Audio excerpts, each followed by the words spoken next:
wonder. What weapon will? We keeping it true, we keeping it real. What weapon will? They watch our moves, they copying still. What weapon will? We keeping it true, don't care about your feels. What weapon will? They watch our moves, they copying still. Weapon will, weapon will. Watch how I show you my weapon will. Weapon will, weapon will. Watch how I show you my weapon will. What weapon will? We keeping it true, we keeping it real. What weapon will? They watch our moves, they copying still. BG, Jack move, Kids move, Alex too. Damn man, that's a heavy crew. Other pods, they don't know what to do. They watching, they copy our every move. And they still fly like the Wii U. Jack move voice, we saying you. Hop off the roof. Long range, no scope, yeah, I'ma shoot. Looking wanna play games, no David Blaine, but I'll make a nigga go poof. Oh, this not a game. Gang talk, nigga, what you know about the slang. Hop out the range. All black master, don't step out your lane. Every week it's us on your screen. Every weekend we entertain. It's not a thing that gets in between me and my team, me and my gang. When I'm on the beat, you already know. Trace to the top, yeah, we about to blow. BG my dog, he told me let's go. Sit back, relax, it's time for the show. What weapon will? We keeping it true, we keeping it real. What weapon will? They watch our moves, they copying still. What weapon will? We keeping it true, don't care about your feels. What weapon will? They watch our moves, they copying still.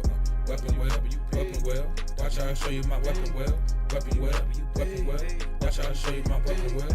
What weapon will? We keeping it true, we keeping it real. What weapon will? They watch our moves, they copying still.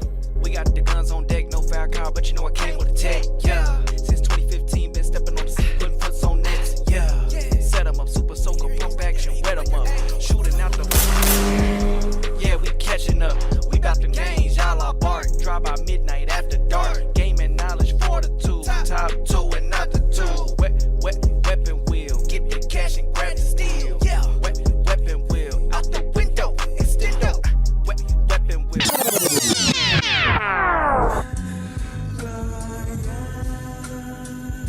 Yeah. Hey, it's a new era. When I shoot at your cap, there is no error. Pop out with a loadout on a Sunday. Don't check the weather. Leave us smoking in a 64. Then I switch to cartridge in 64. 5-man weave hit the floor. Then we jump in your lobby. We hit the core. 5 sales. What you bargain for? If you ain't go pull up, then what you bargain for? Broke the game and then I pull a jack move. Jazzy beats playing, you know it's real smooth. Alexander Wayne on the trench coat. Boulders to his feet. Let's see if he can float. Spend the money, she gon' hit a C note. Gave a review, it was murder she wrote.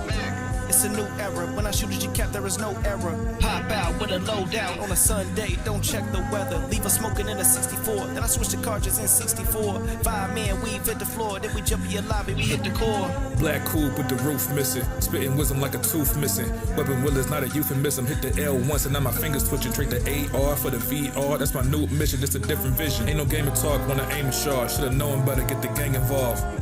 It's a new era. When I shoot at your cap, there is no error. Pop out with a loadout on a Sunday. Don't check the weather. Leave us smoking in a 64. Then I switch to cartridges in 64. 5-man weave hit the floor. Then we jump in your lobby. We hit the core.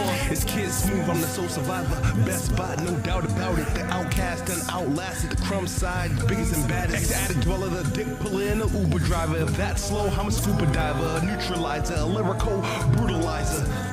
It's a new era. When I shoot at your cap, there is no error. Pop out with a loadout on a Sunday. Don't check the weather. Leave us smoking in a 64. Then I switch to cartridges in 64. 5-man weave hit the floor. Then we jump in your lobby. We hit the core.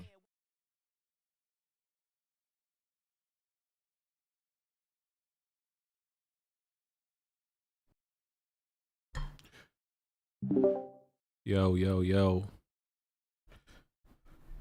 Mic check. Chat, am I audible? Am I audible?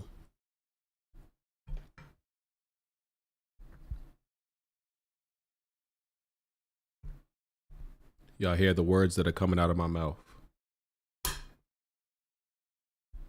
Okay. Yo, Jack. Yo, Jazzy. Yeah. Hello, brother. Hello. How are y'all feeling on this fine Sunday? Tired, dog. You don't get tired of saying that? I'm tired, dog. Tired, man. Shit. There's always something with you, bro. I'm tired, dog. Know what to tell you, man. I'm tired, bro. I'm tired, dog. I got herpes, dog. I'm starving, dog. There's always something with you. Whoa. Whoa. It's always something. You got a new thing every week, bruh. I can't be exhausted every once in a while. I can't do that. I got heart failure, dog. Oh, I'm just down bad, dog. Like, my internet don't work, dog. That's crazy. Always something with this guy. I'm tired, man. The internet said you're not allowed to be tired specifically. I can't say why. That's crazy. That's crazy. I can't say why. Hey, man, it's always a great Sunday to spend with the chat talking about video games. You know, especially right before we gotta, be adults and go to work on Monday. Work is ass, by the way. F work.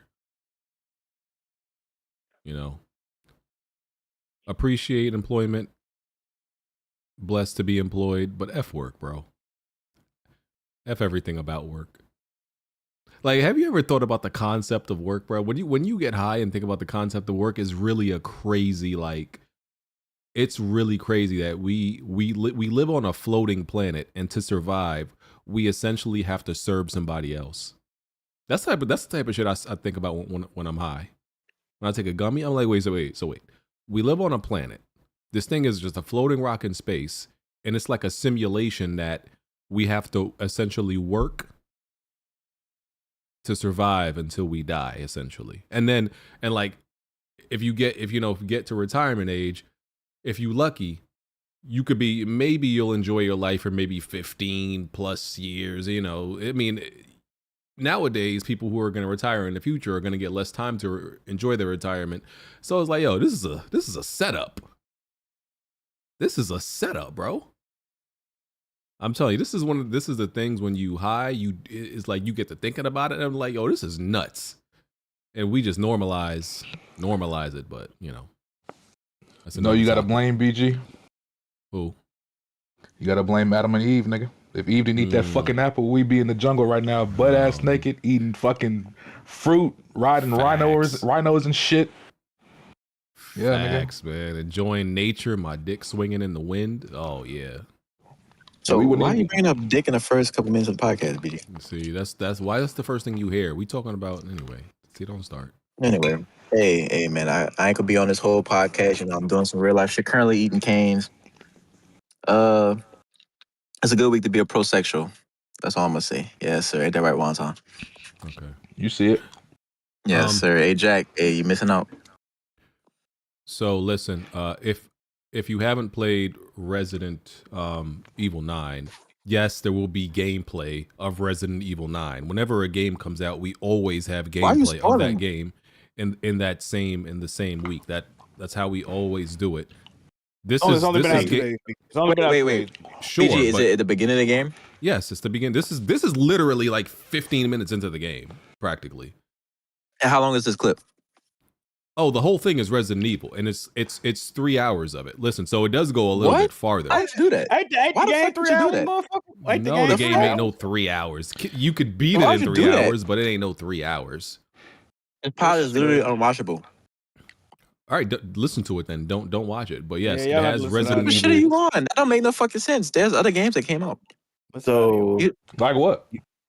I mean, you could have put marathon gameplay. Actually, marathon gameplay would have been way better. Yo, I'm fucking tripping, nigga. I'm sitting there playing marathon. I didn't even know the podcast has started. Ugh.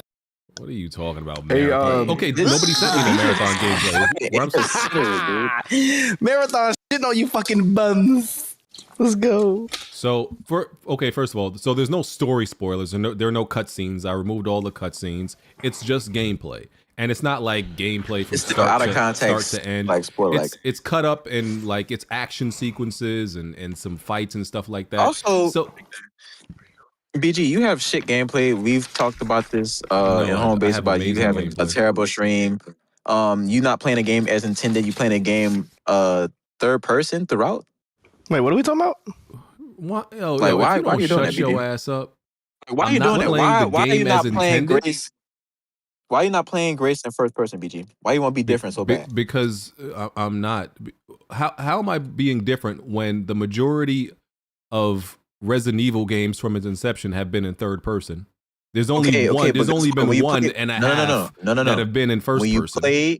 When you play as first person, is more horror. It's scary. That's a real nice story you telling me. I don't give a fuck about that. I've been playing exactly. He intended Grace to be played in first person, so you're not playing the game as intended. So therefore, you can't really speak on a game for real. I was playing Resident Evil games before you knew your ABCs. Oh, you can't tell me about nothing how I'm supposed to play Resident Evil. I'm telling you what the game director said. Were you born when Resident Evil 1 came out? You weren't even born yet.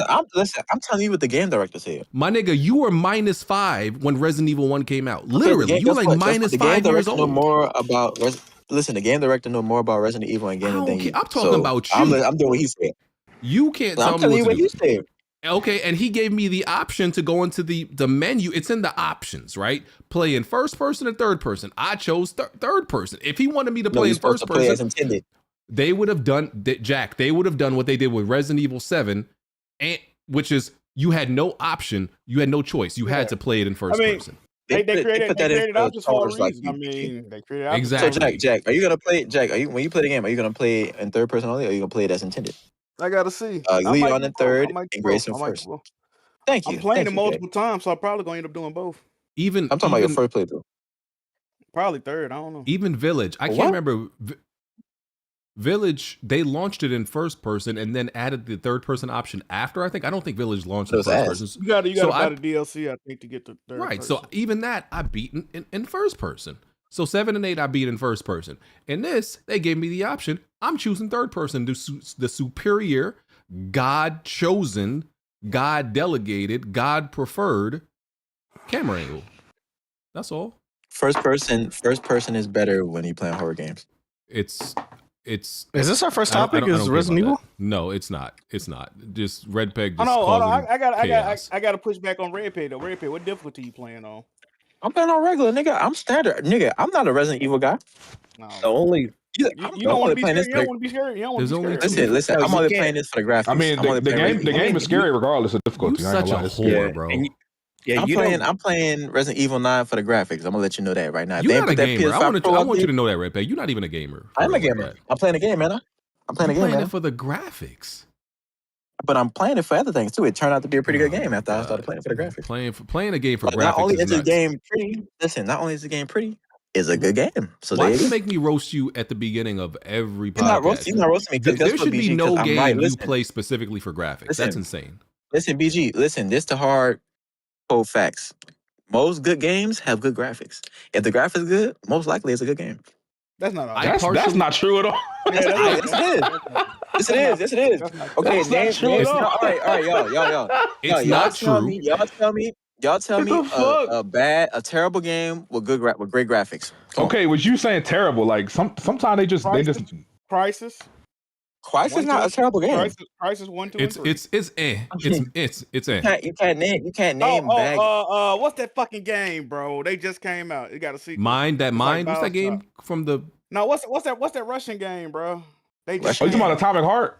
Yeah, Atomic Heart. There you go. That game is ass. That game is ass. I heard the first game is terrible, bro. And it is. It's dog shit. Oh, yeah. Somebody just in the chat, RDJ45, Hellblade 2, ass. Hellblade 2 is not ass. Hellblade 2 is absolute ass.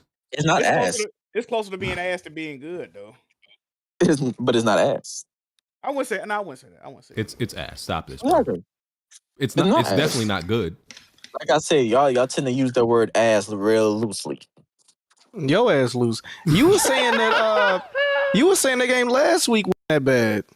What game? The one with the animal class. No, what was the one that he was talking about, y'all, where he was like, it's not bad, but it's not good. And that's what I think. Oh, that game not pretty. Yeah. But you was defending. That's what I'm saying. You be defending ass. Yeah, I said not, but it's not ass. Did you play it to be calling it ass? So shut up, bitch. Who you yelling at? You, Nico. You fucking love me. All right, let's get to topics, man. Because y'all, Red Peg, stop being an agent of chaos. By the way, Jack, I got like 4 hours and I'm still not close to the end. That game is not like you could RE9. Like you could. I know you can speed run. You could beat it, but like niggas online dragging it. Oh, the game only 2 hours for $70. Wait. RE9, the new. That's the number that's out just now. Yeah. Niggas is beating it in 4 hours. No, you can beat You can beat it in 2, but Bro, you could beat all the Resident Evils that all quick. the Resident Evil games are designed. if people don't know, all the Resident Evil games are designed like this. Resident Evil 4 is like a 20-hour game. You could beat it in like 4. You could beat it in 4 if you know all the major things to do, only the major things to do. You can literally run right through that shit. You can beat it. You can literally beat it in a few hours. But you kind of have to know your way through. Yeah. Hey BG, I think it was Friday when the game came out. You had like an 8-hour stream, nigga. You ain't get up once to go shit, eat, piss during that stream. He wearing a diaper, like, that's why. Right, you know you was hotboxing yourself in that room with that cat. Nigga. I know that cat was. First of all, that's not true. Yo, BG got a litter box for himself in that attic. He over there. He got a bedpan under his chair. Red Peg always trying to be on my body. I had a 4-hour stream. That's first of all, and then I had a separate 3-hour stream. How often do your wife come in there and does she change your diaper when you come in? She just come in there and put a hot rag on your forehead and walk out? Red Peg is lying. Red Peg is just my fan, and he likes to. Did you wash your ass in between streams? That's what we were trying to figure out. You know you don't put the. I showered that night. I don't think he did. I know your wife be making that like she ate a Warhead summer lemon drop, nigga. When you walk by, nigga. I don't know if you noticed. BG, look at a little slimmer, nigga. I'm telling you, BG was skipping meals for that Resident Evil. So Y'all need to stop listening to Red Peg. Was that SpongeBob where the nigga sucked his face in? It stunk so bad, the nigga sucked his face in. No, this nigga the definition of PU. BG, you gotta wash that ass, bro. BG wife was leaving plates on the floor at the door, nigga. She ain't want to bother him. I know your skin gotta be like a Krispy Kreme donut, nigga. If I push it, it's gonna crack. Nigga. You just got a layer of filth on your fucking body, nigga. What's crazy is, okay, so my first live stream was 5 hours. The second one that day was 3 hours. So no, I didn't do 8 hours or 9 hours straight. Also, bro, have y'all seen other niggas do playthroughs? Y'all know there's niggas that do like 10-hour playthroughs, like 10 hours per session? What I do is nothing. Light. Anyway, let's get to the topics, man. I ain't trying to be here all night. Shut your ass up, Red Peg, you ugly, skinny piece of shit. Shut up, nigga. Damn.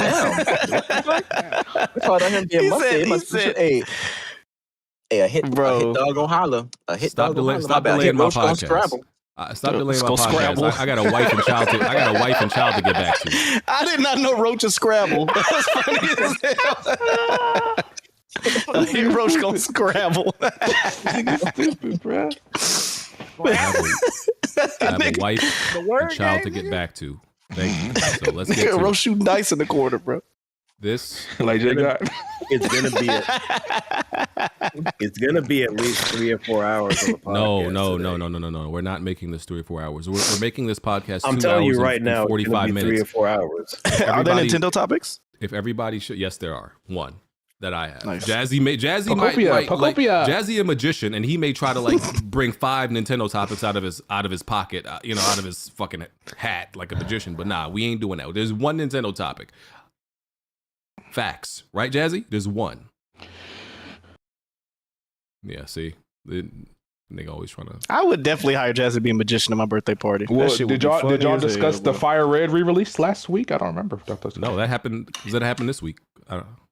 Because it came out. It actually came out like as Pokemon Presents. It came out like on the 27th. Okay.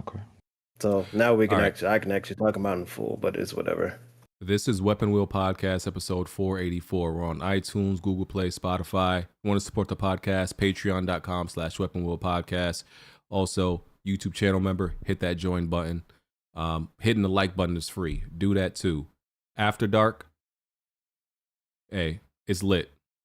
Go check it out. It's posted the day after the podcast, so that's tomorrow. We answer questions, any questions, that people. Oh, I didn't even. Fuck.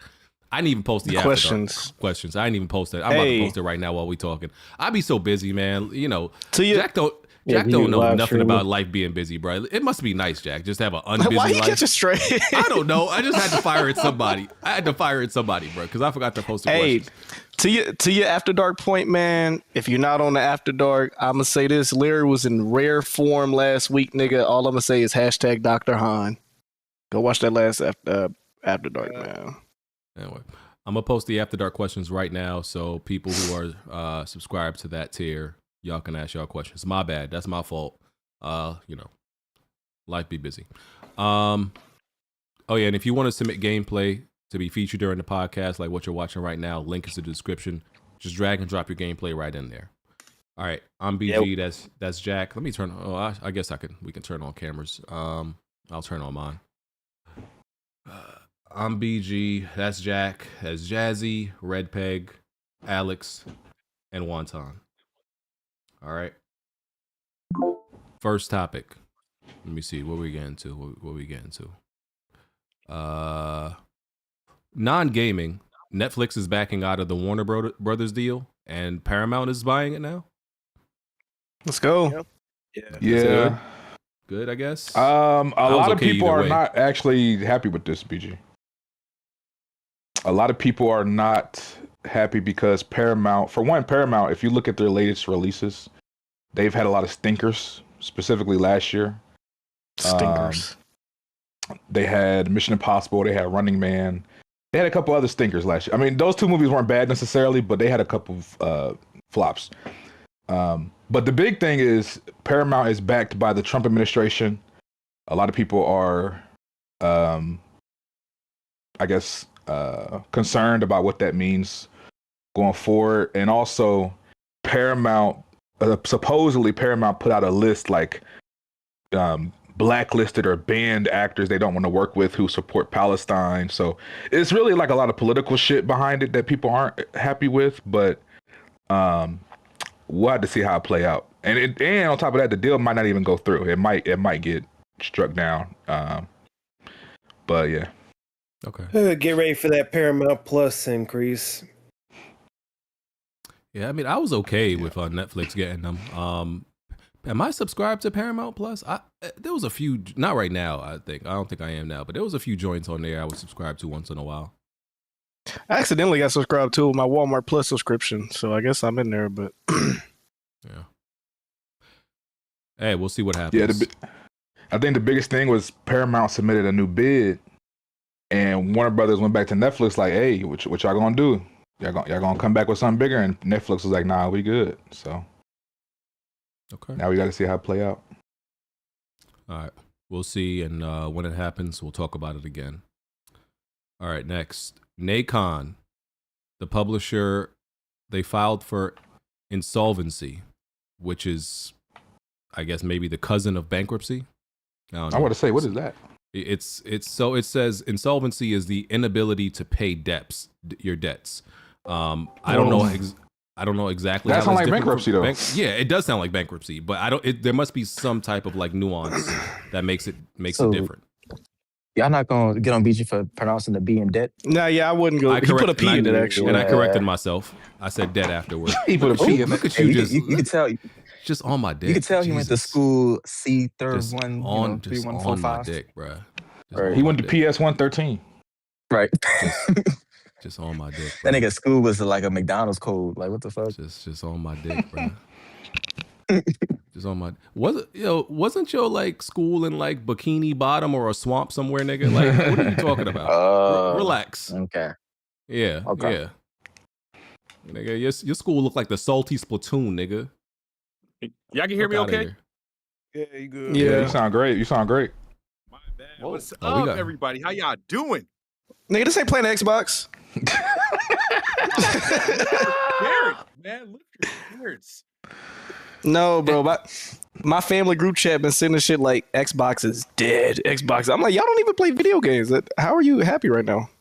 We got too many niggas in here. So your whole family ponies? What the hell? No, they just put this shit in there. They supporting it? Yeah. Xbox dead. And I looked it up. It was saying insolvency. If they don't do nothing about it, then the next step is bankruptcy. Okay. So in order to common pass, restructuring, reorganization, liquidation, receivership, or administration. So maybe insolvency is just the barrier for companies to say, hey, do something about it, or the next step is bankruptcy. So maybe it's just to give themselves a little bit more room to breathe and come up with a plan. Cool. And if you don't know, Nacon is like the publisher for like Greedfall, Test Drive, Hell Is Us, Styx, RoboCop. Not the biggest. Oh, they deserve to be insolvent then. They're not the biggest games, but they got some decent ones. And I got to. Remember, y'all was hyped for that Hell Is Us, and then niggas didn't play it. Oh yeah, bro. They hyped the hell out of it.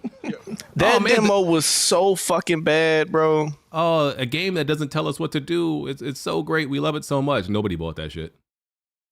Nobody cared. It looked good. Everybody trying to copy off of 2 days ago. It was on sale for $20. I just say 2% or more of my car insurance. Why'd you buy that game? You wasn't even looking forward to it. No. I was. It just wasn't like when it came out. I was sold on it, but I didn't want to. I was like, I can wait for a sale on this. I actually enjoyed the demo. But yeah, no, it's a backlog game for real. It's definitely. I believe it. Okay.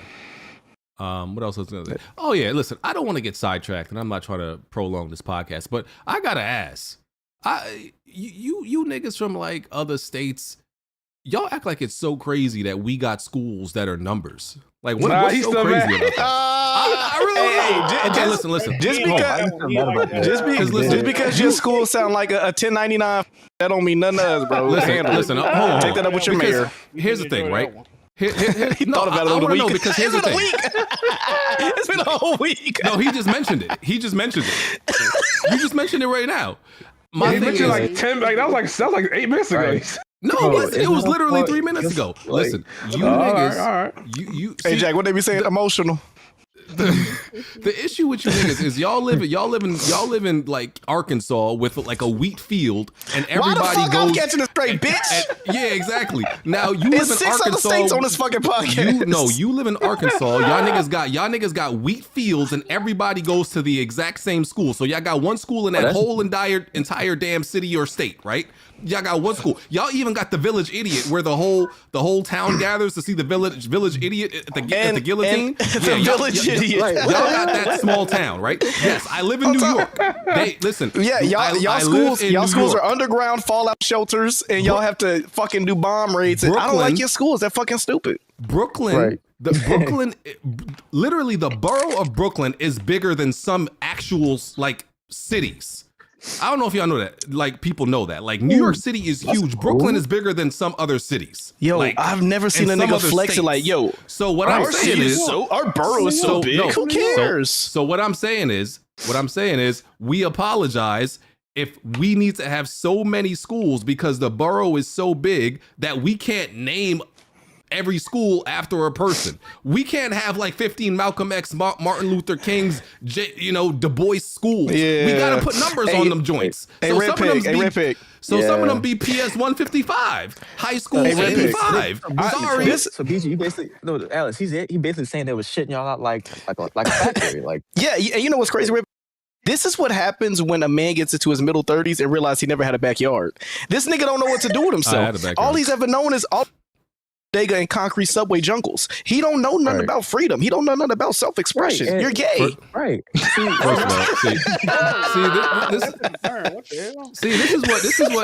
is why like niggas like Alex who grew up in small towns where like in the 70s and 80s and even the early 90s, this is why half y'all town had missing children.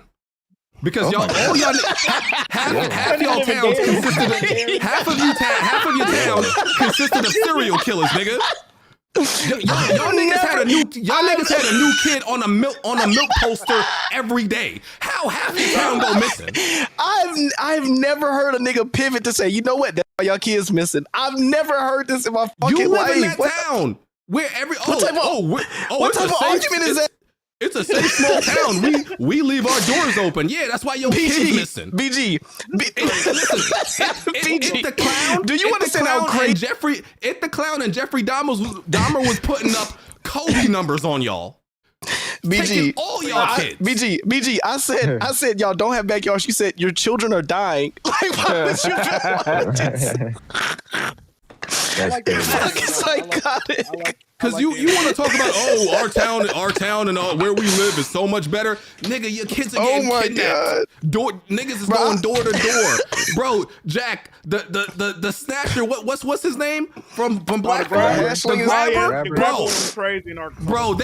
That nigga would have been eaten in y'all town. BG. Stop talking BG, to your me. asshole is look like the the grammar in your apartment. Listen, Alex, you probably got some best friends that's been kidnapped. Nobody I grew up been kidnapped, nigga. Stop talking to me. Yo. Nobody I knew been kidnapped. You can't kidnap niggas from where I'm from. Bitch, I don't live in Derry, bitch. I'm just chilling. Like, what the hell? I hope niggas in the comments. What are you talking about? This is the host of y'all podcast. This nigga said, "Fuck all that salary. Fuck all that. We that Beast Coast niggas is dying. Kids is getting kidnapped, and I'm for that." So think about that. Think about that when you donate to this fucking buffoon. This y'all go. I'm just saying, don't brag about y'all schools having names when y'all niggas can't make it to school safely. That's what I'm saying. Ooh, okay. Now I'm gonna give you that. You tied it back together, so I'll give you that. You cleaned it up. I guess. You cleaned it up. This is a gaming podcast, by the way. City, BG? That's funny. This is a gaming podcast, by the way. Let's get back to gaming. Nacon. They called you Mr. Animal School in the comments. Fire. Animal class. BG was number 67, nigga. That's cool. Everybody came dressed as their favorite animal. BG came as himself, just a monkey. He didn't even have no fucking costume. Alex, he was a monkey with a blue t-shirt. Alex, you're only 30% black. You can't call me a monkey because it's the majority of your white side that's calling me that. So you can't call me that. Yeah, you're right. Exactly. Yeah, you're right. He started chimping out. My bad. Go ahead. Yeah, see? The coolest monkey in school. You see how he's switching sides? Alex black when it's convenient. Facts. I ain't want to say it though. Facts, nigga. Facts. Can we get back to gaming now? This is a gaming podcast, by the way. All right. Shout out to Nacon. Hope they figure it out. Y'all got. Hope they land on their feet. Yeah, y'all got a few good games, so it's cool. Let me see. Mouse PI for Hire. The old school Wolfenstein Doom type game where you play as a mouse.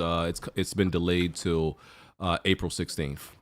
So. Oh really? Oh, that's not that bad. Yeah. I thought you were going to say next year. I'm still not sure about that game. I'm still not sure about that game, man. Why? It looked like Cuphead with FPS. But I don't know about that gameplay though, bro. Like it shouldn't be this complicated. I guess I don't know. It seemed like they're having trouble when bro, it's just Cuphead meets Wolfenstein, kind of. So are they claiming that hand drawn bullshit? Like, is that what it is? Remember, Cuphead was taking forever to come out. Oh yeah, because they had to draw the cells and shit. I mean, maybe that's why. Not even that. They had to mortgage their houses to even just fund the game. Damn. For Cuphead. What mic you on, Jazzy? Oh yeah, you don't know. Elgato 3. Oh, you on the shitter? It sound like you on the wrong mic. Nah, it sound like you on the shitter. You on the shitter? He definitely in the bathroom right now. Yeah, he on the shitter. No, I'm not. Okay, well, cut your camera on. Prove it. Cut your camera on. All right, he definitely on the shitter. That nigga is in the toilet bowl, his lips popping out, out the goddamn. Yo, no, I'm not. Hey, Jazzy, do you squat or stand up when you wipe? All right, bro, come on, bro. I don't know how that became a topic. Please, who the fuck stand up while they wipe their this ass? is a gaming podcast. This is a gaming podcast. So, please. Wait, so your cheeks smashed together and just empty a bunch of Hold on, bro. Hold on, Jake. We have to explain the science. Hold on, y'all.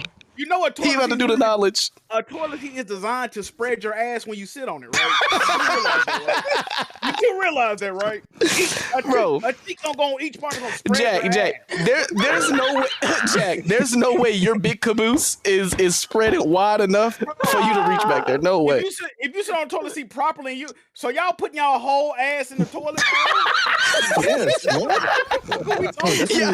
Poseidon's kiss. Poseidon's kiss. What? That's like you got a big ass. Like. No, what I hate. What the fuck? They putting their ass in the seat, Jack, not on it. I'm dipping my booty. I'm dipping my booty in the water. Hey, either way, you gotta get it, man. They sit in that bitch like an inner tube. Like a fucking water park, they sit in that toilet. I just hate the things that Jack chooses to be an expert on. Have you seen like have you heard about the things Jack is like an expert and knowledgeable? He's an expert on like, shit in here. The grease Chick-fil-A use. I just feel like that's kind of knowledge, though. Like, oh yeah, Reese's Pieces changed their recipe. Jack, like, why do you know these things? I'm about to tap back in with those. And it's the crazy part. Jack has had this argument before. Because why was his defense so ready? It's supposed to spin your ass. Like, what the hell, bro? All right, y'all got it. This is a I will say this. I will say this in defense. When I was younger, I did stand up to wipe. But as I got older, I realized Jack was right. When you sitting down, you get a better wipe. You get a better wipe. Yeah, but then what if you knuckle the back of that seat? Please, gaming. There's really a science to it. Water, man. Wash your hands, bro. Wash your hands. I would think about the next time me and Jack dap each other up. Whoa. Gaming. We're here for gaming. A lot y'all have like short attention spans. I don't know if y'all know that. Hey, Jazzy might be right, BG. This podcast might be 3-4 hours at this rate, bro. All right, next time, my bad. It's crazy. All right. The Marathon Server Slam happened. I downloaded it. I did not get a chance to play it. I did want to just to confirm my thoughts because I was playing Resident Evil, during the free time I had, So it's like it was like I had choices: be a good father, be a good husband, play Resident Evil, or play Marathon. I couldn't do all four. Something had to be sacrificed, and I chose to sacrifice Marathon. We wanted your thoughts on it, man. Especially you've been the biggest detractor of Marathon. That doesn't make sense. You've been the main one talking shit about it, and you didn't get a chance, so that you could feel proud in your stance. That don't even make sense to me. This thing, not only that, BG going in wanting to hate it. He was in DMs. He was like, I can't wait to see how trash it is. He's never been given a fair shot. Yeah, how weirdo behavior. Not gonna lie. Wait, but the Server Slam doesn't end tonight, right? Tonight, don't it? It does. I actually don't know. You must still got some time to play it. Yeah, I'm playing it right now. I'll play it tonight. After the podcast. I watched Blaze play the game all weekend. He been streaming this shit all weekend. He's fine, bro. He went in wanting to hate the game too. Blaze did, and when he streaming, he like, I kind of don't fuck with the game. But then every time I talk to him behind the scenes, he be defending it and this shit. I think Blaze secretly liked the game, bro. He getting it. Yeah, you don't play a game you don't like for that long, bro. The gunplay, bro, fire. He liked the game. He been playing this. So how you feel about the gunplay, Alex? I'm gonna let BG introduce the topic and we'll get into it. No, I mean, they had the Server Slam. It's pretty much a beta test. That's it. I mean, I'm gonna play it and give y'all 45%. Did you see that? Damn, for real? I'm gonna give y'all my impressions next week. But from what I've been seeing, it's like it hasn't been overwhelmingly negative. It's been lukewarm. Like I haven't seen like super positive. I've seen it ain't like completely shit on. Yeah, it's just lukewarm. That's the reception I'm seeing. Game. Nigga, it ain't like High Guard or nothing. The gunplay is very satisfying. So is Red Peg not the only two that played in here? I played it with Red Peg. Yeah, we did. We got washed. I played the other play tests. I can't talk about it, but okay. I don't really understand like I only played like 2 matches, but I don't really understand like how's the extract. Well, I understand, but like I don't know. I don't like the game mode. I get my thoughts real quick. Yeah, go ahead. So I didn't get to play it very much this weekend. I've been doing a lot. So I've played about three or 4 matches already. Let's break it down, bro. One of the biggest issues that Marathon that I feel like the people had against it was the style of it. They didn't like the concept of the graphics. They didn't like the color schemes. They weren't seeing the vision. Off rip, I was one of the main people saying I like the way this shit looked. It looked like it's like a red. It kind of reminded me of the finals type shit, where it kind of leans into the fact that it's a video game with the modular guns and the textures that aren't loaded all the way in, or you get the ability to customize your shell and stuff like that. I thought all that shit was cool. It reminded me of like a cyberpunk kind of retrofuturism. Playing the game, it makes sense. Now, at first, the colors were a little distracting. I'm not gonna lie. At Wonton and Red Pit, y'all might agree.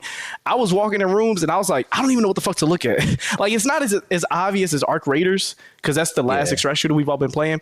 Arc Raiders, you walk in and I don't know if there's like a white line that gets around the shit, but I just feel like when I would go in a room, I know exactly where to go find shit.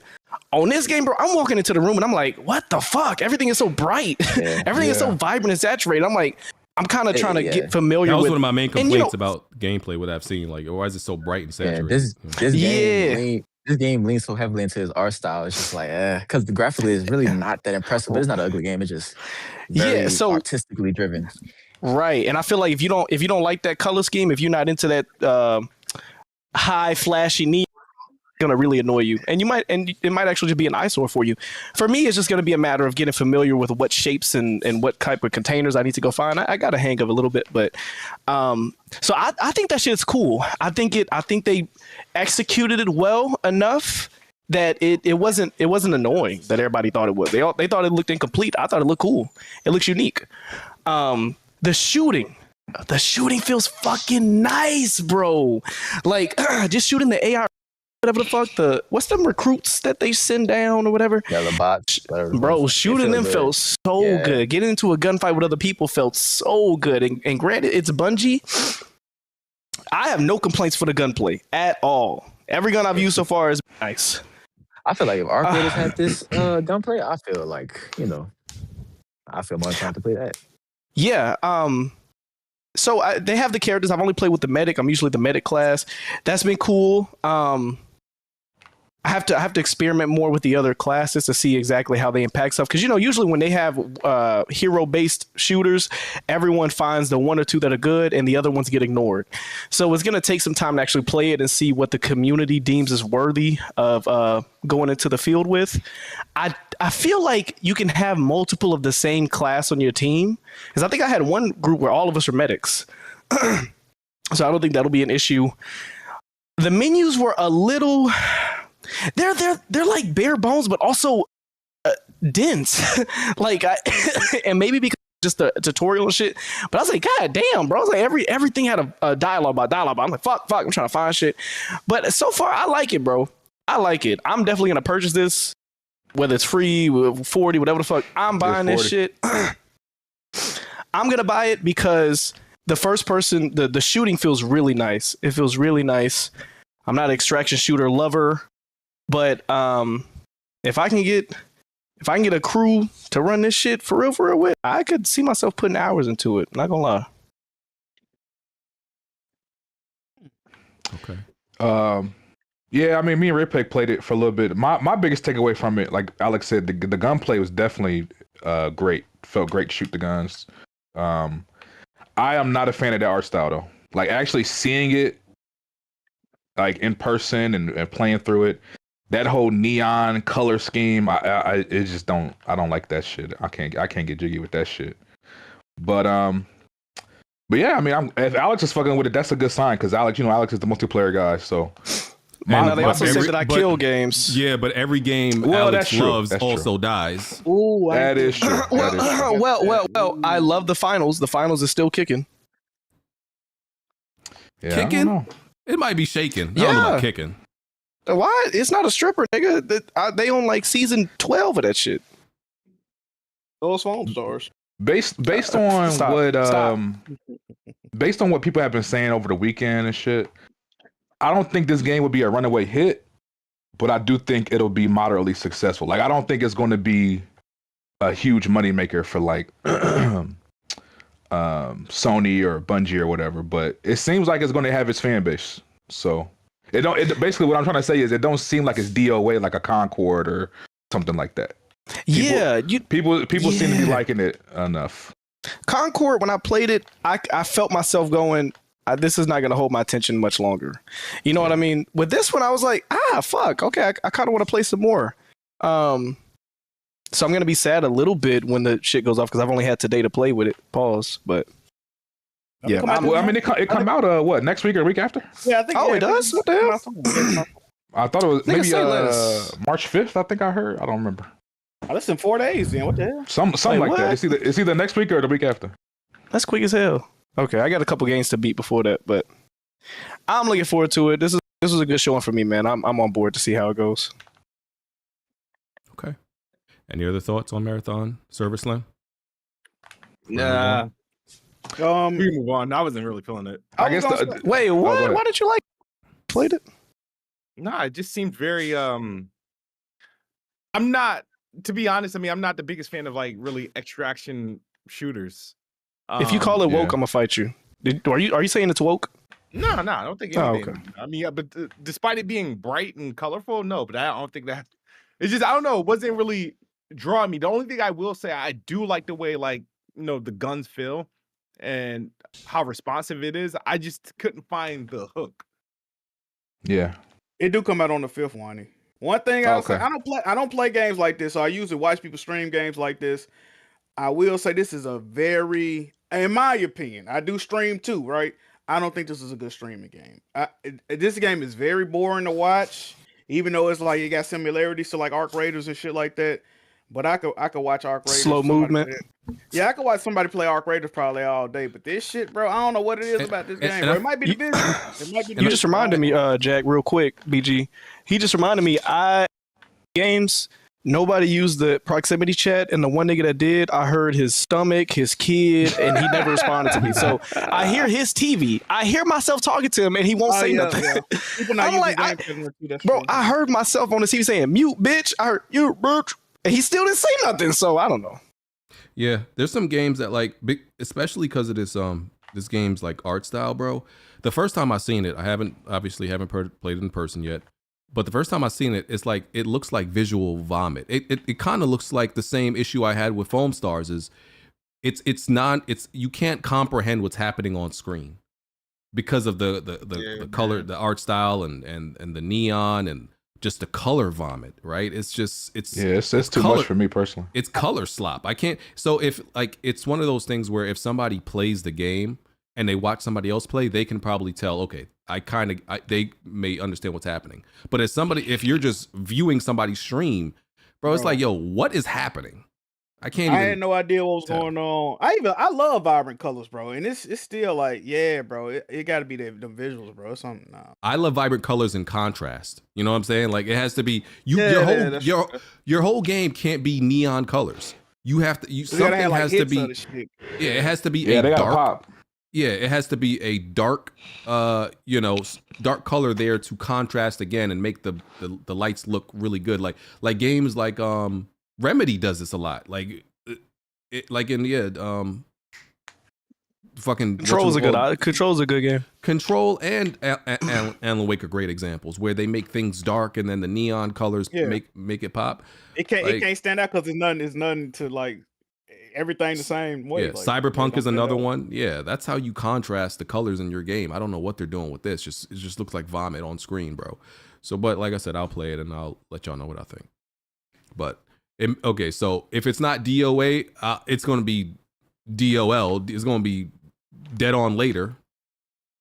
And so, and with this, with you thinking it's going to be DOL, is this just because y'all are looking at it with okay, that's Bungie, okay, this is the game that y'all prompted up to be the next big runaway success, or is that the reason why y'all kind of like side-eyeing it? Can it not just be like Wonton said, a mediocre success? Let me ask you a question, because I'm kind of changing how I feel about this game. I wasn't gonna never play it, but I do think it's gonna have some fans at the gate. I don't think it's gonna be DOA like I thought it was. But okay, so like we mentioned, the first day it had like over 110,000 people playing. The next day they lost 45% of the players. Now, Resident Evil also came out this weekend. No, I'm saying, but I was gonna ask you, do you look into that as like people they having a retention issue, or it's other games coming out for sure? So maybe people want to play other games, or how you viewing that? Me personally, nigga, Resident Evil came out. Yeah, like even my dad. That's why my dad sent some shit. My dad is sitting here saying, "Yo, that Resident Evil, like that is a cultural game. That game is huge, bro. No, that's a fact. That's a fact. Nigga, I was looking forward to Marathon. I didn't even know the beta was happening until Red Pig was like, y'all go get on. I'm like, you know what? I didn't even know what's happening this weekend. All I knew was Resident Evil came out today or Friday. Maybe people. I think that's probably a big part of it too. Like you saying, Jack, for real. We'll talk about it later, but nigga, they said RE9 on PC alone was like 300,000. Yeah. Like, yo, people show up for RE, bro. That shit is crazy. No, but it blew other RE games out the water. It broke the record. It broke the record. It wasn't close, really? which I was surprised by, because we'll get to it later. But I don't feel like they promoted this RE game that like more than the other ones. I feel like the other ones got way more marketing. I think because it had such a short like window from like announcement reveal up until it finally released. That's why. You're definitely in the toilet. Oh my goodness. Yeah, your mic's. Maybe you gotta leave and come back. Your mic. Like, Check your input. Check your input. yeah, you definitely your mic is definitely not what it normally is. But yeah, we'll get to that. We'll get to Resident Evil later. Wolverine. Speaking of release dates, Wolverine got a release date. That is September 15th. And I'll be honest with you, bro, because I put out a tweet. I'm like, are they sure GTA 6 isn't, gonna launch? Bro, I swear to God, I'm not even lying to you. I forgot GTA 6 got a release date. Sony's literally playing a whole. I don't remember the release. Is it November? What is it? November 12th or 19th. My bad. Okay, I'm not even, bro. I'm just waiting till like a week before it come out, so we know it's for sure coming out, and I'm gonna be like, okay, cool. Like, I swear to God, GTA release date either. Niggas was like, yo, they announced GTA release date. I was like, nigga, when? And it was like, yo, we talked about it on the podcast, November. but I don't remember. 19, right? Yeah. Bro. BG just forgot. I don't remember because I'm not really. Y'all know how I feel. Sony funny though with this announcement, right? We know why Sony announced this when they just had a state of play. They could have announced this at. Exactly. Y'all didn't know last week this game was coming out. So y'all know they closed Blue Point. They wanted to get in front of that. Hey man, Wolverine coming out. They dangling the keys in the little baby face. I think that's the same reason they show Horizon Hunting Grounds at State of Play 2. Like they sandwiched a State of Play with two announcements that was both met with you know what I mean? So they not slick. We know it. Nah, Jack, I don't know if you peeped, Jack. Sony on PlayStation, they didn't announce it, the release date. Insomniac did on their own account. And you think okay? I mean, so they did that. You know where the call came from. You know where the call came from. Yep. Yeah, I don't really understand why they to play, but I mean, They always do that though. You notice that, bro? Yeah, they do that a lot. They always have a state of play or they have an event, and then like a few days later they announce like damn, why y'all didn't? I mean, y'all didn't gonna show this. Fuck. I mean, to be fair, I prefer the way they handled that in comparison to like when they did with Spider-Man 2, where they just kept the release date up to Summer Games Fest. Yeah. So especially with like Wolverine in particular, it's like because all that leak shit and like Wolverine got hit, like so much came out of it, they're gonna curate the marketing to where they're just gonna announce it by themselves, and you gotta come to PlayStation to get the news, and not everybody else. Which I prefer that, to be honest. As they should. Okay. I was about to say. Oh, go ahead, Jesse. Oh no, because I think does my mic sound good now? You do. Yeah, it sounds better. Okay, thank God. I was gonna say like for RE9 because they showed it like so soon, like what Summer Games Fest last year. That's where they got revealed, right?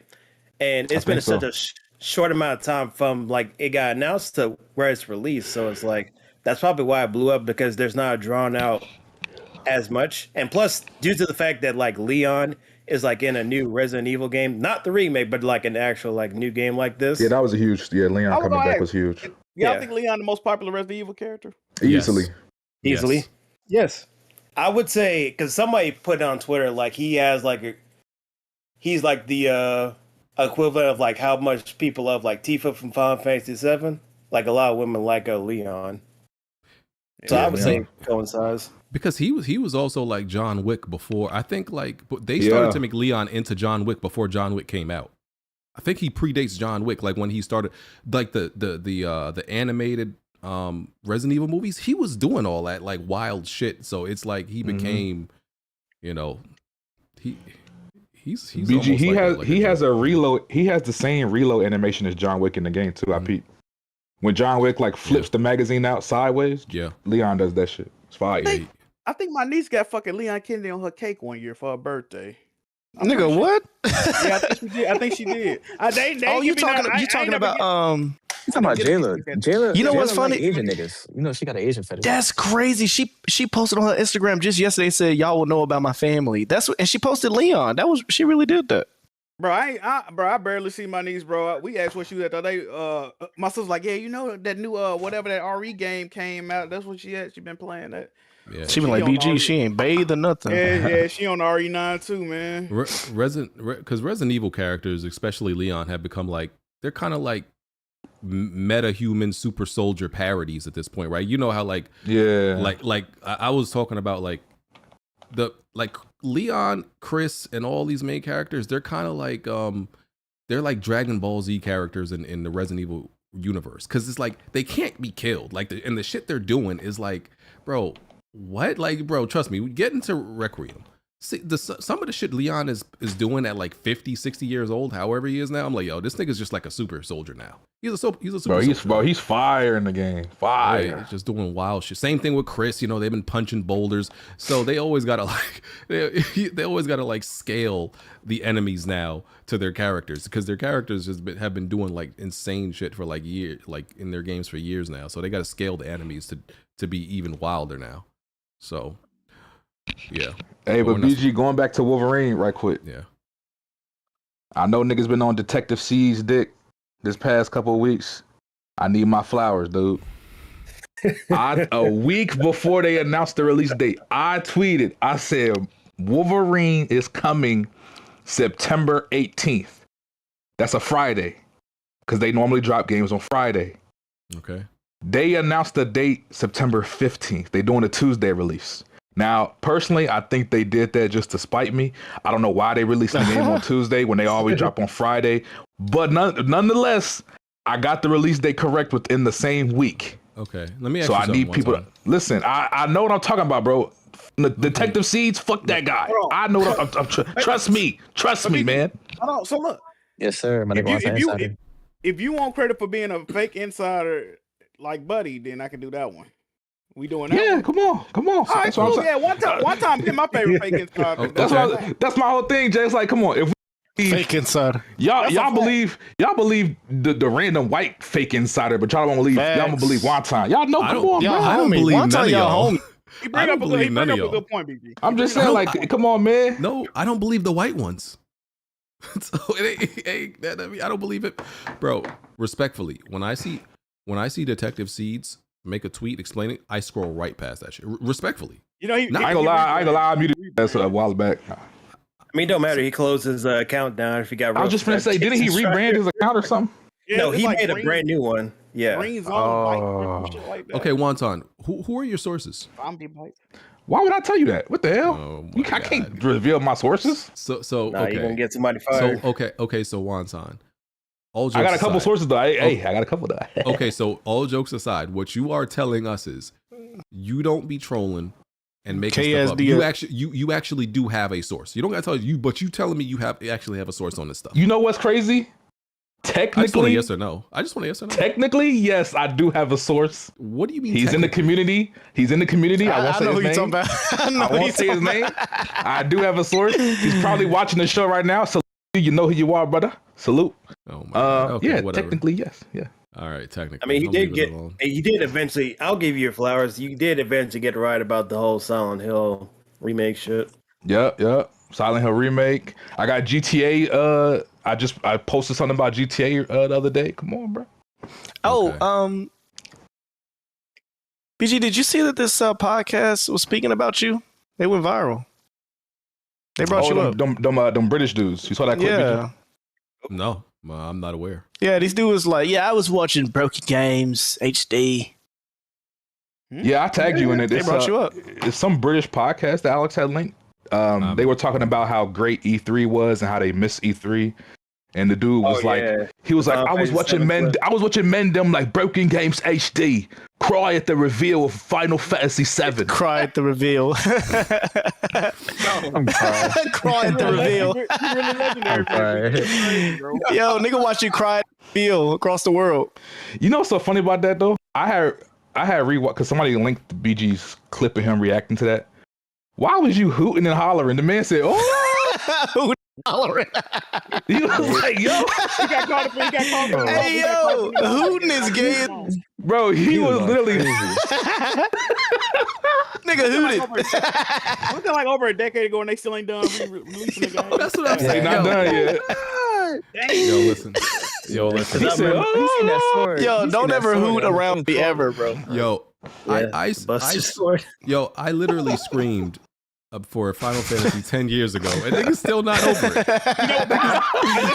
It went viral, man. It went viral. You know what it is too, though. We never seen BG show any like emotion, Nah, for real. being like sad and depressed. So He didn't hoot about his new kid, his wife. That thing is only hooted for Final Fantasy. When we saw you happy for the first time, and you was like, you went crazy with it. You was Man, what? moaning. So it's like, damn, Moaning. this is why he don't show us when he happy, because he can't control himself. Like, goddamn. Yeah. Okay. Because I remember like Watch Mojo uploaded like a clip of that, and his voice actually overpowered like most of like the crowd. Overpowered. Yeah, it did.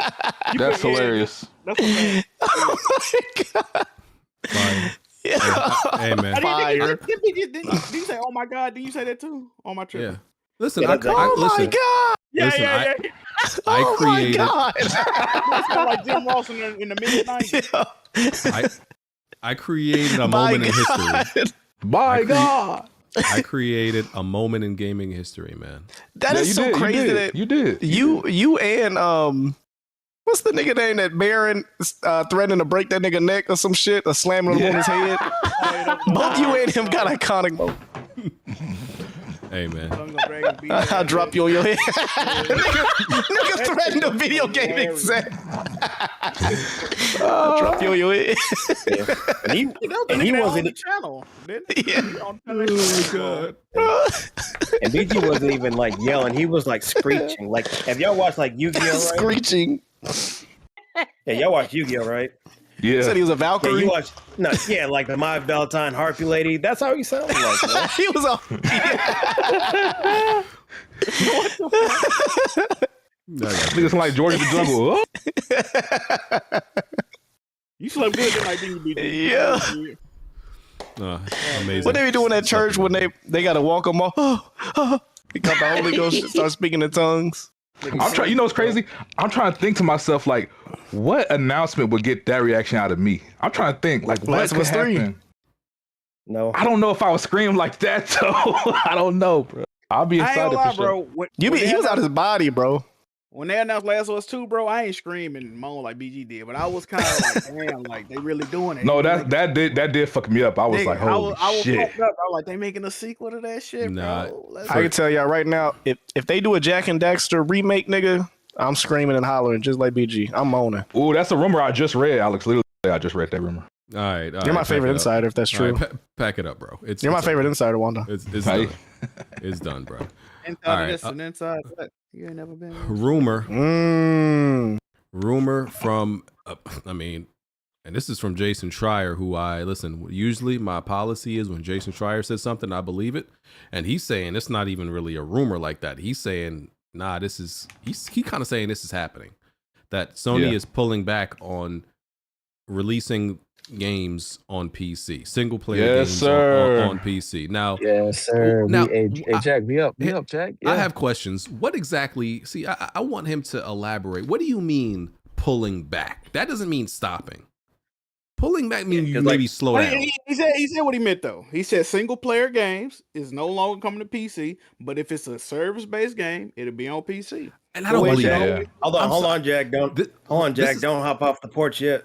This is the first thing Jason Schreier has reported in a long time that I'm sorry, I got to see it to believe it. I'm not believing this. I'm not.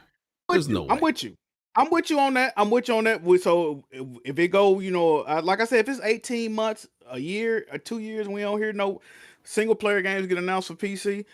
But I'm gonna say this, man. I done held it down since day one. I've always said that shit was stupid. Sony been chasing this imaginary fame and glory with these goddamn games and service. It ain't panned out for them. Not only have they not generated more revenue from the games, they've lost more revenue than ever from these games, right? And it also didn't make sense because this is how I feel, bro. If somebody don't fuck with you, man, stop trying to make them fuck with you. I've been saying that forever. Somebody tell you how they feel about you. So all these PC niggas, and I'm gonna give PC gamers credit from this standpoint, right? Because before the games got announced, they said we don't fuck with them games. We not gonna buy them games. And when they came out, they didn't fuck with them and they ain't buy them. So I put respect on them for that. I also put respect on them for standing up against shit they didn't like PSN mandatory sign-ups. I have no problem with them standing up for that. That's very respectful, right? And Sony bent the knee. But In doing that, you also told Sony this is not a viable platform for us, right? Because this is what I think. PC, you got to think about it, bro. If somebody buys Spider-Man 2 on PC, they're never buying a PlayStation. Likely, right? They thought, oh, it's going to lead them to buy more. They're going to wait. PC gamers don't they're gonna just fucking wait. waiting race. They don't. PC gamers love waiting. You know what I'm saying? So look, if you sell a game on PC, no matter what the game is, you PlayStation, you get that one game sale. They're never buying a console. They might not never buy no accessories. They're not joining PSN. You just fucked yourself over. You fucked yourself over for a quick buck. But if you do it the other way around, you know what I mean? If I buy Helldivers 2 on PlayStation, I got to buy PSN. I got to get my accessory game straight. So, bro, it's like, bro, they stupid.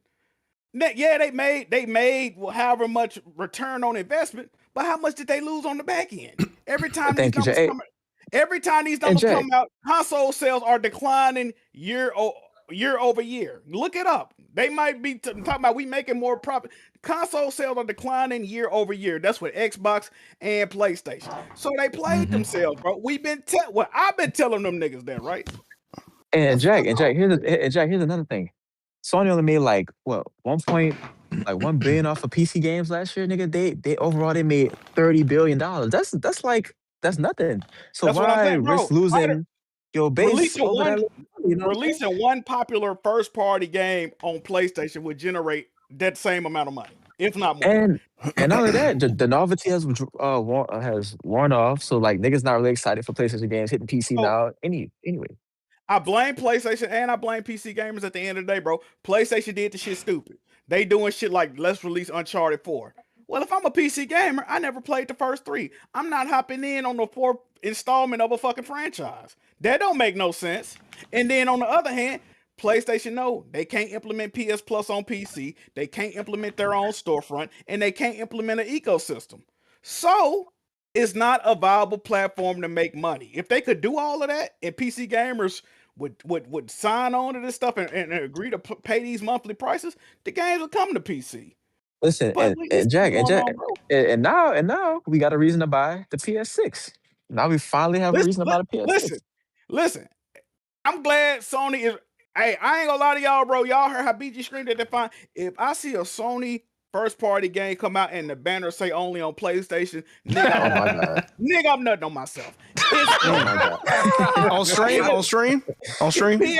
PS5 Pro, nigga, I'm coming for you, nigga. I gotta get the PS5 Pro and I get the PS6 Pro. I'm back. We back at it, baby. We back at it. Hey, don't do me wrong. But Jack, we still taking the L. We're not really taking the L, but the PC games, multiplayer games, they are. Multiplayer games, they stay on PC. Right? I mean, but that's kind of a good thing though, because it means the games will last longer. I think they have big audience. Still don't look at them games the same, man. I really don't. You can call it fanboys, you can call it what you want. I don't like that they did that. I never liked that they did that. And I look at the games they released on PC differently. You know how sick I am that Uncharted is on PC, nigga. They don't deserve it. Bro. They didn't even appreciate it. They didn't go out and buy it with the nigga Uncharted. Nigga, when PC got Last of Us 2, oh my god, I was sick. That hurt me, bro. After all the shit talking PC gamers did for Last of Us 2, they don't appreciate that shit, man. We've been high stepping all these goddamn years just for someone to say, "Oh well, no adverse reaction." Come on, brother. I can't condone. Not only this, they begging for these games. Most of the niggas still in the games. On top of that, PC niggas either didn't buy the game or they was on dick. Well, I'll buy it just to prove to Sony that they are doing the right thing. That's what Tick was on. Yeah, Tick was on that. Return on investment. Now you look fucking stupid. Now you ain't. He said, "I'm buying it just so they can keep putting more on it. Put them on them more." Now you look like a fucking dummy. Right.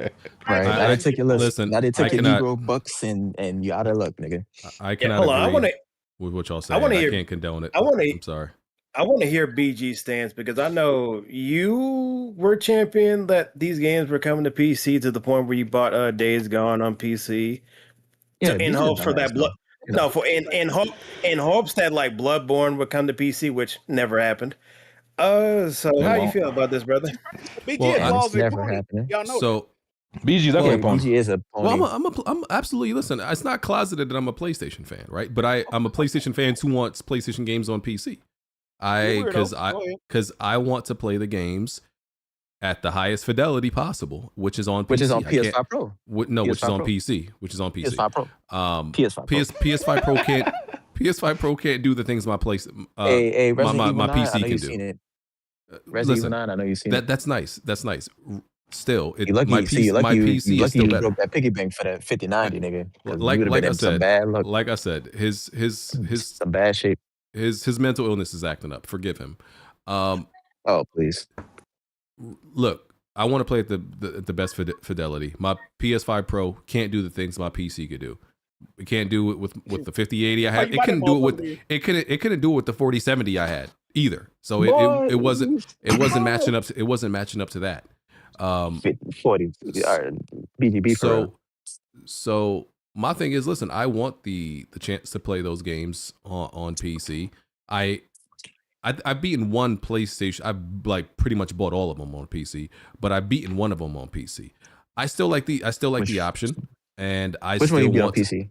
I can't remember. I would have to check. I can't remember which one it is. But I still want the option to play them on PC. And I just don't believe that them putting their games on PC hurt them in any way. I don't believe it stopped. It did. But it did. What the hell? I don't believe that. They sold us consoles. It did, right. Where? They sold us consoles. Where? What do you mean? Console sales are down year over year for both platforms. I don't get it, right? See, but you can't connect that directly to games being on PC. The PS5, no, the PS5 and the PS4 are selling at identical rates. They're selling like damn near the same rate.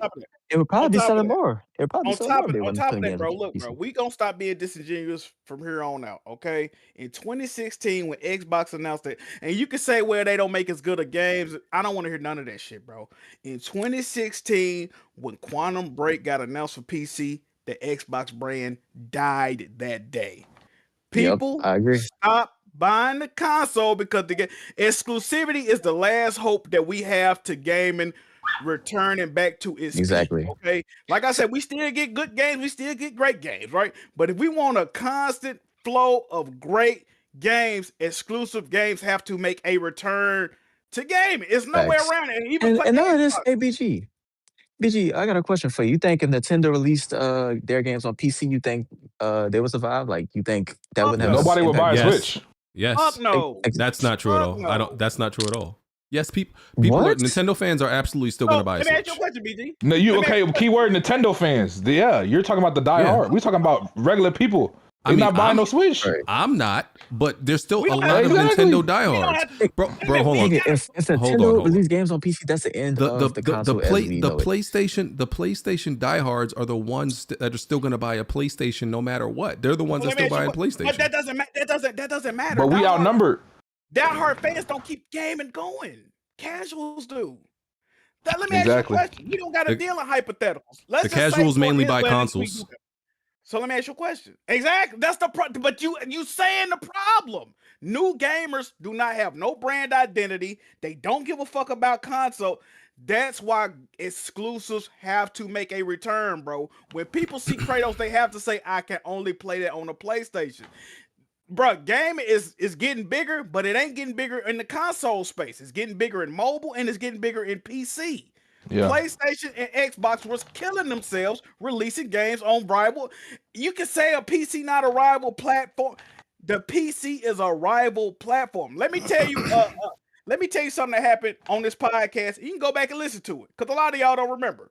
Like I said, the day they announced Quantum Break was going to PC, right? On that podcast, I said, anybody want an Xbox game? And this common sense. I said, anybody want an Xbox game, just gonna go to PC. Right? And I said, even me, I'd do it. And Hard 8 argued that. We was arguing back and forth. You remember when BG muted, I guess, both of us, and Hard 8 went to Twitter and said, fuck BG? That whole argument started because I said listen, go back and watch it. That's why I'm saying y'all don't be remembering. The whole argument started because I said people are gonna migrate from Xbox and go to PC. And he said, Jack, you full of shit. You will never get a computer to play them games, right? I've had 3 gaming laptops since then. I'm talking on one right now, and I got one right here, right? And how many Xbox have you had, Jack? 0. Exactly. No, You were had never three. Jack was never an Xbox fan to begin with. He don't count. But I'm saying no. Well, he played the games with his Jack, PC, but he played the games with his Jack had PC. every Xbox system up until the Xbox No, One. I never had that. But I'm gonna tell you a moment I almost bought an Xbox. Oh, I'm thinking Nintendo. Never mind. He's gonna bring up Tomb Raider. Tomb Raider. Yeah, I almost got one too, bro. When it was Rise of Tomb Raider. When Rise Yeah, it of was Tomb Rise. Raider got announced I saw the bundle at Best Buy. I think it came with both the Tomb Raider games, and it was an Xbox One. Nigga, I damn near bought that shit just to play Tomb Raider, dead ass. And then I'm like, my nephew got one. I'm gonna go ask him, is he playing here? Like, I really wanted to play Tomb Raider that bad. I'm glad I didn't because the game was ass to me. But exclusivity is the last hope for greatness in the gaming realm. Facts. I'm telling y'all, man. I'm telling you. So wait a minute, Red Pit. Let me ask BG this though. I think y'all just yapping. But Let's just say Jason Schreier is telling the truth. Nate the Hate heard this. Jason Schreier heard this. Paris Lilly has heard this in the circles. So let's just say, for instance, this is true. Why are they stopped doing it then, BG? That would be a great question that I would be very interested in knowing. No, it's not a hard question. I mean, hold on. Like, why is you playing stupid? Bro. Go ahead, Jazzy. You go first. No, I'm about to say, you got to realize it would basically be a situation to where Sony is in too deep because they hopped off the porch and released so many of their single player games on PC up until this point. If they just like try to siphon it and just like try to stop altogether, it would be very drastically inconsistent to what they're doing. They just released Death Stranding 2 on PC, Spider-Man 2 is on PC, and I'm pretty sure Yote. No, but I'm saying they kept releasing them under. Yeah. I get it. They published them on PC. So if they were to start cutting it off, it would be very inconsistent because you basically conditioned PC gamers to wait for PC ports later down the line. Bro, they bought Nix's. Just to make games on PC. So it's what happens to Nix's? No. But y'all do know Nix's is a support studio now, right? Yeah. They help develop. Like Nix, they help make all these different I got things. one more point though, right? You don't think they sitting around and they working on the specs of this PS6? I'm telling you, somebody in that room said we coming out with a PS6, right? The PS5 Pro already doing numbers. What is gonna separate the PS6 from the PS5 Pro there's nothing separating it. The only thing Sony could do right now to maintain the fucking lion's share of the market they got right now is to bring back exclusive titles. The PS6 would have no real selling point if it didn't have games that's only available on the PS6. Would you want to buy a PS6? If they announce the PS6 right now, I'd say that game gonna look just as good on the PS5 Pro and the shit on PC. Why would I buy that? If they have a pre-pack in for Astrobot game for PS6, I'll buy it. But I'm buying a PS6 no matter what because I'm just a PlayStation fan. I'm gonna have you do content though. I'm talking about a normal person, bro. And also, the normal person is not buying PS5 or PS6 just for first party because they're not the majority of the ones that sell. That's the reason why so many people are pining on GTA 6 like it's a first party game to carry so many sales of PS5s. But GTA 6 is a generational game. That's different. Yeah, it's gonna sell. I think you still need a selling point for these consoles coming out, man. Like I said, imagine if the Switch 2 didn't have no exclusive games or all them games was on the Switch 1. Niggas would not have rushed out and bought the Switch 2. Why would they? Right. Why would they? That Mario Kart game could definitely run the Switch 1, but guess what? Niggas really went out and bought a Switch 2 just to play Mario Kart. For exclusive game, bro. Exactly. I don't give a fuck how much people try to act like this shit don't matter. Exclusivity, no matter what part of life you in, is always gonna matter, bro. It's a reason y'all don't like food and that. It's a reason McDonald's don't sell Big Macs at Burger King. I'm always gonna believe in exclusives, right? So you already know I'm not the anti. I be arguing with these niggas that be exclusives are anti-consumer and all that. I never saw the need. Oh, shut your ass up. I'm against them, but I believe in you can run that fine line of your games being exclusive on your console and also put it on PC later, and you reap the dividends of that, and you don't, and there's no pain points, and you're not losing out on anything. I don't. Okay, look, I believe the evidence points to that PlayStation, that putting their games on PC has not hurt PlayStation. That's the evidence points that they're selling at the same rate as the PS4. They claim, I'm not the financials guy, but every financial report they put out, we've made more money than ever before. I just don't see where they're hurting. Like I don't see the evidence of where they're hurting from it. Another part to this is the PC side, right? So the games are selling, return on investment, everything pure profit. That's cool. But you don't think they said, hey, if we really want to maximize this PC shit, we got to release every game day and date. Like, bro, it's a catch-22, bro. So if they want this PC shit to work, which it's already not working, they can't get people to do none of their services. They either got to do every game day and date, which is gonna hurt their console regardless. You pretty much just it's like a 1-for-1 trade at that point. But you're gonna sell less consoles. You're gonna, bro. It's a lose-lose situation, bro. It's a diminishing return. And my thing is, I believe, I really believe hold on. I believe that the whole, I guess, casual or younger audience going to PC. I'm not saying that they're not. I'm just saying I think it's still it's overstated. Like people, these consoles are still selling crazy amounts. Like, bro, what is the PS5 at? But the numbers are always down, though. Is what I'm saying, bro.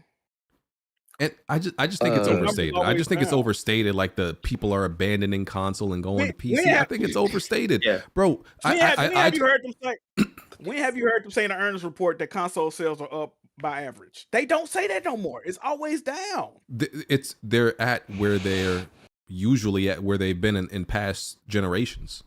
It's not growing. No, listen, consoles are not growing. I agree with that, but it's not like they're declining severely. They're at the same pace that they've always been. I believe the people who want to play on console are always going to play on console, and the people who want to play on PC are always going to play on PC. That's what I believe. I don't believe I don't believe there's a mass like exodus or migration in either direction. Really, I don't believe that. And a lot of shit Sony been doing recently, it tells me they gotta pretty much bank on the PlayStation success. PlayStation already Sony like biggest money maker, right? But a lot of the moves they doing recently, like they getting out of the TV market, they getting out of all these markets, bro. If PlayStation fail, bro, or ain't doing what it's supposed to do, they gonna be fucked. So I'm thinking, right, if all these rumors are to be believed, they know that people still value exclusivity, especially with these single player games. We don't give a fuck about marathon. They can go wherever fuck. But bro, it's a reason they doing this shit right now. Y'all, people and artists can say they stupid, we stupid or whatever the fuck. But if they doing it, I guess it makes sense, right? And how has this worked out for Xbox? That's what I keep trying to ask y'all. The shit ain't worked in the past 10 years. Why the fuck would you follow that trajectory? It don't make no sense, bro. Okay. So I just looked it up. So with the fact that PlayStation has been putting their games on PC, this generation they've also had you could say less exclusives. They made really bad decisions. With all of those factors, this still says as of early 2026, the PS5 has caught up to the PS4. And by the way, the PS5 is more expensive. The PS5 has caught up to the PS4's sales pace and is more profitable, with over 92 million units sold. And the PS4 was ahead by 3 million units. So the PS5 is behind only 3 million. Attribute that to Xbox being dead. There's no competition in the console space. Well, there's a lot of factors. Home console, exactly. What else they gonna buy? Exactly, bro. Their main competitor is not a competitor no more. Like, exactly. Like, bro, people don't. It's nuanced all this shit, and bro. If it wasn't a bad idea to begin with, they wouldn't be reverting it right now. That's my best argument. If it wasn't a bad idea to begin with, they wouldn't be reverting it right now. Yeah, they'd have no reason to. Exactly. And not only that, people act like we don't know the sales. We know that a lot of these Sony games have not sold that well on PC. The numbers have been released. We know that. Like, bro, listen, if every game sold like God of War and Days Gone, like they did on PC, like, that they all sold that well, they would still be releasing games. We've been getting gaslit this whole generation. This is the shit that pissed me off, right? Horizon Zero Dawn to sell 15 million on PlayStation. Well, guys, ballooning costs and budgets is not sustainable, right? Then they release it on PC. Oh, it sold 700,000 at launch. Oh my god! Then that nigga what? Right. So wait a minute. And look, and Jack, 15 million ain't impressive, but 700,000 is? Come on, bro. They still end up closing studios despite that. So and then niggas be like, oh, it's free money. Nigga, they have to pay to port them games. They got to pay to support. On top of that, that costs money. Red Pig. You remember this? If games go to PC, it'll help fund your next favorite game. Yeah, I'm so glad. Next thing you know, Blue Point getting closed down. Yeah, it's great fucking game. Thank you, Sons of Sparta. Thanks. Right. I think that statement would still be true if they weren't making other bad decisions in other areas. But no, but it really is, Jack. Like you said, the PS6 is coming up in like 3-4 years. They need reasons to sell that console. And exclusives is one of the ways they're gonna have to, sell a console. So wait, y'all still like y'all don't like how do you sell a PS6 besides bro? How did you sell the PS5? Yeah, exactly. What? Bro. Okay. No. No. You do not have to sell a PS6. A PS6 is just going to sell the same way the PS5 just sold. They didn't have to sell that either. That's not true. That's not true. That's absolutely true. They was not doing games on PC when the PS5 came out. No, it's not. The PS5. Yeah, they were. It started late PlayStation 4 generation. I could have sworn they started PS5. No, it was Horizon Zero Dawn was the first PS4 game to come to PC. It was toward the end. No, it wasn't. It was Days Gone. It was Days Gone. No, it was Horizon Zero Dawn. It was Horizon. Are you sure? It was Horizon, but when did that happen? I don't remember. When did that happen? I feel like that happened. Also, all the Spider-Mans are already on PC. Like, when did the first Spider-Man go to PC? It went with the first game. Because you remember, like, that's when Horizon was the testing the waters, and that's when later on Days Gone, and then Whole Slate from Jim Ryan. When was that though? It was like before. It was around the time before, like the PS5 was about to release, or so it was 2020. Was it 2020? Either 2020 or 2021. I don't remember. It was right. That shit like at the same time. If it was 21, the PS5 would already been out, but I don't remember. Yeah, because that was still when Jim Ryan was still in there too. Yeah, no, Jim Ryan was definitely still there. Either way, people are gonna buy PlayStations like no matter what, because they're not ever gonna come to console. Even like some of like the multiplats are on there, like Fortnite and all those kind of stuff. Those are like the top sellers that are on PlayStation. Jack, it was August 2020. It was August 2020. Oh, right, so that was right before the. But even still though, like I said, bro, if I got Helldivers 2 and I got two audiences, right? One audience is gonna buy my console, buy PS Plus and play the game, and the other audience is gonna tell me, bitch, you better do what we say. Take that goddamn sign in off, or we're gonna boycott this motherfucker and we powering all your shit going forward. Which audience you really should appease to? Like, I mean, come on, man. Like, come on. To be fair, Helldivers 2 it had more people buying it on PC than on PS5. Have more people buying on PC. It did. But we talking about single player games, though, Jazzy. We're talking about. Yeah, I get that, but they're not really putting those games. Like, they're not going to sell as much as like they are on PS5 because they're brand new. You can't expect like a lot of these games to sell as well as they did when they first came out, because a lot of people that are buying on PC, some of them are probably just buying it like over again because they bought it on PS5. I'm not even against them putting games as a service-based games on PC. I'm not even against that, right? They already do. I get that. But the single player shit, it should have never came to PC. That's how I feel. Yeah. Okay. Yeah, but that's why I'm saying like it's too late. They're too deep in to like try to reverse that, because it's going to be backlash on the timeline, and then they're going to look stupid if they fold on it. There's not going to be any big backlash. Are you kidding me? I think Xbox. Are you kidding me? I don't think something. Backlash from who? PC gamers? I don't think they're gonna give a fuck. I think it's just a little goofy. They're not buying the games. How you gonna get? How you know what I don't think it's gonna be a big backlash, Jazzy? Sony don't put out enough games for it to be backlash. They only put out like 2 games a year. Like, come on. Yeah, they don't. There's like sparse like releases, but like that's gonna happen anyway. And not only that, bro. Again, we've been over this. A lot of Sony games don't appeal to a lot of the majority of PC gamers. That's true. I agree with that part, but like, true. That is true. Well, for one is I think it just these looks niggas goofy. don't care about no intergalactic. I just think it looks goofy for you to release all these PlayStation games on PC and suddenly it just looks goofy. Just keep doing it, like because. Well, why though? Just keep doing it just to do it. They gotta make money. Okay, but look, y'all bring up. Okay, like you brought up, it takes money to port. Bro, it don't take that much money. The game is already made. And they got an in-house studio. And they have an in-house the game. Here's what I'm saying. The game is already made. even though yes, these PC games, these PlayStation PC games don't sell that much on PC, they don't need to for you to make a profit. And all of this, did you forget Spider-Man 2 came out on PC broken as fucking and still not fixed today, nigga? Like, it's not easy porting a game to PC. You don't think, BG? And, you don't think they and on all some of that, shit Spider-Man like, 2 didn't even sell it well on PC. You think they So it's like they don't want to worry about? Cause bro, like I said, bro, if they want to make maximum profit on PC, they got to do day and date, and they know that's pretty much that'll kill them, right? that's so, killing the console. do you think it's the type thing to where they like, yeah, we can get to a little extra money on the back end, but like I don't even want to deal with the shit, bro. Like I don't even feel like dealing with it. Like Bro, the amount of the money they're making is not worth the headache. Like that's what I'm saying. Focus on your console, focus on PS6, your PS5, and fuck PC. Like I agree. The whole point of them even putting games on PC was to like try to make as much money off their IPs like possible. On top of that, I'm using their words, right? They said that people buying games on PC, it'll make them want to get the sequels on PS5. I think they got numbers that prove that shit ain't working. That didn't work at all. Okay. They're not migrating. PC gamers are not migrating to PlayStation. If no PC gamer bought a PS5 to play Yote, I'm just waiting for Yote to come to PC. You're conditioning your audience to just wait for it to come to PC, then buy a PS5. Their whole strategy this generation has failed at every angle, bro. I guess the and way that's why I said them reversing the decision will look. It's not going to work the way they think it is.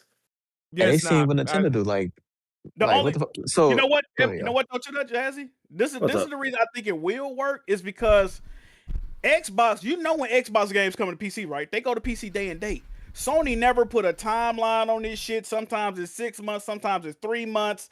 We don't know. We just gotta wait until they announce the shit. So if they just stop announcing the shit, they just stop announcing. Like we gonna be like, when is the next one? You know what I mean? So the next game, I guess the next game we'll have to like use as a test would be Soros, I guess. To see. Would be Ghost Yote. Yote's coming to PC. Oh yeah, Yote. Oh, they announced it already? I think they did. I can't remember. I don't think they did. No, they just announced like the Legends mode. Yeah. So that was the last I've heard. So Yote should tell us, like, if that doesn't get announced, because that came out when October last year. We got to give it a year.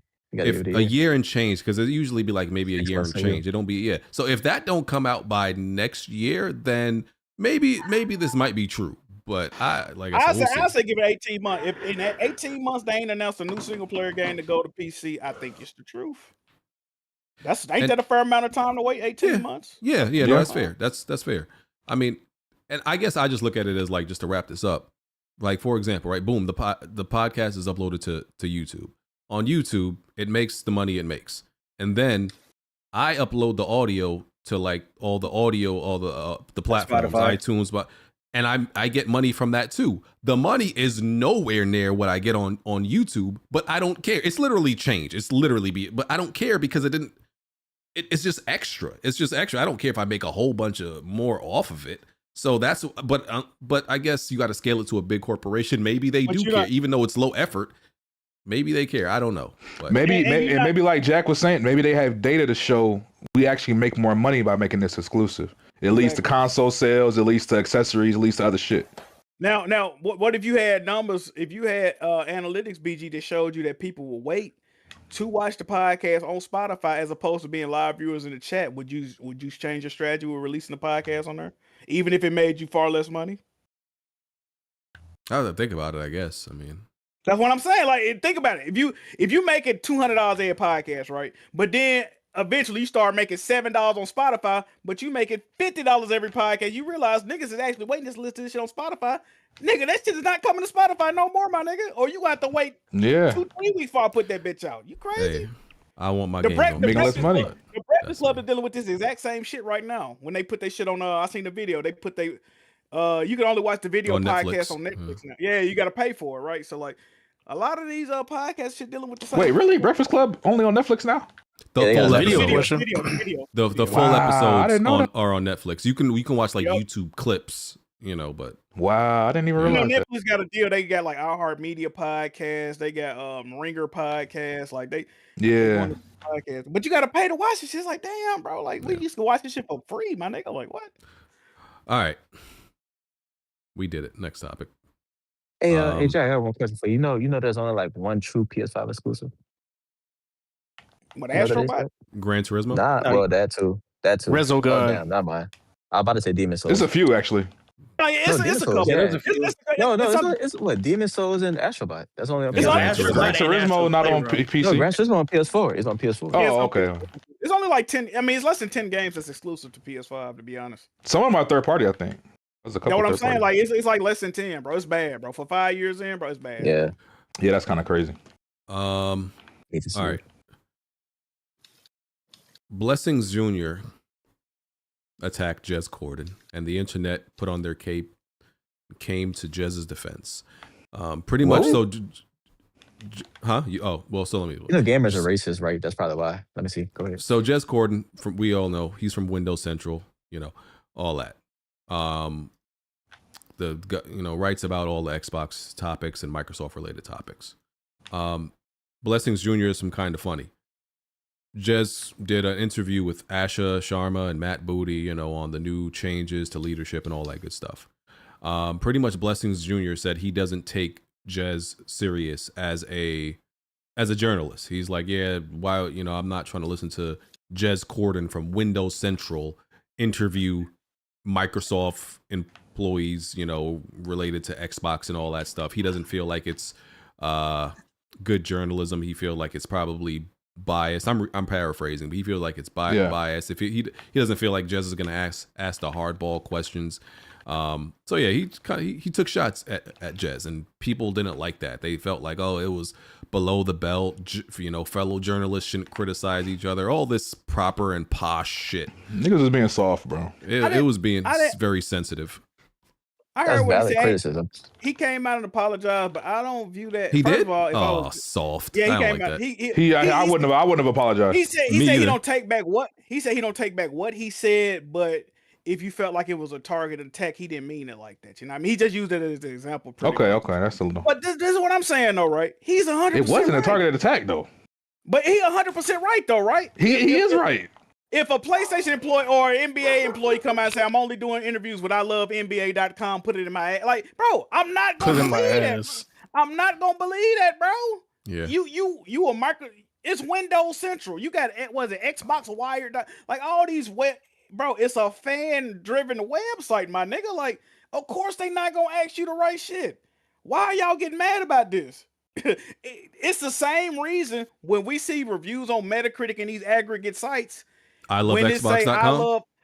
I love Xbox. Oh, I'm not taking that serious. We already know what's going on over there, right? That's what people say when they see shit. Or Push Square or whatever the fuck. Oh, we know what's going on with that.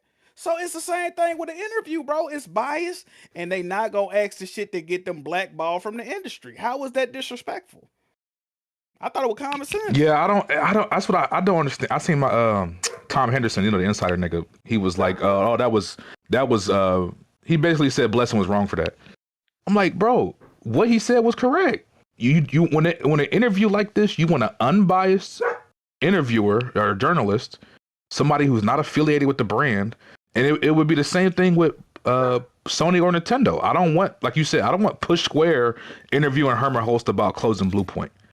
You know what I'm saying? I don't want now. Granted, Colin Moriarty is a PlayStation guy, but even Colin Moriarty, I know he can give a non-biased interview, and he would actually ask questions that people want to know.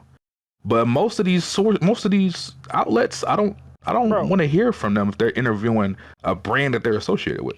It's the same reason people don't listen to Fox News when they big up certain political parties, because they already know where they align with the shit.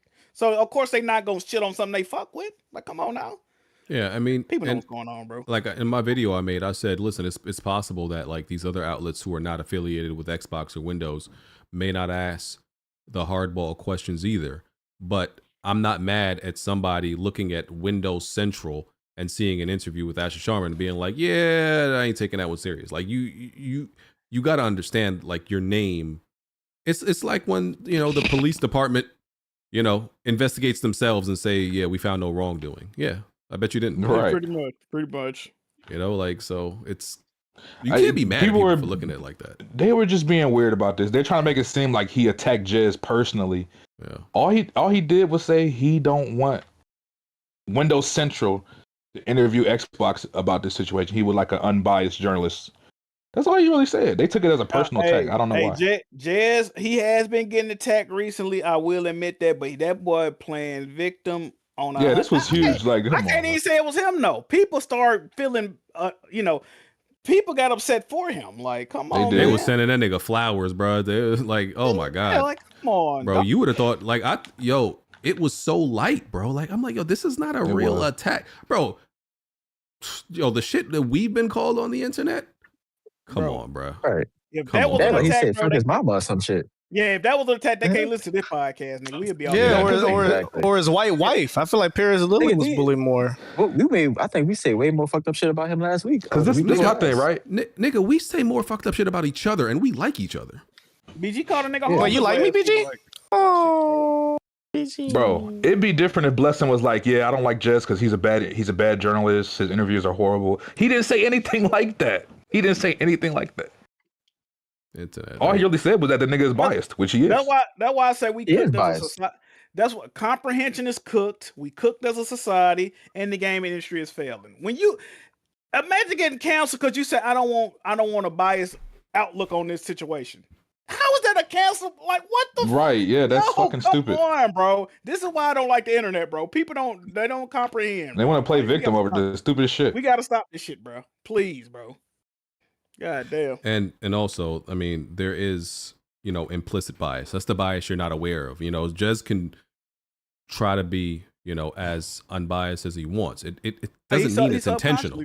Yeah, it's subconscious bias. It's implicit bias. Sometimes you can't help it. When you're very close to something, bro, it's hard to be completely neutral. So that's a fact. It is what it is. And like I said, not only that, Jez has an incentive to not ask certain questions to potentially ruin his relationship with Microsoft. Exactly. And whereas somebody who's not a give a fuck, like I'm gonna ask this shit regardless. And also the biggest thing about it is, bro, as they've shown, Microsoft and Xbox is only going to tell you what they want you to know. It doesn't matter if Jez asks.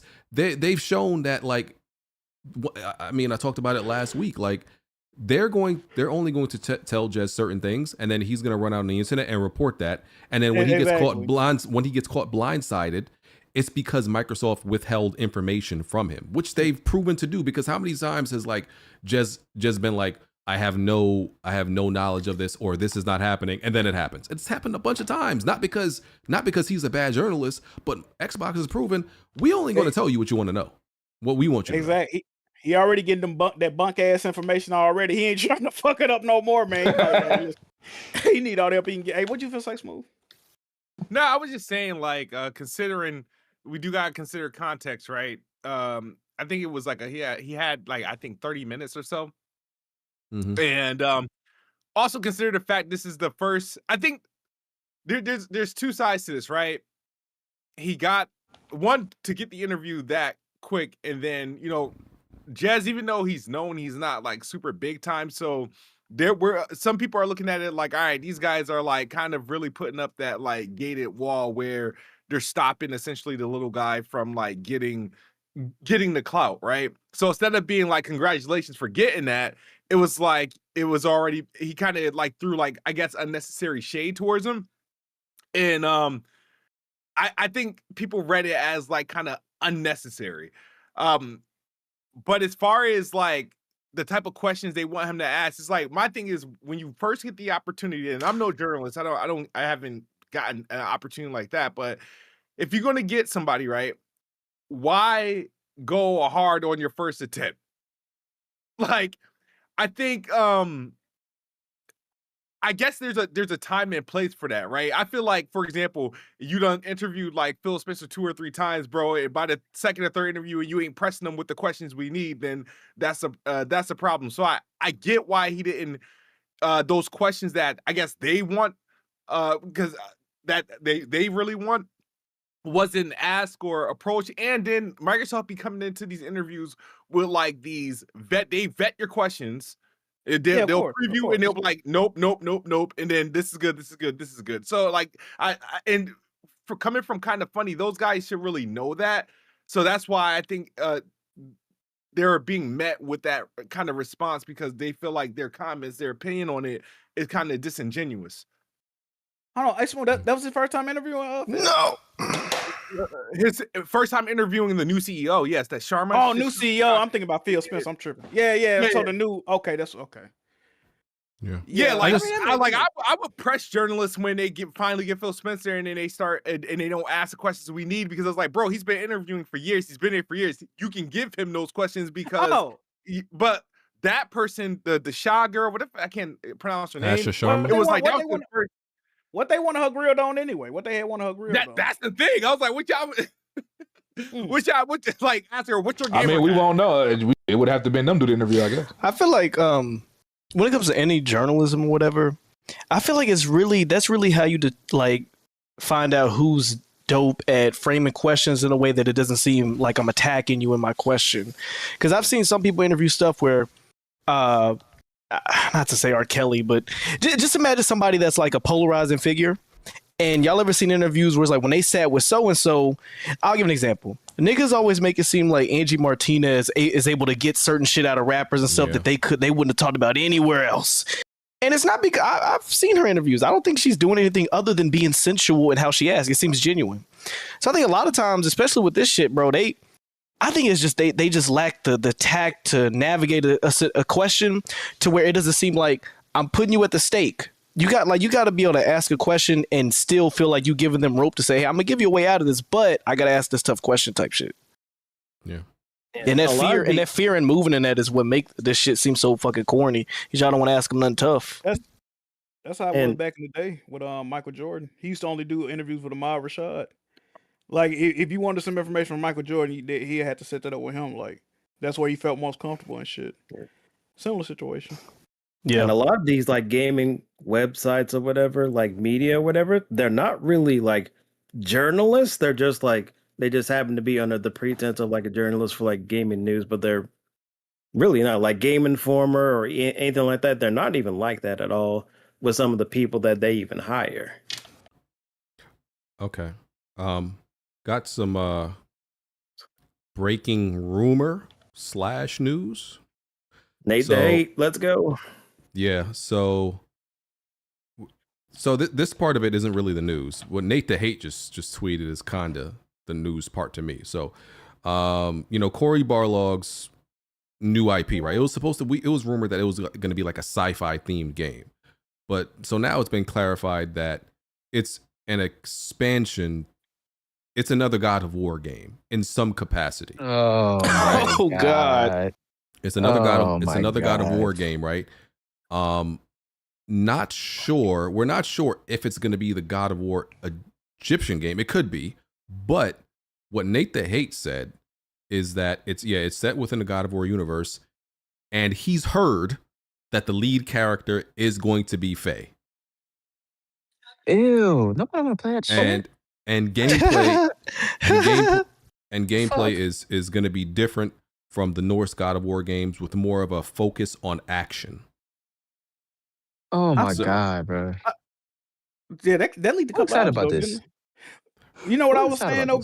What I was saying though? Well, Faye is dead according to God. So it's probably a prequel. It could be a prequel. Yeah. So yeah, prequel. So I'm thinking with this shit, y'all, is that of course they still working on the Egyptian God of War, but it might not be nowhere close to being done, right? And they working on the remake. I'm thinking they told them like we need a game out sometime soon. This might be a Miles Morales, right?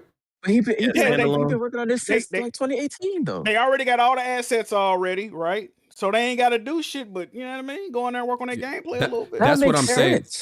But no, it does. I mean, this could be it could be like a Miles. It's a stopgap game. It could be an Uncharted Lost Legacy / Spider-Man Miles Morales, and they're still working on the God of War. And they're still working on the God of War Egyptian game, and then they're making this game where you play as Faye. Because I can't imagine you're going to be playing as Faye in Egyptian mythology. So that's what I'm assuming. Well, you remember she helped Kratos after he stabbed himself. She the one that helped him, right? So maybe she is. And that would also explain why what's his name, not TC Carson, but the other guy, why he kind of slipped up, like implying he's about to do another project. That might be what the game that he was referring to. Yeah. So you telling me they spent 7 to 8 years possibly planning and developing this game, another So God of War game, Red playing as Pick. fake. This is what I was about to say. Ragnarok Red came Pick. out like 23, ain't it? What do you mean? No, he's No, talking No, about but he's talking about Corey. Both are Corey games. been Oh, working on Corey, the yeah, game yeah. since Okay, at yeah, least yeah. 2019, So- 2018, Yeah. 2019. Yes. So let me ask you a Yeah. question, Red Pick. And he also supposed to be writing the Egyptian games too. So it's like that's a lot on his plate. I feel like it had to be 2 games at that point, right? I'm thinking this some shit they at the last minute they like, Corey, we need you to make this little mid, like, you know what I mean? So some people are calling it a What they call spinoff. standalone. It's some people are reporting like it as a a little spinoff. spinoff. Yeah. I'm sorry. I'm not trying to play nothing in the God of War universe that's not as Kratos. Like, I'm I'm But you don't, sorry. you I'm don't, you not. don't, you don't think you making another? You don't think you probably making 2 games then? Is that right? Probably I mean, is. I'm gonna tell you this right now, Jack. I hope he's making 2 games. I hope this ain't the game we've been waiting on.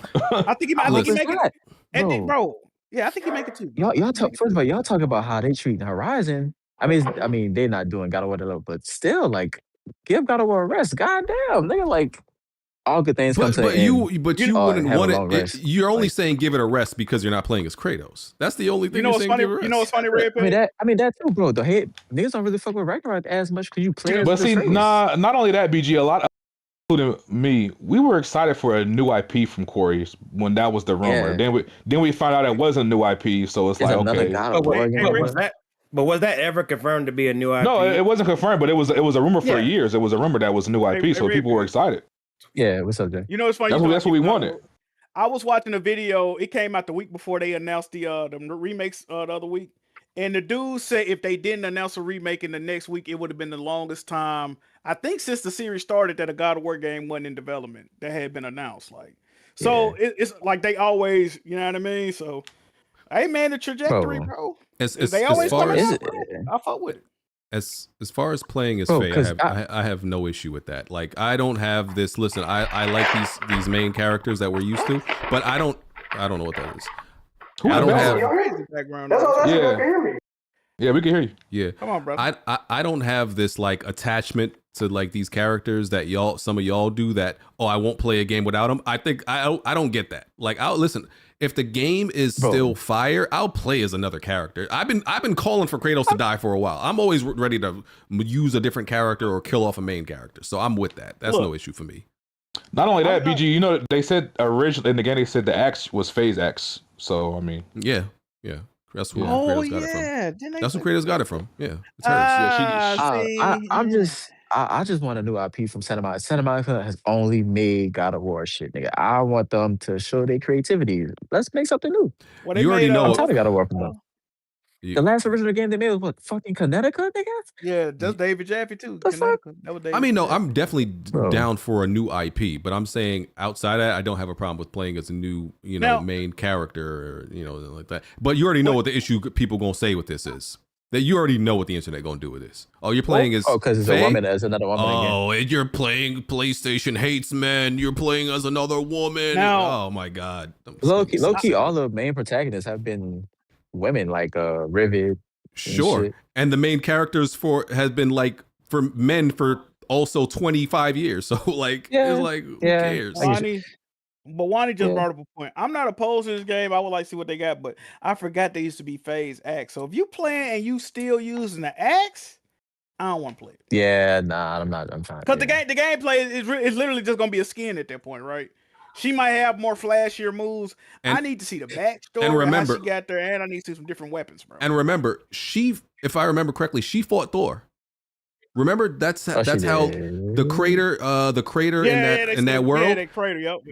That's that lightning bolt. Yeah, that crater and lightning bolt was from her fighting Thor. Yeah, Thor was like, this feels familiar. See, now I don't want it to be too bad. See, the more y'all explain this shit, bro, I don't want it to be a carbon copy. It sounds like more the same, bro. Yeah, if they figure out a way to make that shit inventive and it don't feel like I'm playing Ragnarok as a woman, I'm cool with that. You know, I'm not opposed to the game. But when they say it's more action based, that kind of makes me think: what if they go back to the original God of War trilogy formula, except you're playing as Faye? That's why I'm saying that's why I'm saying like this remake and this like Guns of Fire. I don't think that's the only project that like TC Carson is involved with. Mm-hmm. Like but they gotta show. If they not showing when she met with Kratos and brought him back to the North situation and all that. Yeah, you can keep that game, bro. You can keep that shit. I'm being disingenuous because I recall a lot of y'all not being interested when God of War Ascension got announced because it was a fucking prequel. I'm not trying to go play as fucking. Not me. I didn't care. I like Ascension. I like Ascension. I didn't care about that. I don't care. I still got my copy. The story is ass, but I still got my copy. Listen, I'm one of the. I'm you think one of this the story rare. gonna be in the better? Well, Corey writing it, so I'll Corey whatever he do. If Corey writing the shit gonna be on point for sure. There's no doubt in my mind, bro. Listen. No doubt. I'm one of the rare niggas that wants to play as Atreus. So, listen, that's. I'm not with that Atreus bandwagon. Nah. I ain't gonna lie to you. Yeah, okay. I don't think y'all see Division.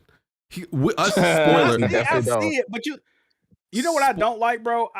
This is something I do not like about the current God of War games. I don't like how they trying to phase off Kratos, bro. They hitting at my man dying too much. He's being I know he's maturing and all that, but come on, brother. It's too much trying to kill my guy off, bro. Spoiler. Come on. Spoiler. And Jack, this is arguably the worst version of Kratos, in my opinion. This is the most boring, worst version of Kratos. I'm sorry. He been on some weird shit lately. I ain't gonna lie. The Kratos who give me immature mad Kratos. Me angry. He's like, that angry all the time nigga is like so much better. Why are you saying that? Why if you played the Greek games, you would not be talking like that. What the fuck?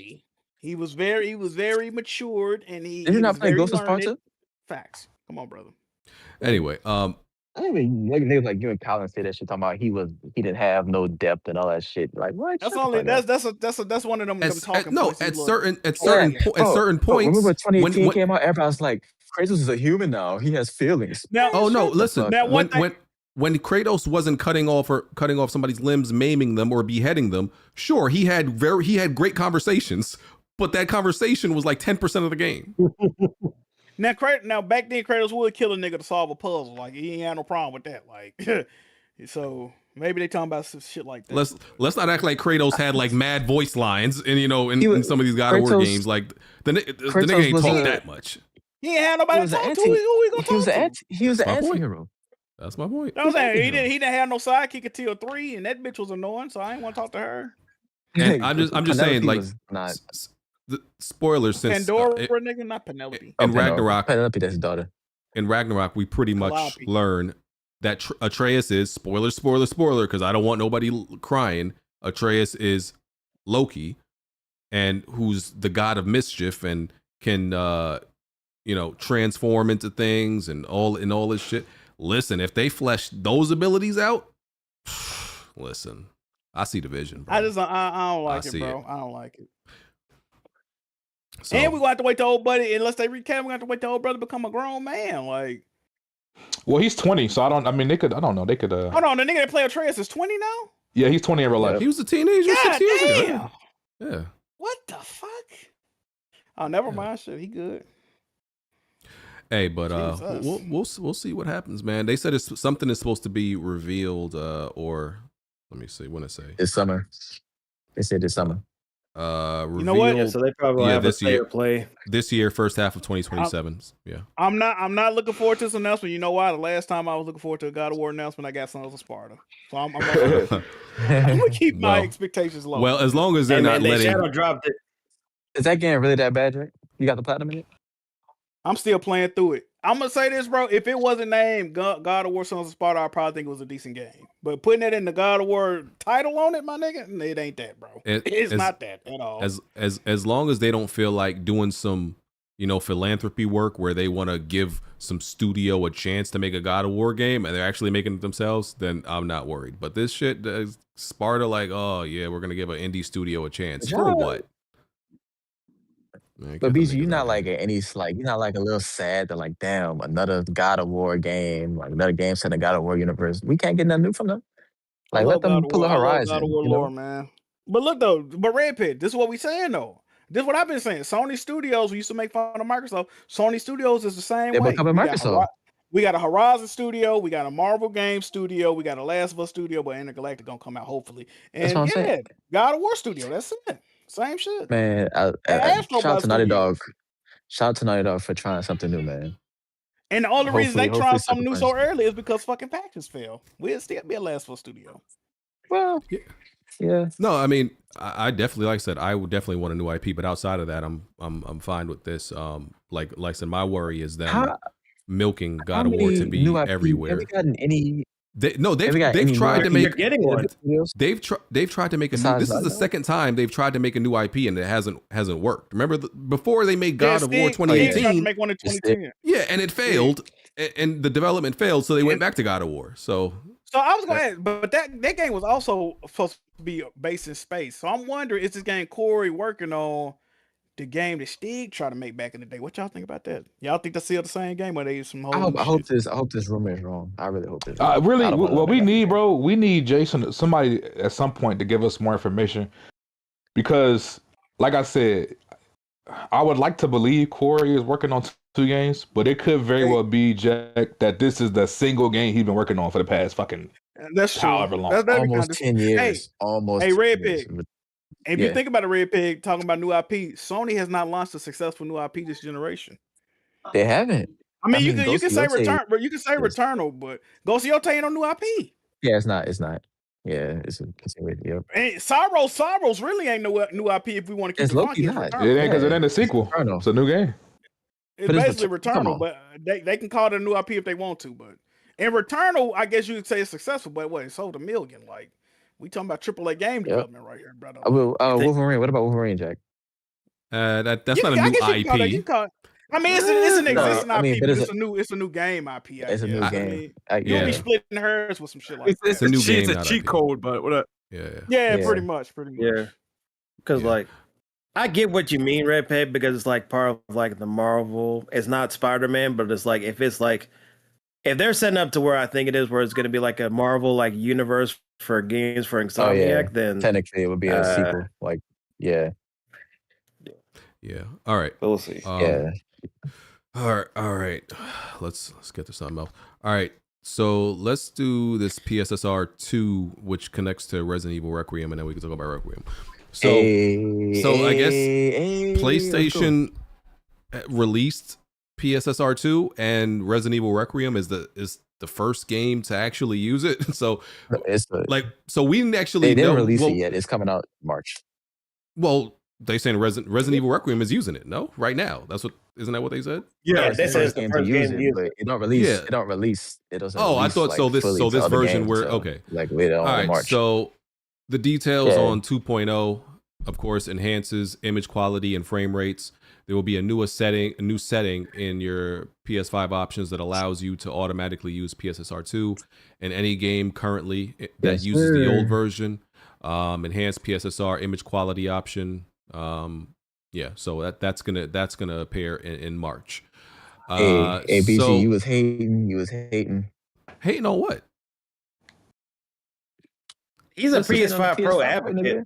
I am. He definitely he was hating on it. Talking about we got fake ray tracing and shit, nigga. We got real ray tracing. Here's the thing, right? Full ray tracing on RE9. Come on. Here's the thing.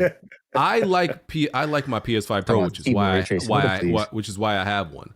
The thing is, I'm just realistic with what a console is able to do. Red Peg thinks that this shit is like a super computer that at NASA that can do anything. That's the difference between me and Red Peg. That's how you talk about. I didn't say that. What I'm saying, bro, no. What you're I'm saying pro-sexual. Is, I'm not. I'm a PS5 Pro. Listen. What I'm saying is this $700 PS5 Pro is punching above his weight, nigga. I know you see the visuals on display. Yeah, full ray tracing, GI lighting, reflection, shadow. Come on, now, stop playing. See, that's the difference between me and Red Peg. FPS. I'm realistic when it comes FPS. to I'm realistic when it comes to the Pro. PSSR 2. Look, add PSSR 2 trading blows with DLSS 4.5, nigga. No, it ain't trading blows. How many years? How many years? FSR, bro. It's trading blows with FSR. Oh, look at you hating ass, nigga. Stay on that shit box, nigga. You over there playing the FSR 1 and shit, that blurry ass game you playing, nigga. Like what? No, sir. Have you seen the beauty I've created? Oh yeah, he got the Xbox Magnus. Yeah. Oh, I forgot you got the little PC. My bad, Smooth. You got it. But BG, I got a question for you. Have you been playing the game with no ray tracing like you said it was, or you know, what's up? Initially, I wanted to look at it since y'all hyped it up so much. Then I turned it off. I was Oh, so you wasn't a dumbass. You played it with path tracing? I played it with normal, which is path tracing. So there's normal, there's ray tracing, and there's like another ray tracing option. I turned it on to look at it. The highest ray tracing option is path tracing. Oh, okay. So I had it on normal ray tracing. And then I also just looked at the other ones, and then I'm like, no, I don't care. So what? I put it. Are you stupid? Put it. No, I'm intelligent. You play with no ray tracing? So you play with no ray tracing? Yes, I looked at it. I saw it. A fucking idiot. Oh my god. I saw it. Oh I see how it looks. Oh my it's fine. You didn't see it. You didn't see it. I did. You didn't see it. I did. First of all, how long did you keep ray tracing on? How long did you keep ray tracing? For like that beginning section, section with Grace. Oh my god. Oh, this nigga's an idiot one time. He's an idiot. I'm fine. He's an idiot. Listen, it's all about options. You didn't even get to see the house part. When you go in the hospital for the first time, nigga. Oh my god. Like you didn't anyway. Like you're a fucking idiot, bro. Okay. The lighting? The lighting? All right. Okay, right. I don't mean to. I got a question for you. Wait. What's up? I was going to ask because a lot of people were making a big deal about this. Why are so many people don't know what AI upscaling is, and like they're complaining because like Resident Evil is like 1080p, like the native resolution. People are stupid. So here's the thing, Jazzy. Niggas they need to realize native resolution. It don't matter no more. It does matter. We're in the age That's of not AI true. upscaling. That's like most niggas are using these AI upscalers. Everybody using DLSS. Everybody using internal FSR. resolution still matters Most because of these games the internal resolution you upscale from determines how good the image quality will still be. Listen, 1080p. I guess 1080p and up, we should be good. But a lot of these games aren't even like native 4K on like PS5 either. Before this PS5 Pro even came out, because there's been dynamic resolution or it's got upscaled to like make it look like native 4K, but it's not. So it's like I don't know. So many people were like trying to clown like DLSS, like that internal frame rate. If it looks good, it looks good. That's what AI upscaling is there for. That's what I'm saying. Native resolution, it does not really matter no more. It really don't, for real, because everything uses AI upscaling now. So, like I said, niggas just stupid. I'm a PS5 Pro unless you got a supporter. 5090 or 4090. I'm not trying to hear you talk about native resolution. I'm a PS5 Pro supporter. I'm just realistic. That's all. A lot of these games that are native 4K, a lot of y'all are picking up the performance option, which is not going to be native 4K because the resolution is going to affect the frame rate to begin with. Right.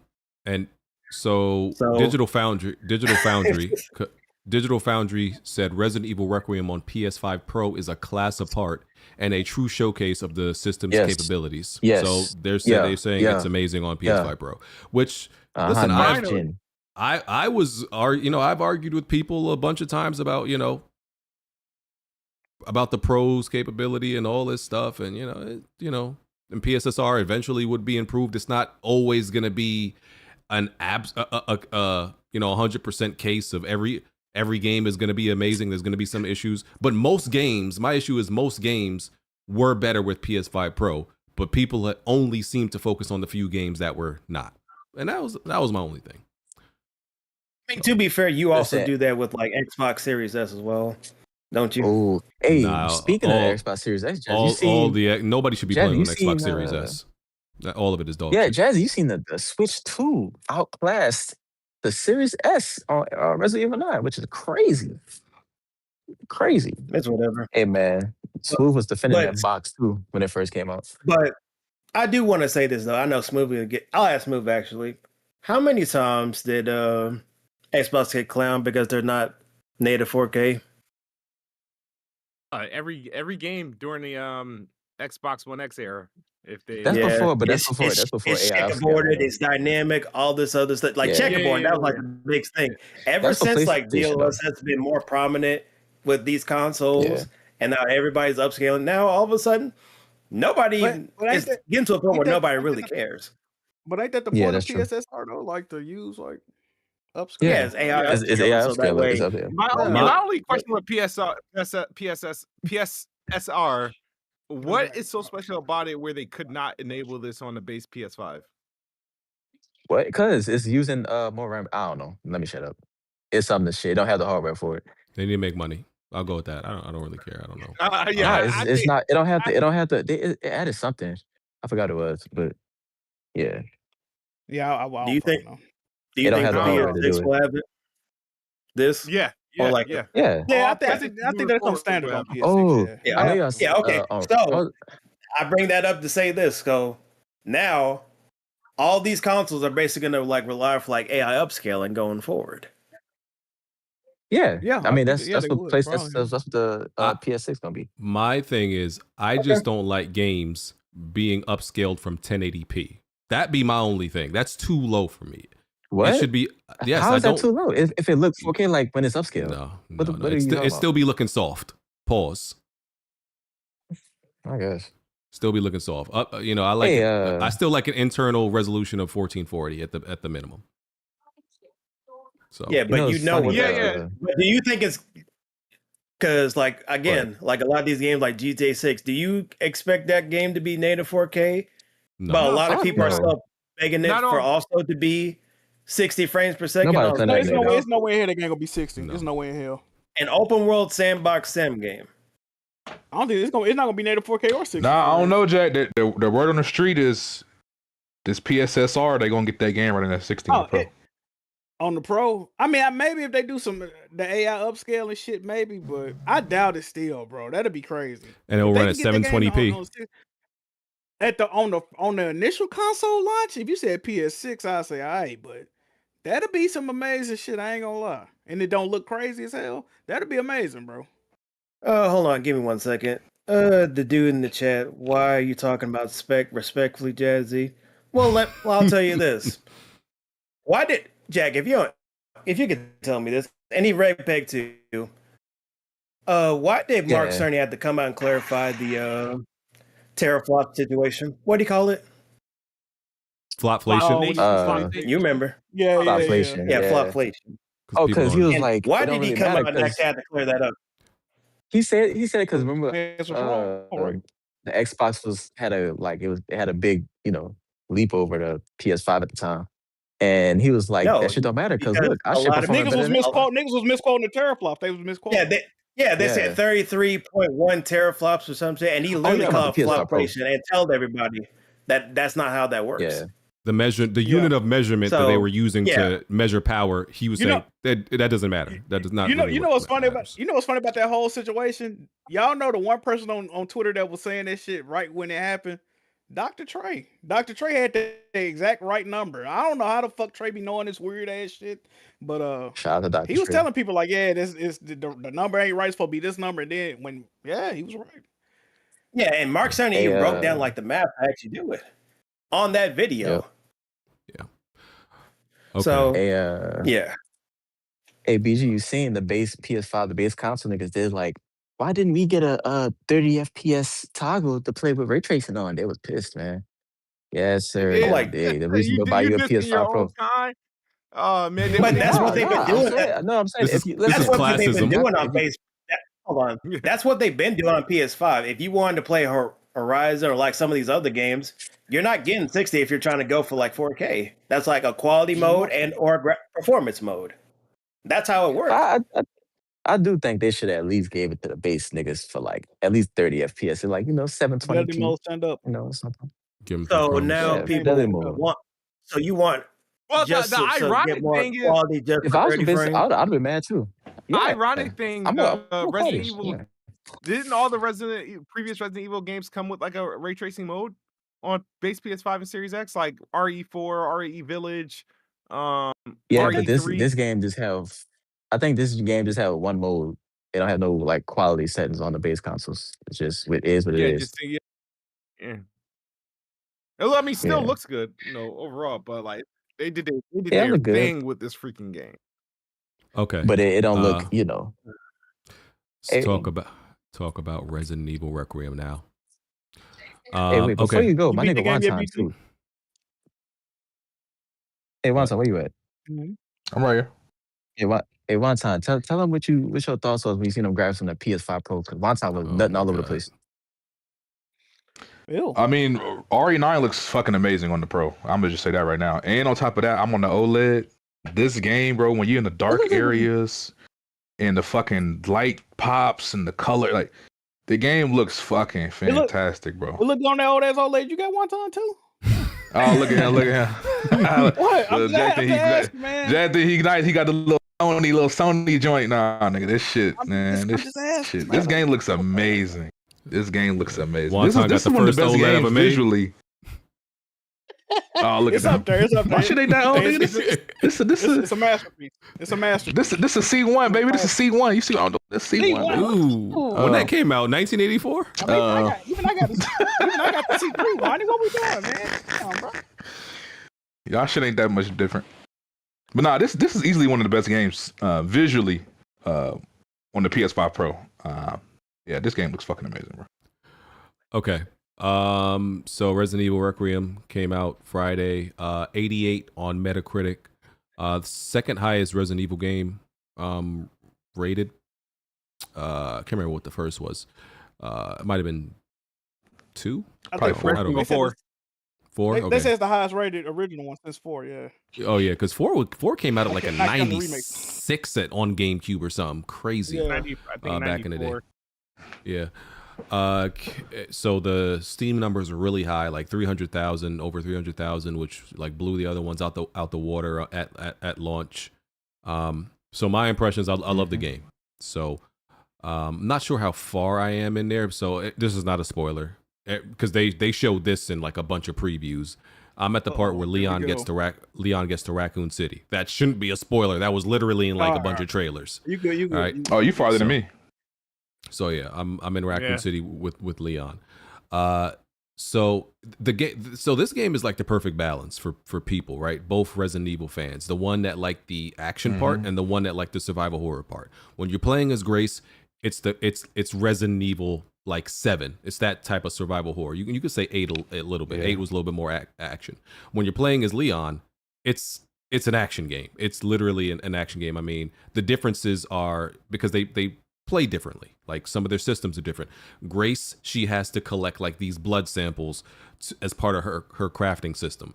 Grace can't parry. Grace can't pick up weapons and use it against enemies. So she doesn't have these abilities that Leon has. Leon can do all those things because he's like pretty much like we said earlier, a super soldier. So they play differently, and even their level designs are designed differently. Like her parts are more dark and slow and horror and things like that. And Leon, they literally throw like a lot of enemies at you at once.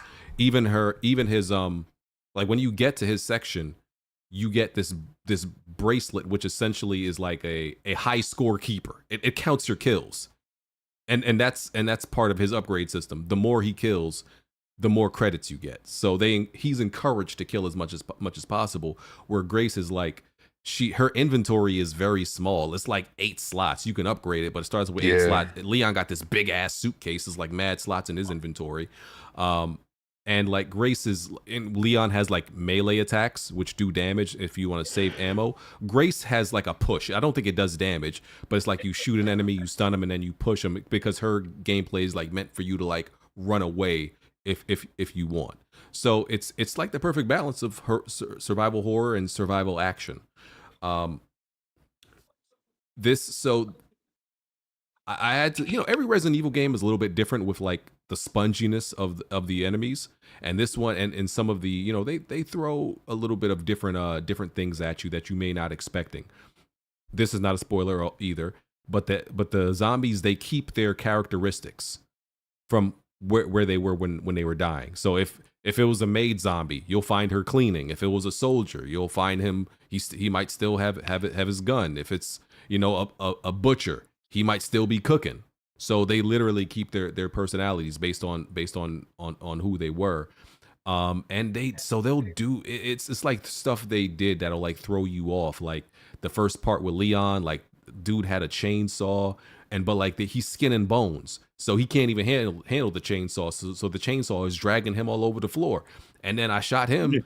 I shot and killed him. The next nigga picked up the chainsaw. I'm like, yo, I shot 2 dudes, and the next nigga kept on picking up the chainsaw. I'm like, yo, I can't even get the chainsaw. So and we saw a little bit of that in like Resident Evil, well, a lot of it in like Resident Evil 6, where like these zombies and like they were shooting and shit like that. That happened in 4 also. There was a section where like the army base where they would shoot and use guns a little bit. So, and there's always been like melee weapons and things like that, and crossbows. But like this one is a little bit different, where it's like, okay, you still have to figure out, okay, what's the gameplay loop of how I have to play this? You know what I'm saying? You kind of gotta evaluate, okay, the sponginess of the enemies. Am I supposed to like shoot and run, or shoot? Like, what am I supposed to do in this situation? There's like the way they place there's like several mini bosses placed around the world that are kind of like a bunch of Mr. X's. You kind of got to look at it like there's a bunch of Mr. X's walking around, and it's like, okay, and so they're made to like stalk you and hunt you throughout the different levels and things like that. So it's like, and okay, well, how do I, got to figure out, okay, well, how do I take care of them? It's not like an official boss fight. It's kind of like just a mini boss fight, hunting you around the game. Yeah, I love it. Once you figure out, I was thrown off a little bit, because I was like, yeah, I'm not sure exactly, especially as Grace. Specifically, Leon is like, this was easy to figure out. But Grace, it just took me a while to adapt to exactly how they wanted me to play her. But once I figured out the rhythm and the gameplay loop, no, in third person. Once I figured out the gameplay loop, I was like, okay, I got this. I got this. I see how they want me to play. I see this little formula. The blood extraction thing felt like a little bit of a roundabout way to craft. I'm like, I don't really see how this was necessary. I'm like, y'all could have just had a regular crafting system, but they wanted to implement blood in the game a bit. So, I mean, yeah, I'm gonna let y'all go, but that's some of the stuff that came to my head. I love the game. It's really great. Yeah, I'm gonna play yeah, go ahead. I'm gonna give a shout out at it. I've been the biggest like avoider of Resident Evil. I haven't beaten a lot of them. I think I've only beaten 2. I only got 2 under my name. I think RE5 and RE7, and then I made it to like chapter 9 of RE4, and I haven't continued it because I stopped playing my Xbox console. But as far as this one, I really like it on visually.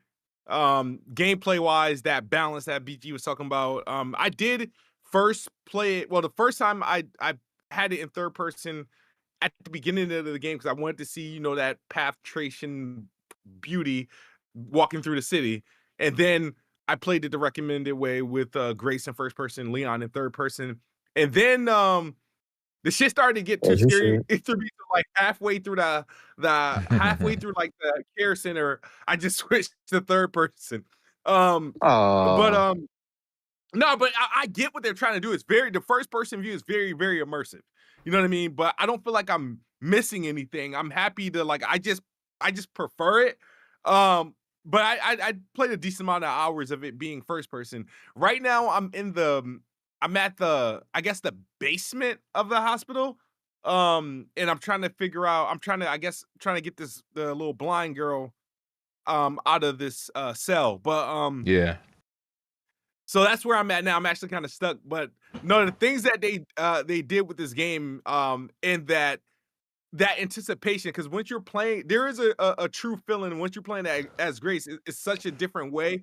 And then when they bring Leon into the fold, there's just this sense of comfort of just like, all right, I'm about to just blow through this shit. Like, and I think they do it very, very good. How like they interchange what's going on. Either by the time you get to Leon, it's either right after or right before, or like, or sometimes things are happening at the same time, and you kind of see how he got there and whatnot. And yeah, I have no complaints on this game. This might be, this is definitely a early Gotti. I understand this from what I'm hearing. This game is relatively short. But I thought you had it beat because you had like 3 streams, and then one of them was like 5 hours. So I figured, I was like, I can't watch. I thought he was at the end too. I'm gonna get spoiled. So yeah, people are exaggerating. Like when on your first playthrough, nobody is beating this like super fast. Like after you know everything, then you could probably do that. Yeah, I can see that. That simply go with like a lot of like first playthroughs go, because you don't know where everything is and like how to get through like whatever maze of the map you're trying to go. Yeah, for certain things. Especially there's this like Grace, like I said, Grace's parts are really dark. Like actually, if you're not one of those bums that turn their brightness up, bro, like I'm about to say, you mean literally dark? Like, oh yeah, like yo, some of these parts are hard to navigate because it's you black, can't see nothing. Like I It's was dark like, as yo, fuck. and it's like confusing. I'm like, yo, I mean, the maps are great. That's something that Resident Evil has done really good for a long time is the map design. Like, it shows you items that you may have left over, what doors you've opened, what doors have not been opened. So that helps a lot. But just playing the game, like, yo, I can't see. Like, so it that takes long too. And some of the there's some puzzles. The puzzles are nothing crazy. But just navigating. Sure? No, the puzzles. I don't think I've. The puzzles are not. Red Paper be tripping over them puzzles. They not hard, bro. They not hard. I don't think. No, the first puzzle I had was to find the fuse. That was easy, but I don't know because RE8 has some crazy puzzles. No, RE8 has some hard puzzles. The only thing that get me. I don't even think I've run across anything in this game right now that I would even consider a real puzzle. But the only thing that sometimes gets me is like. It's not like a puzzle. It's lack of like information. Like sometimes you'll get an item. And you're like, yo, what am I supposed to do with this?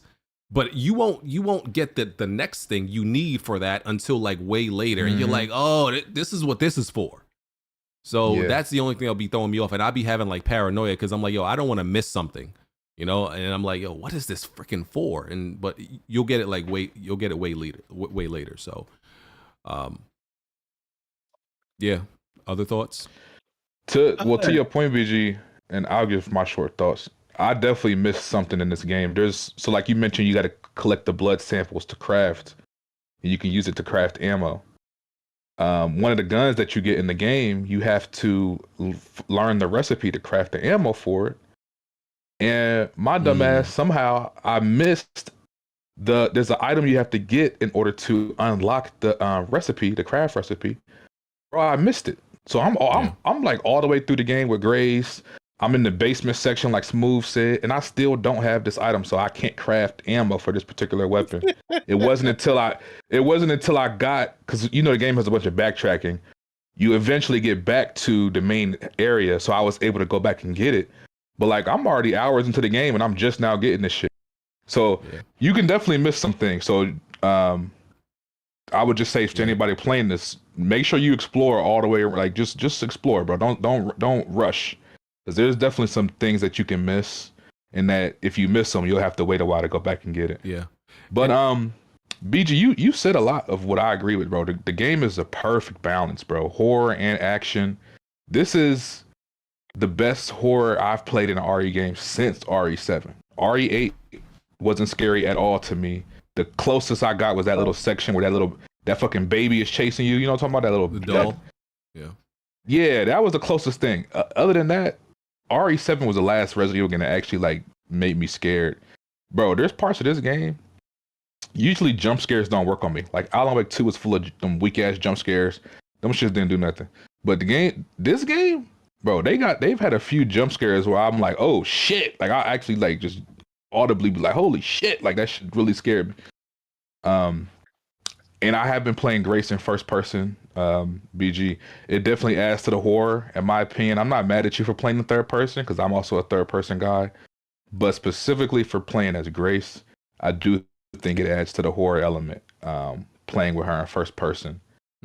Also, I think she's a great new addition to the RE franchise as far as a character. I'm actually enjoying her character. I like her backstory that they show you, like with her mom and stuff. Obviously, there's a lot of questions still, because I'm still I think I'm probably midway through the game. So there's still some shit I gotta find out about her, but I'm enjoying her character. I'm enjoying playing as her. Also, something else you mentioned. It is good. The story is actually very good. Something else you mentioned though, there's enemies in this game that I didn't even know you could kill. Like you were mentioning, like the mini bosses, like the little Mr. X type enemies. Some of them, if not most of them, you can actually kill, and I didn't find that out until I saw somebody else do it. And I was like, what the fuck? I was just running away from them niggas. You get good stuff for killing them. I've killed all of them in Grace's part. Yeah, so that's another thing too. There's items and charms and things that you get because like a lot of other Resident Evil games, they have like charms that like give you like bonuses or like stat upgrades or whatever the case. So there's a few charms that I haven't gotten yet because I didn't kill certain enemies. So yeah, no spoilers, but if I don't know, hopefully if you haven't played the game yet and you come across these these pursuers, stalkers, whatever you want to call them, but it's not bullets that you need to use on them. I think enough bullets could work. I haven't tried, but it would take a lot of bullets. So there's an item. There's an item. A lot. There's an item that you get that kills them with pretty much one hit. You got to craft it. Yeah, BG's right. You'll know the item when you get it because it tells you what it's used for. But yeah, you have to use a specific item to kill these bosses. And I didn't even think to use it. I had one on me. I just didn't think to use it. But anyway, yeah, I'm fucking with the game, bro. And playing as Leon, bro, Leon is fucking fire, bro. His gameplay is so fire. Like you said, they got this nigga like fucking John Wick. I love that he gets his little axe that you can repair. He can pick up weapons. His gunplay feels great. He has a lot of great guns that you get access to. Yeah, it's just fire, bro. It's really fire. I'm really enjoying this game. This is probably the most fun I've had with Resident Evil since RE2 Remake. RE2 Remake is one of my favorites that I've played since they've started bringing back these Resident Evil games. I liked RE4, but I wasn't as high on RE4 Remake as I was to. Still a great game, but this game is fire, bro. RE9 deserves the hype that it's been getting. It's a very, very fun game. Yeah. So I'm probably not as far in as like y'all are because I've just gotten to like where the second time that you switch to like Leon, that's where I'm at right now. So far I really like Grace's gameplay because even though she's in the FBI and a lot of people complain about how she is, but they intentionally designed that way because she's not that overpowered, she's not experienced, and she's frightened the hell. Like you can actually feel that while you're playing the game. Even to like the sound design where she's like breathing like she shook the fuck up in this game like a lot. You can see her hands trembling when she holds a gun. Like actually, it's just kind of crazy. Yeah. Nigga, me and her screamed at the same time. We shook and everything. That shit was fire. Yeah, and major props to, like the voice actress. Like she did a really good job. At least from what I've played so far, she really like she's really just like terrified, and you really hear it in her voice, like how shaken up she is about everything in this situation. And even when you go find out exactly under the context of where she's going to, you're like, damn, that's really fucked up. A situation that she's in. Yeah.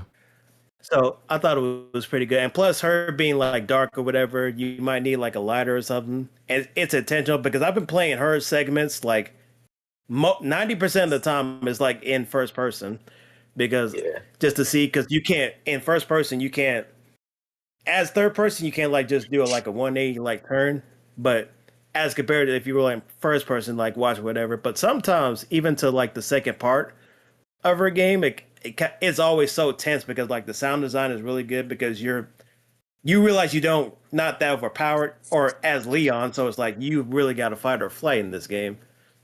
So by the time you do get to Leon, you actually feel like empowered because especially when Leon uses like the Requiem gun, it feels so satisfying to pull off when you actually kill enemies, but then you don't want to like use too much of that either. And the zombies are pretty cool because like even like Leon himself, he also uses like certain like melee attacks, and some of his animation like different depending on what weapon he's using or whatever. Like when he's near about to like kill, like he actually like stomped a zombie's head in some type of shit. But it's really fast and really cool. So far it's pretty fun.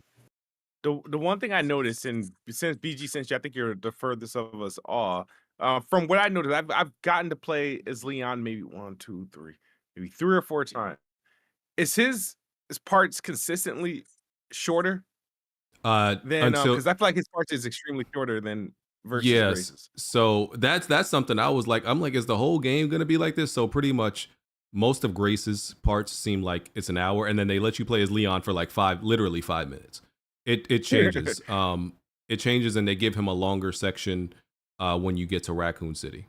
Yeah. So you play as him. He pretty much gets Grace's length when he gets to Raccoon City. Yeah, and that ain't that what? What you about to say? Oh, I'm about to say, ain't Raccoon City? That's like RE4, RE2. Is that RE2 City? 2. Oh, Yeah. so that's supposed to be like a big reunion. Did you cry, BG? Did you like, oh my God, Raccoon City? Did you have any callbacks? Not, but it's no that. Listen, that is some like the gameplay that y'all experience now is really good.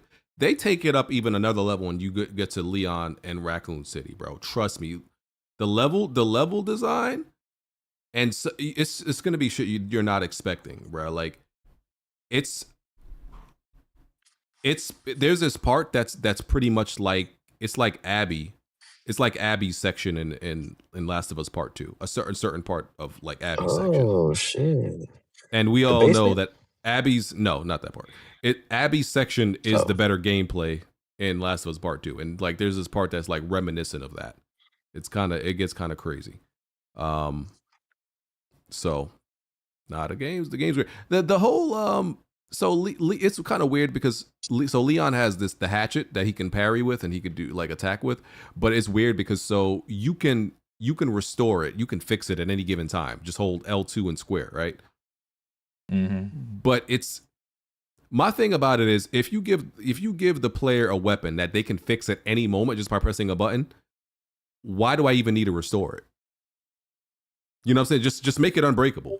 Because in past Resident Evil games, like for example, like you had to go somewhere or do something to restore. Like in Remake, you got to go to the merchant and you have to pay him money. Hey, restore my knife or something like that. Now, like yo, if why do I need to restore it? It's like what's the point? Yeah, there's no barrier. I think they did that just because it's like so that way it's not just a thing you could just rely on throughout the whole game as a resource like management also, because you can use it to like parry, but then you have to like repair it like right after that. If you're like parrying like a chainsaw attack, it happened to me and I had to like redo it like right over again because like fuck, because I gotta use that weapon. Yeah, maybe it's a timing thing. Like, yeah, because you're too busy like worrying about like crowd control with Leon. Hey, by the way, BG, I heard another thing about your playthrough. It's been asked because you don't be shooting no guns. You just be trying to save ammo the whole game and end up not using any of it. That's not. Is that true? That's true in some of my playthroughs of other games, but that's not true in this one. I've been even as Grace when I've been playing as Grace, I've been killing everything as Grace, and she doesn't have a lot of ammo. I've killed everything as Grace. They said when you was playing as Leon in the opening, you wasn't shooting nothing because you was like, I want to save my ammo. No, in the first part where you play as Leon, that's not really a gameplay section. That's like it's literally 2 minutes long. So I just ran. I'm like, it's 2 minings long. I just ran. It's like a little taste. It's just a taste of his gameplay. That's all it was. So why was you running? That makes sense, BG. Because you don't really need to like kill them all. Yeah, I could tell this. I could tell him like, oh, this is like just like a intro. This is not really a section to play. So I just ran and like it was literally over in 30 seconds. So I'm like, yeah, there's no point in me killing nothing. After that, no, I kill everything. I've literally killed everything after that as Leon and as Grace. Okay. All right. Question. Answer this question for me, right? Because when I first played Leon, I shot up everything. I fought everything in the middle of the street. And yeah, me too. By the time I got the Grace and it was time to give her the Requiem, it had one bullet in there. You always have one bullet? It's always one bullet because I never used the gun and I had one bullet. I was about to tell you, damn, dog. Which I pointed out, which makes Leon, makes Leon a piece of shit. Because why would you give this girl a gun with one bullet? Like, what's wrong with you? Count. Unless she probably gave it, because some people speculate it's because the bullet was for Grace. For her to kill herself? Some people are speculating that it was. Yeah. Yo, what? That's nuts. Yeah, what the fuck? Jack, when you gonna play the game? Streaming it next week, man. Next week? You mean tomorrow? Next week is tomorrow. Lazy bitch. Next week is now, actually. Tomorrow? What the hell? It is next week. No. See, Hey, Jack act like he working 9 to 5 and he gotta take weekends. I got caught up. Look, stream the game on Fridays. I was gonna stream on Friday. I got took to the movies. Saturday, my family drugged me out the house to do some bullshit. Then okay, I you got played excuse this weekend. Horizon. Okay. I played the Horizon beta. Then Shame on me you. and Blaze game. I know. So I should have been playing this instead. I was playing Sons of Sparta. Me and Blaze game for 4 hours yesterday. It's a lot going on, people. Okay. Bless your Playing the heart. game next week. Damn, so you chose Blaze over your viewers. Okay, that's good. That's good to know. Absolutely. Every day. Oh man. What the fuck? That's my guy. What? Oh, I did Blaze pre-order Piggy Boy, huh? RE7 though. I already have it. I do have the game chat. You ain't have no I ain't bought it. Here excuses, you go Jack. right here. I did. I pre-ordered it. There you go. Okay, They don't want to see what's in BG your a library. scumbag. I got it, man. Yeah, BG lame. Hey, bro, BG ain't been buying no games, chat. How ain't we been buying no game games, partners? yep. He ain't buying no fucking games. Listen to this nigga sound like a leech. Listen to him. I'm just saying, BG. See, that's why I'm glad one time my game chat partner, because he definitely bought this shit. I was most not buying of the games. First of all, Jack doesn't have to buy that many games because of me. So he mad I didn't buy Resident Evil on PlayStation. Like, no, I didn't. But you benefit off of me every other time. You supposed to be a pro-sexual, dog. Now you ain't even seeing. That's why you mad at the PSSR because you can't see it. I never claimed to be a pro-sexual. He didn't even see it. That's not me. I'm a pro advocate. I'm not a pro-sexual. All right. There's a difference. We should change that, BG. No, I'm good. I don't believe the PS5 Pro can perform miracles. I don't. Yeah, I don't. Pro bisexual. I don't believe the Pro can like change water into wine, and I don't think it can make you walk on water and all that shit. No. It turn water into Sprite, nigga. It make you say, "Ew, goddamn." That's what it do, nigga. The PS5 Pro is gonna stop until the finest one. But hey, it's fire. I might get that Pro, man. I might need that Pro now, man. I don't know. I might need that Pro. I don't think there's nothing else to say. The graphics are truly great. The story is good. Oh yes, because sometimes Resident Evil is goofy. The story overall, the Resident Evil story is goofy, right? Like it's not. You can't take it too serious. This story feels serious though. But overall, it's goofy as in like it's hard to explain. The tone is not goofy, but the overall story, eventually when you have this many games, because it's not just 9 Resident Evil games, you got the spin-offs and the ones that are not numbered. Eventually, when you have this many games, a lot of shit just stops. You can't make sense completely. There's a lot of shit in Resident Evil like, okay, this makes zero sense. That's what I mean by goofy. So it's like it gets a little bit outrageous and just like maybe, I mean, and I guess it is a zombie game, but it was started out as a somewhat grounded zombie game, and then it became like, my nigga, we started fighting vampires and a whole bunch of other shit that became, it became nuts at a certain point. Do you actually know the RE story though, bro? Like that shit is mad. That shit mad confusing. Bro. And it's like about Umbrella or some shit. That's like some evil corporation. Yeah, well, we know that. That's the base of the story. But I'm saying G virus, T virus. Like I don't know. Yeah, I know the Resident. So like what, a different virus now? There's been several viruses. So there've been like different versions of the virus. Yeah. Like even in this game, this is an altered version of the T virus. But there's always been another virus also. So I know the Resident Evil story, but I've forgotten so much of it, and then like it's hard to put it all together. Is what I'm saying. I don't think anybody could put all the story of all the Resident Evil games together and make it make sense. Is what I'm saying. It's just too much. Nigga, I'm putting this shit on the level of Kingdom Hearts, my nigga. If you understand the Resident Evil story, you're a special type of motherfucker. Because my nigga, I remember when I was playing Village. And I read everything in Village, and like, cause Village, some of the lore in Village predates Resident Evil 1, so they added story before Resident Evil 1 happened, and I'm like, oh my god, this is getting like the rabbit hole goes crazy in Resident Evil if you actually want to take it like super serious. It's too much information, way too much. So, but. It's fire. Yeah. I can't wait to see Jack. Jack, play it as intended. Play Grace first person, Leon third person. Don't do what BG did. You know what, man? If that's what the viewers want, man, I gotta do it for y'all. I was gonna ask y'all, did y'all do this thing? I seen if you put like a sight on Leon gun, like it'll go in first person. Y'all did that? There's an option. I turned it off. Yes, so the game has an option that it's like you put like a dot. Yeah, so when you have a dot sight on the weapon, and if you play in third person, there's an option that'll automatically put you in first person just for the dot, just to use the dot sight. I turned it off. I'm fully in third person. So, yeah. Because that's not like the default setting. You gotta actually like change that to do it. Hey, yes, I agree with somebody said it in chat. Resident Evil Village, the final boss, forgot her name. She's literally the most. I think she's probably the most spongiest boss I've played in any game ever. Like it's insane how many. Final boss. Wait. Oh, y'all don't remember? Oh my Are you talking god. about old girl? Yeah, I don't remember. She's talking about the tall bitch. Girl, everybody. She's Lady. No, she's not.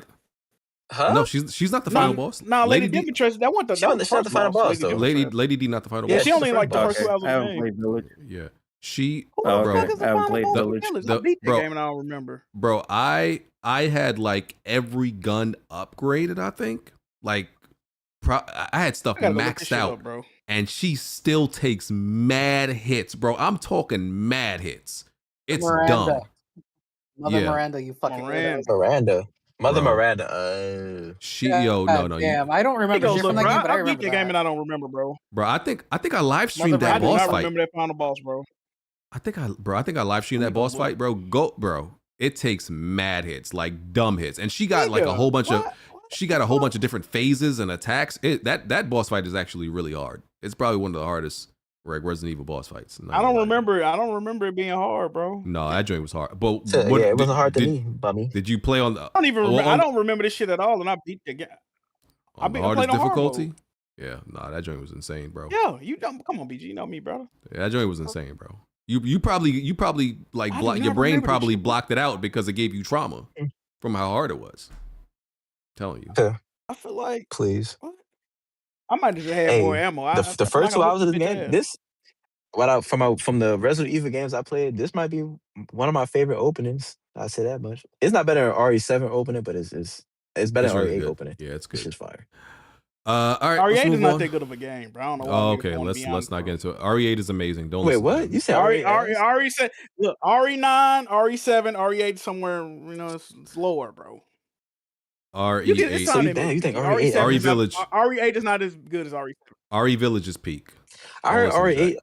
I heard RE7 only really good for like the first couple hours, then it fall off. No, the first once you kill the parents and shit, it kind of fall down. You know, when you go on a boat. But I think RE7 is a way better game than RE Village, personally. No way. Okay. RE Village is a shitty action game, bro. That's all. It's an amazing action game. If that's what you want to call anyway, it. Anyway, Simpsons. I don't understand that Ethan shit either. Wait, is Ethan in this world too? By the way, world? He's not in the game, but it's all one world. What you said? What you say? Yo, it's a continuation, bro. Yeah, all of it is happening in one world. It's one universe. But he's not. No, he's not in the game. Yeah. No. Okay. Radical Entertainment, who were the developers of like Simpsons Hit and Run back in the day, which people absolutely love. Great game. They've returned in some capacity, and some people are getting excited like, oh, it is me. Listen, people have been dying for a Simpsons Hit and Run like remake or sequel, bro. I don't think this means that y'all are getting that. I'm sorry, but y'all could be excited if you want. I was missing one collectible in that game that have 100% completion, and I don't know where it was. I think it was like a Buzz Cola or some shit. I forgot the collectibles in that game. That shit pissed me off so bad, dog. Oh my god. See, that what people always saying, Jack Moon, you just start getting trouble. Bro, I used to always play games like that, bro. It's another game. You remember that game, Gun? That cowboy game, bro? You had to find gold nuggets in that game, and I'm missing one for the 100% complete. No. Shit like that bother me, man. No, like, yeah, Jesus Christ. That's actually true because people act like, bro, I was 100% in games as a kid. Like, because that's the games, fact, bro. That's a fact. Because the games, they would tell you, like, there was no trophies, but they would tell you, like, oh, your save file, 70%, 80%. Like, Crash Bandicoot did that. Spyro the Dragon did that. Tells you your completion rate. And I would beat those games. I would play the games until I found everything. So yeah, I've always played games like that. See, people think I just do it because of trophies, but I've always been like that. Yeah, because like platformers back then were the like default like collectathon like type of games to begin with. Donkey Kong 64. I think it's 201 bananas. I got like what 199. I think I couldn't beat. I was trying to beat the bro. Like like bullshit. I couldn't get the last Diddy Kong banana, bro. Oh, brother. See, y'all bringing up bad gaming memories for me, man. Stop this, bro. I'm traumatized, dog. Yeah, I hope y'all get Simpson Sit and Run eventually. I don't know. I have no faith in that, though. All right. That was a pretty good game. GTA knockoff. Let's see. Don't you dare make Pokemon the last topic, BG. I won't. There was the God of War TV show screenshot, right? It came out. Oh my god! Listen, the joint looked goofy. It looks awkward. It looks weird, and I think, not that I think it's because they're doing a bad job. I just don't think it's one of those things, which is why I said it should be animated. I don't think it's one of those things that translates to live action and will look great. But now there's speculation because the actor Ryan Hurst came out and said, "Don't believe everything you see." So now people are saying, like I've seen people say on Twitter, "Oh, this is a mock-up. This is not actually how it's gonna look. This is not the final version." So I don't know. What? But if you put this out and say this is the first look, I'm assuming this is how it's gonna look. I mean, they still got time. Amazon themselves released it. Yeah, Amazon Prime the one that tweeted out the picture. So yeah, it's on their Twitter account. It's on the actual site itself. But yeah, that should luckily for us, they're getting feedback and they can always go back and refilm that scene. I didn't, you know what, with that picture, bro, I didn't have a problem with the Atreus. He a little chubby little motherfucker, but I ain't have a problem with that. My problem was just Kratos, bro, and it's not that he don't look like Kratos. He just looks. He looks like he's cosplaying Kratos. He looks like he's unsure. He looks like he's unsure of himself. He like he just farted and he don't want nobody to notice. Like he just told Atreus some bullshit and he don't want to call him out. I'm like, bro, it's like Kratos don't never look that unsure in the games, bro. He had a stern look on his face. You know what I mean? Trying to teach him how to hunt and all that. So he wasn't portraying him right, man. No, hey Jack, I remember I had an issue. You all right? I told y'all, this nigga not big enough, he not buff enough, and y'all was like, well, they gonna put him on a workout plan. How do we work up? This nigga didn't look like he worked out at all for real. I didn't see a single pack, nigga. BG like he in better shape than that nigga. You know what's crazy? The beard look like the beard don't look good either. The best way to the beard do look fake, and I think he got a beard in real life, so I don't even know why they put that fake one on him. The best way to portray Kratos, my guy, if you ever hear this, just have a resting bitch face the whole time, look angry at the world, like all the other emotions you trying to show in that screenshot, it ain't it, my guy. That's not Kratos. Exactly, like what the fuck? It is trying to overact in a God of War show, bro. But I'm refrain from judging this. I want to see it in action. I want to see an episode. It might be alright, y'all. Y'all don't think it might be? You know another thing. I don't know if you noticed. Like that nigga Kratos is Greek, nigga. This nigga look Norse. Like he look like a white man. You know, Kratos not a white man.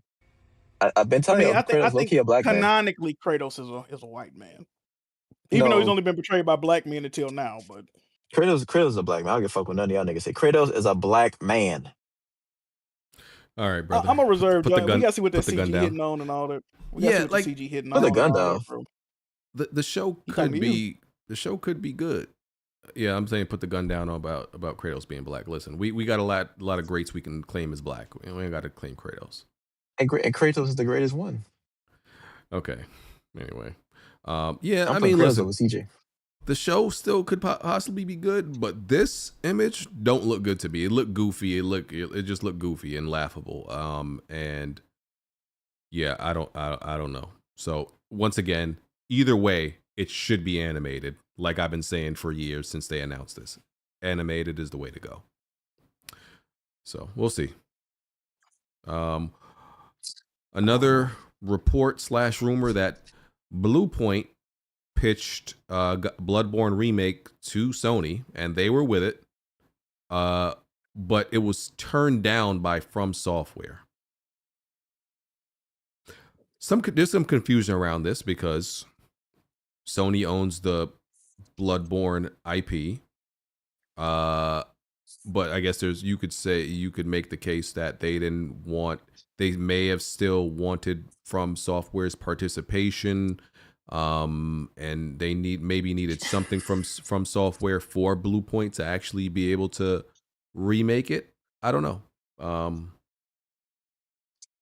Don't know, man. This whole Blue Point Bloodborne saga, it's been just going on forever. It's gotta let it go. I'm about to say, I feel like reports been saying Blue Point. I'm not Blue Point. FromSoft been saying no, they don't want it remade, right? So or like, they just want to do it themselves. You're right. It's different reports. That's a report, but at the same time, Sony still got they can still do it, right? They own the shit. But Sony gotta didn't wait on want to fuck up FromSoft. relationships with the director. I mean, I can understand all that. Listen, I don't really give a fuck about none of this.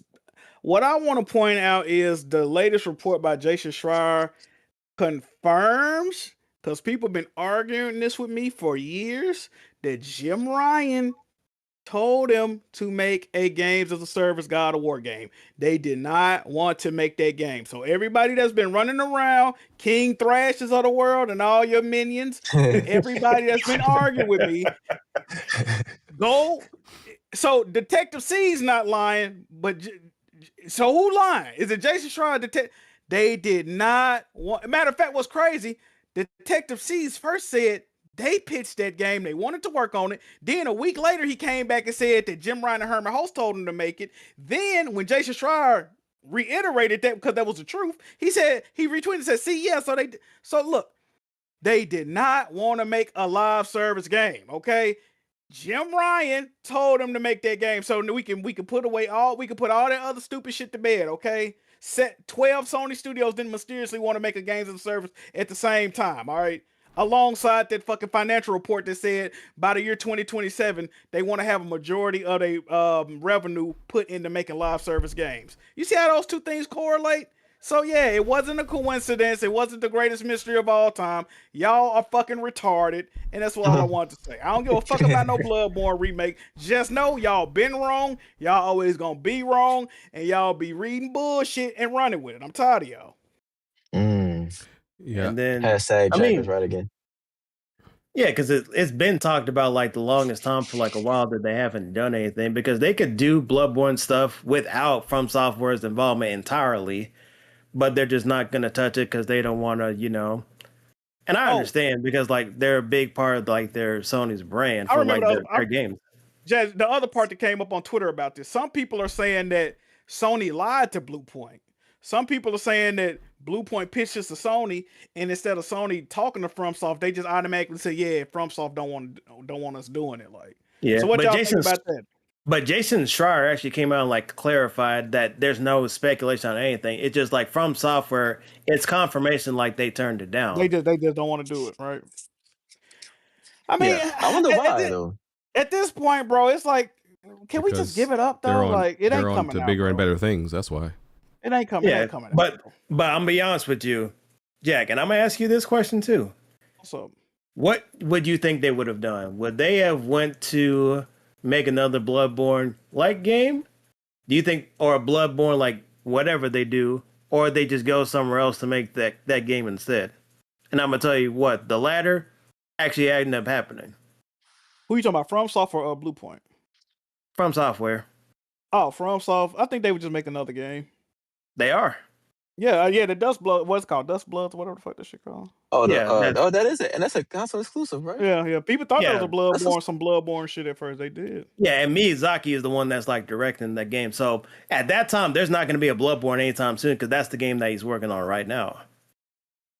Yeah. I'm interested to see if the game is going to be successful. I am interested in seeing that. It definitely was, and I'm gonna say this too. I don't think if they From Software would have went to Nintendo at all, if they would, because they would just end up making another exclusive just for Sony again. That's what I imagine it would be, because the studio that was also involved with like From Software to make Bloodborne, they shut that down because Shuei Yoshida even speculated about that, but they shut down the studio that helped From Software to make Bloodborne. So I kind of feel like it was just lost at their hands, but like, and Nintendo just happened to be the one to pick up whatever Miyazaki's working on now. So, yeah. I think everybody just has to put down the Bloodborne flag and they have no choice. Stop hoping for it. Let it go. I mean, it really only needed a steady frame rate. People's mad because the frame rate was like offset. Yeah. Like, just give it a steady frame Bro, rate. Bloodborne is one of the most overrated games ever. Well, you Nah, don't that like shit Souls. pretty You don't fire. like That Souls shit- games that in shit pretty general, fire. though. I don't, and it's I overrated. don't really like Soul games. I thought the game was fire, bro. Yeah, you don't play Souls games, so Yeah. stand down, Red Pig. I guess. I think if you played it Red Pig and it started to click with you, bro, you'll. I know. I tried it. I tried it on the PS4. The frame rate was ass. The graphics was ass. You beat any boss? Did you beat any bosses? The graphics were not ass on PS4 at the time. That frame pace was too ass for me to. Dog, I was playing that shit when I first played Bloodborne, bro. I was about to drop that shit, bro. Until like when I figured out like, oh, you could open up a back door and cut through shit. Like when I started figuring it out a little bit, I'm all right, okay, I say I ain't got to redo all this bullshit to get like. Yeah. It started to click, bro. Like you just got to keep playing it, bro. Yeah. Niggas talk about that game like it's like one of the greatest games ever made, bro. I played it and it's not. Okay. Also, Jack, What's up, bro? can you imagine? Because I know you seen Boondock season 3, right? Yeah. You remember that episode where like they were making fun of Tyler Perry, and you remember like you heard like all the backlash, like in real life, like Tyler Perry like just lashed out at everybody, fired people, and all this other shit. Yeah. Oh yeah. Can you imagine they did that when that Dust Bloods got revealed to be as exclusive to Nintendo? Oh yeah. I think it is gonna be exclusive, ain't it? I don't think it's going nowhere else. Yeah, it is. It's not coming on PC. It's only on Switch. Nintendo is literally funding that Dust Bloods game, and I can see it not to the scale or whatever, because I know people are gonna come out my throat for even saying this, not to as scale, but this could be a situation to where like a Final Fantasy VII N64 situation. You think so? Yeah, to where they, instead of going with the surefire thing, they went somewhere else. And a lot of other games that they've made, or some other games, just went along with them. Obviously, they're not all going to be exclusive, but it's just Nintendo is going to be a lot more prominent. This whole with the Switch 2 being a thing, because From Software is like leading the charge. I mean, if this game does numbers, they definitely gonna look at Nintendo as a viable. I mean, it is because they exclusive sell well. No, but like, but why? see, Why Nintendo? Like, I don't think. Listen, I'm they sorry. let them do what they want to do. I'm sorry, It's just but like a Bayonetta bro, too. like Nintendo fan base, they not from soft gamers. Like they don't play shit like that. Yo, I don't think this game is gonna do like anything. Okay. I don't. Okay. I don't. Because let's do a gentleman's bet. Let's do a gentleman's because bet. no, listen, it has nothing to do with even PlayStation, bro. The biggest Souls fans are like even outside of PlayStation are on PC. Like, so you think they're not going to show up for this game either? A lot of PC gamers buy Switch though. Sure. Some of them, but I don't think like the biggest Souls fans. You just don't. You don't think it's gonna do them type numbers that Jazzy thinks. I just don't think the biggest Souls fans who are like factually on PlayStation and PC, that's where like Souls games are the most popular, are going to run to the Nintendo Switch to play this. I just don't see it. I don't. You picking this up, BG? Or you fucking with it? No, absolutely no. I don't even like multiplayer Souls games. So that's the main reason I'm not buying it. I don't like multiplayer BG, Souls you should games. buy so. Nah, BG, buy it so me and you can play together. We can stream it together. I mean, that's the other reason. You know, people ain't gonna be streaming this. That's the other reason I don't think it's gonna even sell that much. Is because it's not like a regular single player Souls game. Hey, BG, buy it so me and you could play it. We could stream it together.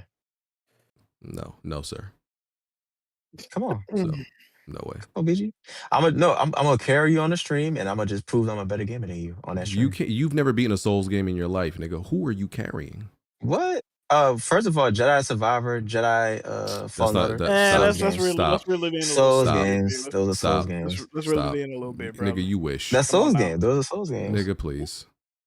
Hold on. Nigga, please. My man King Kiso.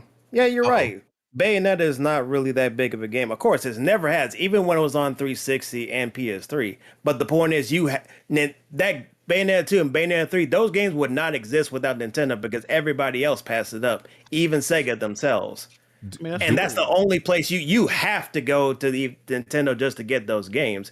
And with like Dust Bloods and there's a lot of fan base, that would drive up momentum for people to even get it because it's supposed to be coming out this year as well too. Do I think it sells? Maybe a couple million. I think think I give it 10 mil. 10 mil copy.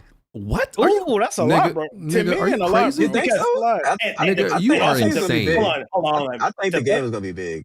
Because originally this game was supposed to be like a small team, but then it grew too because Nintendo, they were working with Nintendo to fund the game to even.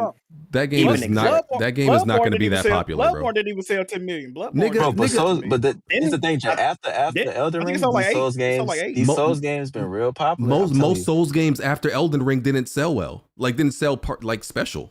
I'm talking about from soft games. From Miyazaki. They're not strong enough for Miyazaki. Well, I'm just talking about.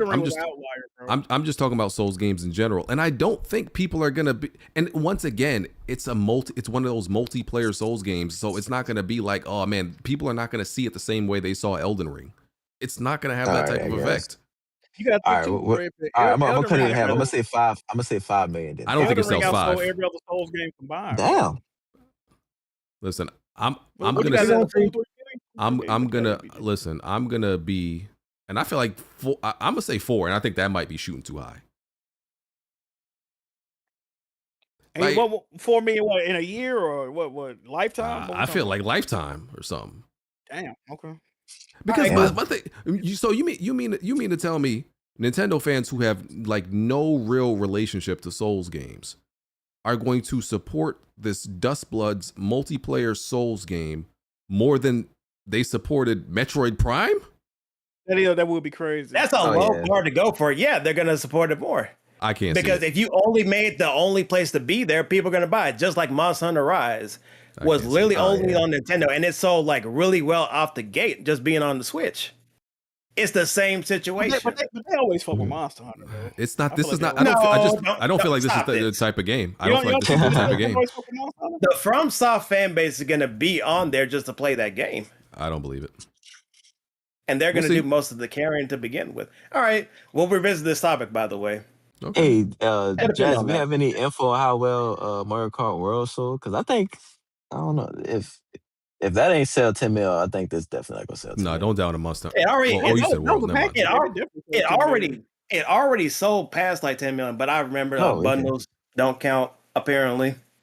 Oh well, I don't know. It's a big exclusive. People gonna buy Switch 2s to play this, so it depends on how good the game is, what the reviews look like. I think the word of mouth. Sold 10 million. I'm telling you. And Jack, if this game comes out and it's a really success, y'all know it's gonna have like a domino effect with just like third-party relations for like Japanese developers, even more so tenfold.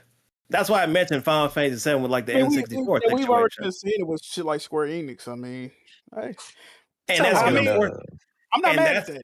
I'm not mad at that. And that's gonna really drive Sony to be like, okay, we're gonna stop trying to be keeping up with like the Joneses with like Xbox and shit, like outspend them and just go back to where they're just like, hey, we're just gonna be a competitor to Nintendo instead. Well, I can't wait till they start taking Nintendo serious again. I can't wait. Hey, Jazzy, a wise man once said, competition is good. Competition is good. That's what I'm saying. Like, you think all these like time exclusives for like Stellar Blade and Phantom Zero are to keep it away from like Xbox? Amen. Or to keep it for like somebody else that it's made them move the goalpost of like the PS2 sales numbers? Ooh. That's funny. 165 plus, nigga. I ain't catching up to us. Yeah. They keep mysteriously selling new PS2 consoles. Fucking. They just sold everything they had in the warehouse. That's all. All right, okay, so when you that's why you see so much momentum with Final Fantasy being on there, and then you're gonna see start when the next Monster Hunter, if Monster Hunter Wilds gets announced this year, Kingdom Hearts, you're gonna see a lot of momentum is gonna shift. Oh, I'd be surprised if Kingdom Hearts announced. Bro, didn't they announce Kingdom Hearts 5 years ago? Did we ever heard that? Damn, hasn't it been 5 years ago? What the fuck? Yeah, I think it was 5 years ago. It was on that NVIDIA leak way back. Oh, yeah, you're right. And that's another thing too, Monster Hunter. Yoshida even talked about his scariest moment in regards to Nintendo was because Monster Hunter 4 was exclusive to the 3DS, even though it was already on with PlayStation like beforehand. Come on, y'all. They like I said, Nintendo fans are privy and they have a proclivity for Monster Hunter games. I don't feel like they have anything like that to Souls games, but well, when you make it available to your platform, of course, you gonna see. We will see. I like that. Pokemon Wind and Waves was announced. They put out, it was like a little 2-3 minute trailer. Listen. Yeah, it was part of the Pokemon Presents because it was like the 30th anniversary. Listen, when it comes to Pokemon mainline games, you don't got to show me nothing. Day one. I'm a Pokemon guy. Like, listen, I know the formula, you know, my water, fire, grass type. You go through the world, you battle, you got the gyms. Listen, this is one of those games that, like, listen, I will buy for the rest of my life. They don't got to show me a thing. And I know people are very critical about Pokemon games and like, they feel like it's still Game Freak, right? Game Freak is lazy and they do this and they make the choice. I'm gonna be real. You know how they be call it, like, listen, they be like, oh, you're just a consumer. Listen, when it comes to Pokemon, my nigga, I'm just a consumer. I'm gonna keep it real. Outside of like, you a gameplay eater? Oh, man. Yeah, outside of like, I forgot which Pokemon was that where the frame rate was actually bad. That which I did hate that. But outside of that, bro, listen, you're never gonna hear me complain about Pokemon unless they do something like off the wall or weird and some shit. I'm just gonna buy it and I'm gonna love it. Mainline, they keep the same formula. Heat, day one. And crazy enough, I don't know why, but I was looking at the starting three. Listen, I've never picked the fire Pokemon as the starter. Listen, man, I don't know why, but I may do that. Usually, because you know, water's always the way to go. Water's always the way to start. But I don't know. I'm thinking about going fire this time. And those are my thoughts. I've seen some people complain about like some dumb shit. Like, I think Pokemon fans have like kind of become like the Pokemon fans have become the biggest hater of Pokemon. Like the shit I see them complaining about, like I couldn't believe it. I don't even remember half of it. Like, it's open world now. People complain about. I saw somebody complaining about there were some huts and the huts didn't have doors on them, so they were like, "Oh, can't you go in these houses?" I'm like, "Yo, you're gonna be able to go in some houses, bro. Like, what? You're complaining about the amount of houses you can go in?" I was like, "All right, yeah, the internet is cooked." So, I'm with it. I'm here for it. Because the fire starter is based like a Pomeranian dog, so I thought that was pretty cool. And the name is like play of like Pomeranian, but like the bond is like actually for bonfire, so I thought it was pretty good. I won't pick the fire one. I'll pick the Gekwa, the water gecko, because it looks like that Pokemon is gonna be a little sassy, so that would be cool. Sassy. But what they you pick your Pokemon based on sass level? No, I'm just saying, like, if you watch that trail, you'll get where I'm coming from. Because it looks like it's gonna be like really cool. Because some of them, the water stars have been like that. The last one for like Scarlet and Violet, it's literally just like flamboyant, like what's the name of it? That bird. Okay, like a peacock or whatever, like a dancing peacock, essentially. Okay. So that's what I'm looking forward to. But what I really liked about this trailer is the fact that what they showed was like a lot of like the water looks so dense because they're bringing in like underwater exploration back, which hasn't been a thing outside of like the Hoenn games, like Ruby, Sapphire, and Emerald, and the remakes of those games that actually came to be. And I know some people talk to me about like, say like, well, Black and White 2 had it, but it's not the same thing in comparison to like this, because it was so like large and vast. So it looked like Game Freak really took to heart like all like the hate that they've gotten for like ever since like this Switch, probably even so like the 3DS in general, to actually improve and actually look really good on top of that. Because even though this game is coming out like next year, we still got some time, because Bacopia is coming out like next week, and like we just got Legend ZA. So if you can get to the point where like the biggest complaint about this Pokemon game is the fact that it's a Switch 2 exclusive, that's when you know you got it in the bag. And I think because this game is named after winds and waves, the last shot of this trailer is just literally just going underwater. So it's a shot in the dark, but I think they're going to do something like in the same vein as like Tears of the Kingdom Zelda, to where there's just two different areas that you can go. You can go to the sky, but instead of the depths will essentially be like the underwater part of it. So I'm looking forward to it, man. Okay. That's all I need. Can you explain to me what Pokopia is? I didn't watch that part. I don't even know what that is. Pocopia is essentially their newest game, but by Koei Tecmo. They also worked on like Dragon Quest Builders. It's essentially their life sim game that's kind of like similar to like Animal Crossing and a little bit of Minecraft, essentially. Oh. That's essentially what that game is, but I know some people are like creeped out, but you just like control like an actual Ditto in the game.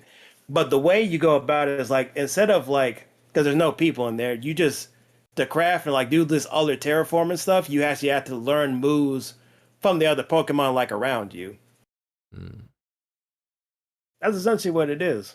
And you build homes and like crafting and like all this other stuff, crops. That's essentially what it is. It's just like a life sim game. Okay. That's why I'm looking forward to it. I can see that game being big. That's the thing about Pokemon games. That's why I can only play like the mainline series, because in the spin-offs they add a whole bunch of shit I hate. I don't touch nothing but the main. So, oh, and then Pokemon Fire Red and Leaf Green are now on Switch too. I ain't gonna lie, probably gonna buy that. I mean, of course I beat those games when they came out, but listen, I'm probably gonna buy that. I can't resist it, man. Pokemon game, they be getting me, man. Pokemon games, I think, are some of the biggest scams ever, but I love them. Yeah, because they just know that a lot of people will buy them in droves, because when you got clout like that for that IP, to the point where you don't have to explain to people what a Pikachu is, like, ever. Even people who don't even play Pokemon. At all. And that's like one of the highest media franchises. And but just because like so much iconography that they have, it's not just games. It's like the anime and especially merchandise. Like there's merchandise for every single Pokemon. There's like over 1,000 of them. For every single Pokemon, they have merchandise for. Yeah. So that'll be all right. And then they also announced that like Pokemon XD Gale of Darkness is finally coming to GameCube NSO next month. So I know a lot of y'all have not played that, but like just try when it comes out to see how those GameCube games actually are. Cool. All right. Any other Nintendo news, Pokemon stuff? No, Pokemon is really the main thing that really popped off, because I know people are clamoring for like news to come up, but like they're pacing a lot of their announcements out on purpose, because like I said, Pokopia comes out like next week on March 5th, the same day as Marathon. Then we also got April, which you get the Tomodachi Life Living the Dream game. That's going to be one of the biggest games to come out this year. And then spring, we're still supposed to get like the new Yoshi game. That's supposed to be in spring because, you know, the new Mario movie, Galaxy movie, is coming out like in April. So I imagine it'd be May. And then we still don't have dates for like Dust Bloods, or stuff like, what is it? Fire Emblem Fortune's Weave or Rhythm Heaven Groove. And we still don't have a date for, what is it? Shoot. Oh, Splatoon Raiders. That's another game that's coming out too on the Switch too. And that's all stuff that we know of. And, you know, Nintendo, they'll release like a thing that they haven't even announced like at all to just, hey, it's coming out in like a few months. So I'm good. All right, cool. All right, we're about to get out of here soon. Just need to get to some smaller stuff. What is this? Marathon cheaters. Well, Bungie is claiming that marathon cheaters are going to be permanently banned. You'll never get a second chance. Listen, if that's true, if that's true, then listen. That's the one thing about it I've heard about the game that I agree with. I don't know if I believe them though. But I think all games should have that policy. If they gotta actually make sure they cheating though, man. You gotta make sure they actually cheating though. Can they afford to do that? Yeah, I know, right? Shit. Right. Maybe they can't. You're right. But I was about to say that, Jack. You have to, if you're definitively sure that they are cheating, then yeah, never unban them. And IP ban them, what hardware, whatever you got to do. But just make sure they are cheating. That's all. So I'm cool with that. And more developers need to do that. So there was also a report that Fabric Games, I think Fabric Games was part of Fire Sprite. It was like a support studio that was part of Something Fire like that. Sprite. Apparently, they shut down in March 2024, and we never knew. Something like that. I don't know, bro. Something Yeah, like man, that. Sony. They be getting them out of there, don't they? Yeah, something like that. Marvel Maximum Collection. It's 13 classic arcade games. X-Men the arcade game, Spider-Man, X-Men Arcade's Revenge, Captain America and the Avengers game, Spider-Man, Venom Maximum Carnage. Yeah. So they've been rolling out a bunch of like retro Marvel games and stuff. So another collection coming out. Let me see. Amazon abandoned its AAA open world game, AAA open world narrative driving game from Maverick Games, which was led by former Forza Horizon developers. Amazon, I don't even know why Amazon has a game development studio. Nothing ever comes out. Like nothing ever comes out. They're making them new Tomb Raider games, ain't they? Them new Tomb Raider games. Yeah. Okay. Nothing original ever comes out that they actually. Yeah, they might be the only. Well, they had that one MMO they was doing. I forgot the name of it. Like that was successful. Amazon and Meta, bro. When it comes to developing games, or they never been serious. They've never been serious, bro.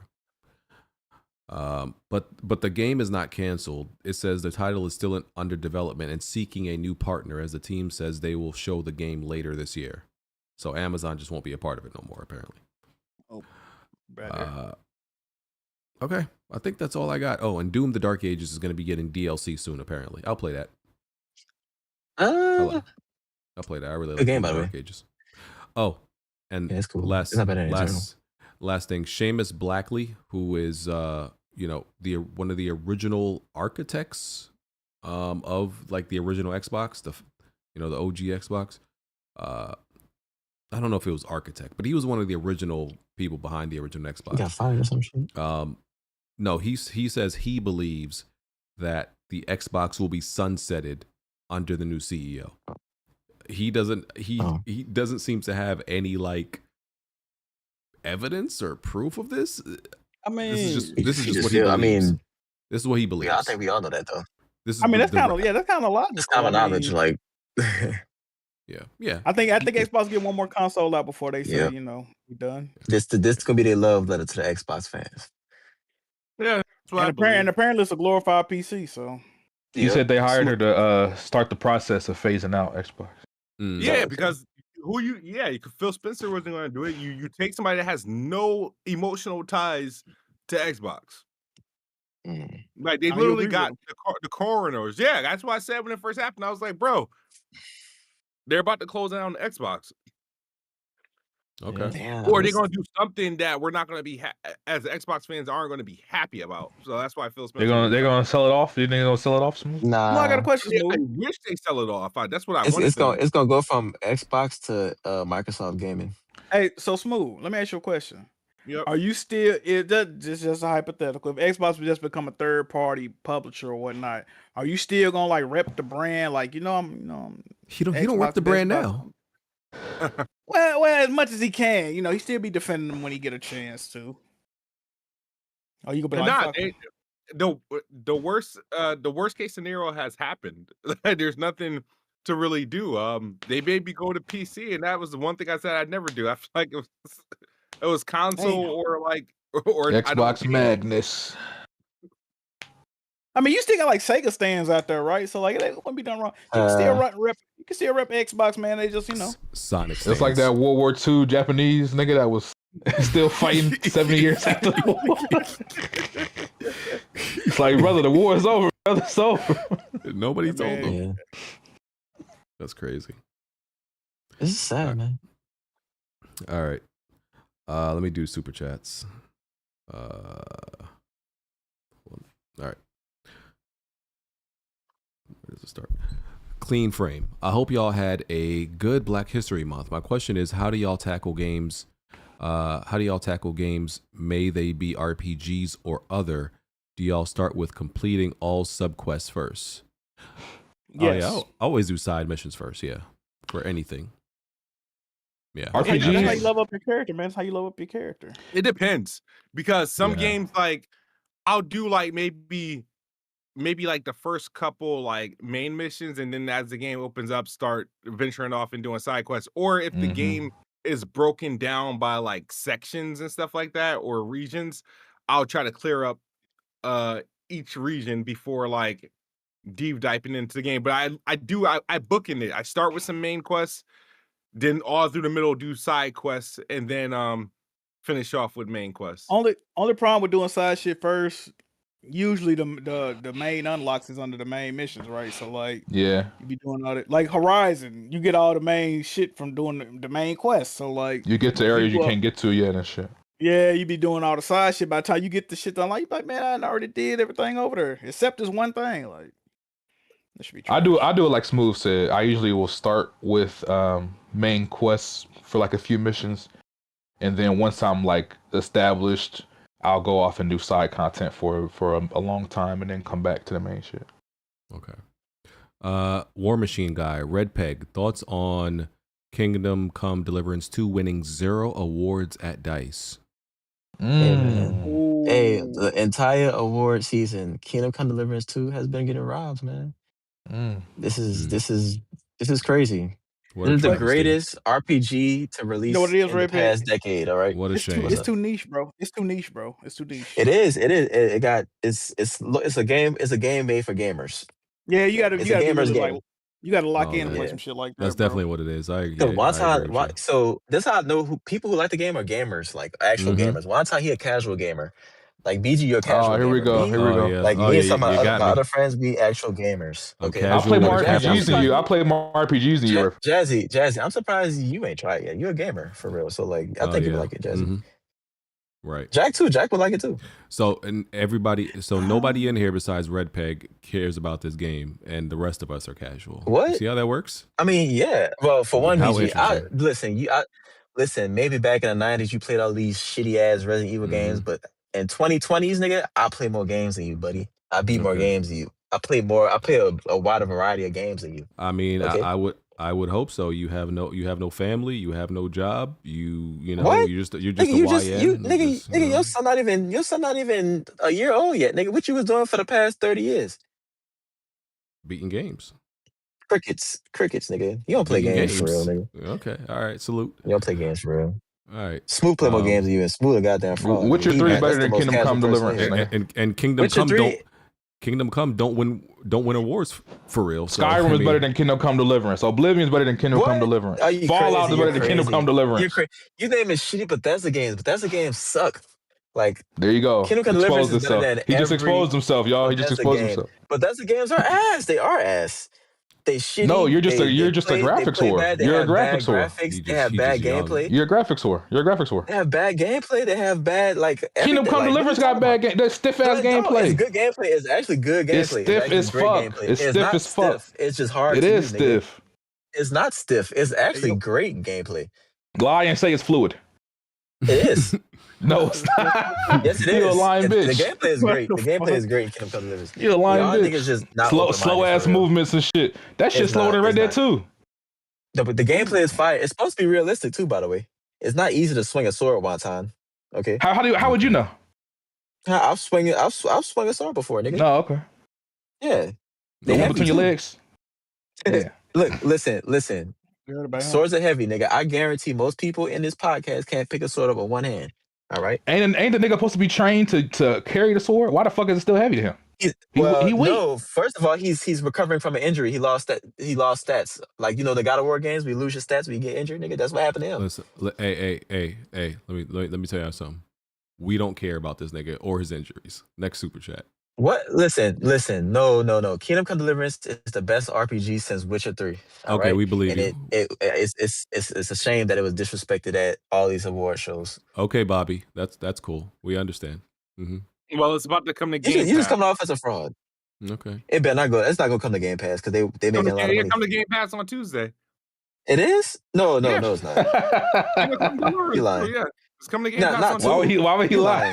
Kingdom Come Deliverance 2. Kingdom Come Deliverance 2 is coming to Game Pass on Tuesday. I'm gonna download it too, and I'm gonna show it to you. Matter of fact, it might be in the coming soon section right now. Hold on, let me do some research. You just ruined his night, Smooth. West Side Maverick. Mr. Animal School popping his shit today. Oh my God, it is. That's not good. He's talking about you, BG. Hey man, niggas caught up on that Animal School shit. It was a joke, but nigga BG said, "What's a female deer?" Like that's some obscure shit. Don't nobody know. I mean, listen, I be knowing, but I be, you know, I guess I just look at y'all very lowly, so I be surprised when y'all know. Oh, you think we stupid? Okay. Yeah, a little bit. No, it's funny. One time, BG is the first nigga I heard pronounce the B in debt. Like, yeah, he talked. He telling us stupid. Like, I didn't actually. I've never heard that before. I didn't pronounce it. I didn't pronounce it. Like, I just had misspoke. Said, so, like, what type of shit is that? I misspoke and I corrected myself right after. So, you know. You can tell you went to ABC 1, 2, 3, nigga. 4, 5. Are you a high school dropout? What college you went to? What? I heard you know Red was in AP classes. You know he was in AP classes. I was. Whoever did your brains dropped out of high school. Were you really? Did you? Yep. No, him and Karan was in the AP class. Yeah, me and Karan, me and my best friend. You and Karan? I don't know how they got in there, Jack, but they was in there. Nigga, how the fuck that happened? Listen, contrary to popular belief, we are smart, nigga. Okay. This nigga went to. I know. Listen, my review. Red Pig one of them low key smart niggas. Red Pig one of them low key smart. See, I know y'all see my reviews, nigga. That's talent. Oh, your Chat GPT reviews? Yeah. My alleged Chat GPT reviews. I don't even use Chat GPT. I'm against AI one time. Red Peg went to that same college that Romeo was doing commercials for back in the day. ICDC college. Okay. Maybe he went to with the nigga with the little fitted hat on. He said, "What are you doing? Get up. Go to class." That shit's creepy. I'm like, how does nigga know I'm watching movies? On my TV. You sit on your couch doing nothing. Get a college degree. Me, nigga. Goddamn. Get a major in engineering. Like, nigga can't watch Divorce Court in peace, man. Get the fuck out of here, bro. Captain Kell, marathon isn't trash. The gameplay loop is just uninspiring. My 87-year-old grandmother tore her ACL and MCL last week. At her age, recovery is biologically impossible. She will undergo amputation next week. What does one thing have to go with the other? What the fuck? What? What is what? I can't laugh at that. They said I'm ableist. They said I hate handicapped people. No, you was on bullshit. Nigga, you was on bullshit. Man, fuck that nigga. He's screaming out the N-word. This nigga said, Jack said, they know what they doing. Nigga, they know they don't. You know what he doing. Now, hold on. Chat. Everybody that met somebody that claim they got a disability, they might actually have one, but they use it to their advantage. Tell me I'm wrong. Nigga, he can't help that. He can't help it. Like you acting like he know he gonna say this shit. He don't know what's coming out. Hey, niggas that got problems keeping their hands to themselves, they gotta either be out of public or they go to jail, right? So hey, if you screaming niggas, I mean that part is true. He shouldn't have been there. He shouldn't have been there. But if I go around screaming slurs at people, I got to stay away from them. I got to stay away from them people. Like goddamn, shit. You it's kind of crazy, you know. Your grandmother out here tearing ligaments that pro athletes be tearing. Your grandmother don't even be doing nothing. She was playing a game with 21. What? That's what I'm saying. What she was doing to be tearing her ACL? Like I thought I must have. Did I hear that wrong? I thought he said she tore her ACL or MCL. The buffet. That's what I thought he said. Does she got a mean step back or a crossover? Like what is she doing, bro? Yeah, that's the old folks buffet. The MCL. She working on a floater. That shit crazy.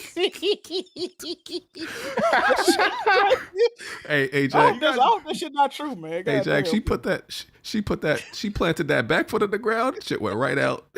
Hell yeah, nigga. That whole shit popped. God damn. Oh my god. Oh god. Okay, WizPig. That ain't right. WizPig tactics. DOA is a new goalpost set since Concord. Does Marathon survive the year? The year? I think a year? No. He got a chance. I don't think it survives the year. I think it'll survive a year. I think so. A year is Bungie. I originally gave it 6 months, BG, but I think a year we gonna revisit this in a year. Y'all think a Bungie game is not gonna last a year? I don't. Not this one. Oof. Y'all I don't think it'll be anywhere near as successful as Destiny. Helldivers. But well, I don't know. But if they can't maintain like 50K players, I think they might pull the plug on that shit, bro. 50, like they gotta have a healthy player base still. I don't like the extraction. I don't know. It's not fun. Like, well, I shouldn't say that because the gunplay is good. I don't know. But I played. I didn't have that much I mean, fun. if I it didn't ain't like fun to you, it's not fun to you. There ain't nothing wrong with that. Yeah, I ain't gonna say it's ass though. I didn't have fun with the game mode that was out. It ain't ass, but it's butt. Hey man, that game might not be DOA, but Okay. Man, All right. Where we at? Mike 1. Anyone get into the Horizon playtest without breaking NDA will be a day one cop or nah. Jack is the only one. I played it. I can't say too much about it. I can't say nothing about the game, but yeah, man. Shout out to Horizon, man. Shout out to Gorilla. So like, do you like? Did it seem? Wait, Jack. One thing I want. One question answered. Does it have the PlayStation like that feel and look to it, like that high production value look and feel? Hey man, you seen it? You seen how it looks, nigga? But he actually played it though. Like I said, Marathon might got a chance, but he gonna play too much. I think Red Peg actually has a mental disability. I'm not even gonna lie to you. I got a mental disability, nigga. You could look at something. You have to play it and feel it. Like, what are you talking about? Because you ask this nigga to, if you gonna ask a nigga to pretty much break NDA, you ask a nigga to break NDA he didn't break over the some NDA. No, but he just said it. What I'm he saying gave an is, answer I asked for. if I ask a nigga to break NDA, I'm gonna ask him about gameplay. You still asking a nigga about graphics? What? I said, graphics ain't no problem. No, you a sick nigga. I said, dude, I literally said look and feel. What the fuck feel mean, BB? You know what you was doing. You was asking about graphics. You just do that as a beard. That's a cover for you. No, I wasn't. No, I wasn't. No. I wonder why they had it so restrictive though. You know, you could only play like 2 or 3 hours a day, right? It wasn't all day. Yeah, you had to play specific times. I wish I got into to avoid bad PR. I wish I got into it. I didn't get into it, but I want to play. Alcoholic Gamer, vanilla Coke plus raspberry rum. Enjoy drinks on me. Thank you, sir. Vanilla Coke, ew. Drinks on me. Hey, speaking of Coke, vanilla BG. Coke, good. Vanilla Coke used to slap. Yeah, it's really. Orange cream Coke is fucking disgusting. I don't know. BG, since you like getting up there in age and you getting like fat and shit, do you drink diet drinks? I've never drank diet drinks and I've never had to, and I've been the same weight for like literally like BG. 15 years. I'm not even gonna lie to you. BG, I would suggest switching to zero sugar. It's very close to what you already drink now. No, but I don't drink soda like that in general. I don't you don't drink soda? Okay. I don't drink soda like that. The only soda is your favorite drink water, nigga? No, the only soda I really drink is like ginger ale. Ew. Oh, they got zero sugar ginger ale. They got the cherry and the strawberry joints. Fire, bro. Fire. What? You know, because Jack, like, he be trying to make it seem like he healthier. He like eating a whole pizza and down it with a Diet Coke. But like, I'm now healthy. think about it like this though, Red Pig. Which one is healthier, right? Eating a whole pizza and eating another meal after that, or eating a whole pizza and that just be it? Which one healthier? They both. I mean, yeah, but like, if you gonna eat a whole pizza, just that's what drinking a regular soda is. I mean, like you might as well go the whole way. I'm like, I'm getting Popeye chicken and let me down it with a Diet Coke, nigga. Nigga, I'm gonna get a regular Coke. You gotta watch my guy Diary of a Soda Addict, right? He lost over 85 pounds. He drinks over 5 gallons of soda per day at minimum. Like, he's shown this. He lost over 80 pounds, Red Pig. You don't know what you're talking about, brother. Okay, Jack, I want you to do that. Jack, I want you to do that. I don't work out enough. And maybe, okay. Never mind. If I worked out enough, I would, bro. Okay, where are we at? God of War 2018 on PC sold as much as God of War on PSP. That is not worth anything. What? Especially since they have to split that with Valve. Oh yeah, I forgot about that. Oh, that's smart. Yep. Oh yeah, Jack, and you forgot. The next Xbox might be having Steam on it. Yeah. So they low-key gonna be getting PlayStation games too after. Yep. I think that's pretty much. Oh yeah, that's another thing. That might be why they doing it too. Damn, I ain't even think about that. And PlayStation's like, oh fuck no. Yeah, Steam is rumored to be on the next Xbox, so yeah, they probably didn't want their single player games being on. Yeah, I didn't even think about that whole situation. So that shit low-key don't make no sense. Jerry Calixte. They stopped because of the Steam console, Jack. I've seen that theory. I don't know. I mean, that does make sense. I didn't even think about that part. Steam console, nigga, that shit finna be like $1,200. That's not gonna phase. Yeah. That's not going to phase anything because it's only being sold on Steam. No, they talking about that. Well, he talking about Steam. The I'm Steam talking about box, the Xbox. what the fuck is called? Xbox situation. Oh, No, the you talking about the Steam box. Xbox. Yeah, the bro, Steam imagine that, machine bro. or whatever it's supposed to be. Well, we got to see how the Steam machine do anyway, because it's gonna be overpriced for what it is. Yeah, they got to, because they're not gonna put that many out there to begin with. Because y'all see what is going on with like the Steam Decks? They'll sell now too, and they're not printing those either. But you can only buy them on Steam's page. Oh, they announced. They announced they're not manufacturing any more Steam Decks because of the due situation. to like rising costs and like everything else, and that's really gonna directly affect like everything else, including their own new piece of technology that they're about to release. It already got delayed. It already got delayed. Yeah. Yeah, that's sad. And the AI bubble about to pop anyway, y'all. We don't got that much longer. Yes, sir. I hope you're right. Yes, sir, bro. Okay.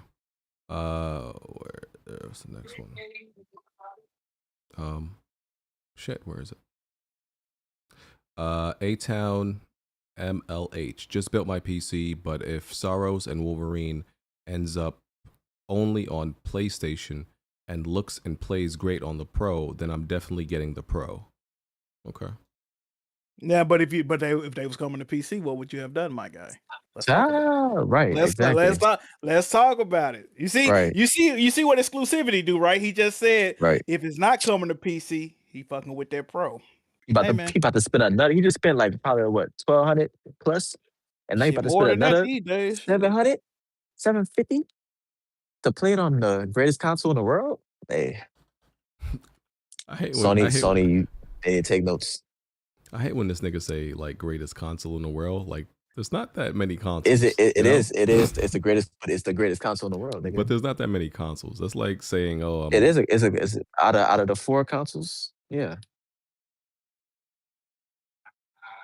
It's the greatest. Switch 2, Xbox Series X.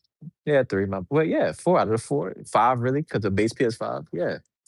Those are just iterations. Those are not like. Anyway. You know what I mean? It's the greatest console in the world, nigga. Okay. I mean, it had a 1 in 3 chance. So. Yeah, and it's the greatest console in the world. Shout out to PSSR. Shout out to Mark Cerny, by the way. Mark Cerny is a fucking genius, nigga. Solid assassin. Genius. One of the greatest minds in modern history. I'm still not convinced he's not a serial killer in real life, so I don't never say too much about Buddy. Yeah, he's a genius. He killed a few niggas before. And not only that, he have like one of the flyest haircuts in the game. Nigga, you see that little whatever the fuck he got? That shit fire. The Ellen DeGeneres look? Yeah, that shit fire. Clean frame, smack URL. That's not a stray. I shot you on purpose. I think he's talking about the Blessings Jr. thing. Oh, hey, man. Mike 1. Other details from Schreier. The God of War live service game was supposed to be about Atreus fighting his way out of Hades, and they pitched a ghost spinoff. Why would Atreus be in Hades? He died. I mean, he got killed. Didn't I also read that they couldn't use Kratos at all or some shit? Oh, what that Detective Seas that said this? I can't remember. I don't know. That was a rumor that they couldn't use the actual character of Kratos. That would have been ass. I ain't gonna lie. How would Atreus die, and why would he go to Hades? Because they're right. That's Greek, right? Their hell is different. Hades is not like they got the Elysian fields, but like I think if you die regardless, you go to Hades. Like unless you was just like pure innocent type shit. He probably would have went to Hades. No, but. That's Greek. It's not Hades. Not like hell though. It's not. I feel like. And then so he would have to go to Valhalla, right? But it's still a Greek. It's still a Greek. Oh, I see what you say. You talking about? Okay, you talking about Greek instead of. Oh yeah, why would he go to Hades? He's Norse. I didn't even think about that. Yeah, but you remember he did leave though. He left at the end of Ragnarok. That would be crazy. Imagine Atreus like leaves and goes. He like somehow goes to like a Greek land and ends up in hell. Like nigga, how you? Nigga, you got packed up. You left your home world and got packed up. Embarrassing. It's like going on a road trip and accidentally landing in Mississippi. You be like, nigga, like no vacation spot. Shit. End up in a tree. Oh, that's not. I shouldn't have said that. You think Mississippi the asshole of the country? Mississippi got some nice parts, bro, but they got some other parts like they straight from like the 30s, my nigga. Like, what the fuck? Y'all ain't renovate this bitch at all. Like, what the damn? Yeah, you might be right. All right, y'all. It's time to get out of here. Let's go be adults, and whatever it is y'all do at 8:45 or 9 o'clock at night. Prepare for. Watan is cooking dinner. Hey, by the way, Watan, where you at? I want you to plug Spartacus on the show. Right quick, I want everybody to go watch Spartacus on Netflix. The show? Oh, you mean the old show? I've been watching. It's on Netflix. Yeah, it's on Netflix. I've been telling Jack, bro. Me and Watan been saying the quotes all day. We like take shut up before I see cock parted from body and shit. Yeah. Oh, you never saw Spartacus? Well, Spartacus is good, but the actor died. If I'm thinking about no, that's season 1, but season 3, the nigga. Oh, actually, by the way, y'all, the person who plays Wolverine is he plays Spartacus in season 3 and 4. Y'all should. Yeah, go watch that. If y'all want to see what y'all looking forward to. I thought it only had 2 seasons. It got 4 seasons. No, it got 4 seasons. The second season is a prequel because the actor died, so they had to regroup and shit. Recast. Yeah, season 3 and 4 is with the new actor. Shows usually don't like survive that. Like when a show is really good with one actor and then he dies, and they gotta. Bro, but this show is different though. Yeah, his name is Liam McIntyre or some shit. He's the actor. War He's Machine. Spartacus. Hold on, in, I forgot season to read 3 the other super chat. Let's see. Oh, War Machine. Nintendo games wouldn't sell well on PC. The only 2 Nintendo games that would sell well maybe is Mario Kart and Super Smash Bros. Because of mods. I can't agree with that. I don't know. I think Mario go crazy on there. I mean, first of all, PC gamers, all you ever see them like really play for real is like emulate like old Nintendo games in the first place. Yeah, they definitely about games, bro. And they love the fact that they always like to brag about, hey, we're emulating this Nintendo Switch game that has not even come out on store shelves yet in like days or sometimes even weeks. So yeah, they would definitely clamor for it, but they wouldn't really buy that like for real because like that defeats the purpose. But the thing is, you still need a Nintendo system just to play their games for like the majority of people out there, because like PC gamers like to say, the majority of PC gamers do not emulate. That's a small section, as they like to say. Okay. All right. Hey, BG, I sure she cocked parted from body if you ever in your fucking life disrespect. What? What'd you just say? Kingdom Come Deliverance 2. I shall see his cock parted from body if he disrespect Kingdom Come Deliverance 2 again. Yes, he gonna chop his dick off? Yeah, he quoted Spartacus. All right, that's my time to exit. Also, that shit fire, huh? Ain't that fire? Ain't that fire, BG? Also, hey, BG, remove head from ass and see self the purpose. Go ahead, Jazzy. Yeah. Also, I never want to hear you ponies bring up Nintendo as a point to say exclusivity is important. Because BG. Yeah. Hey BG, when you see Final Fantasy VII revealed, did you say Jupiter's cock? Jupiter's cock. What the? What does that mean? Yeah. Oh my God, Jupiter's cock. That's what niggas you say back in Greek times? Yeah, nigga. All right, they got to add it to them new God of War remakes, man. I need to hear niggas BG tried to tell me, he said, I'm gonna see cock parted from body if you keep mentioning Kingdom Come Deliverance 2. BG told me that. Oh That's my God. a crazy statement. Chat has been real. I hope everybody has a great week. Don't let nobody piss you off, man. That's good advice. Don't let nobody take you off your square, right? If BG definitely tried to piss me off by disrespecting Kingdom Come this week, the past couple months actually. If your boss, if your employer pisses you off, tries to test you, just give them one good backhand and say, I don't need this job. I don't need this job. You need me. And you quit and you storm out of that office. Don't worry about it. Fuck that nigga. Go to the crib for a couple hours, come back with a pipe bomb. No, let me stop. Whoa, okay. Hey, Jack, Jack, why you do that when you met BG? BG is your employer. Why smack BG got a great bring a pipe bomb to his house. Me and BG have a great working relationship, brother. Yeah, of course. Nah, all y'all do. Yeah. But just one good backhand. One good backhand. That's all they need. And you storm out of that office and you'll feel so free.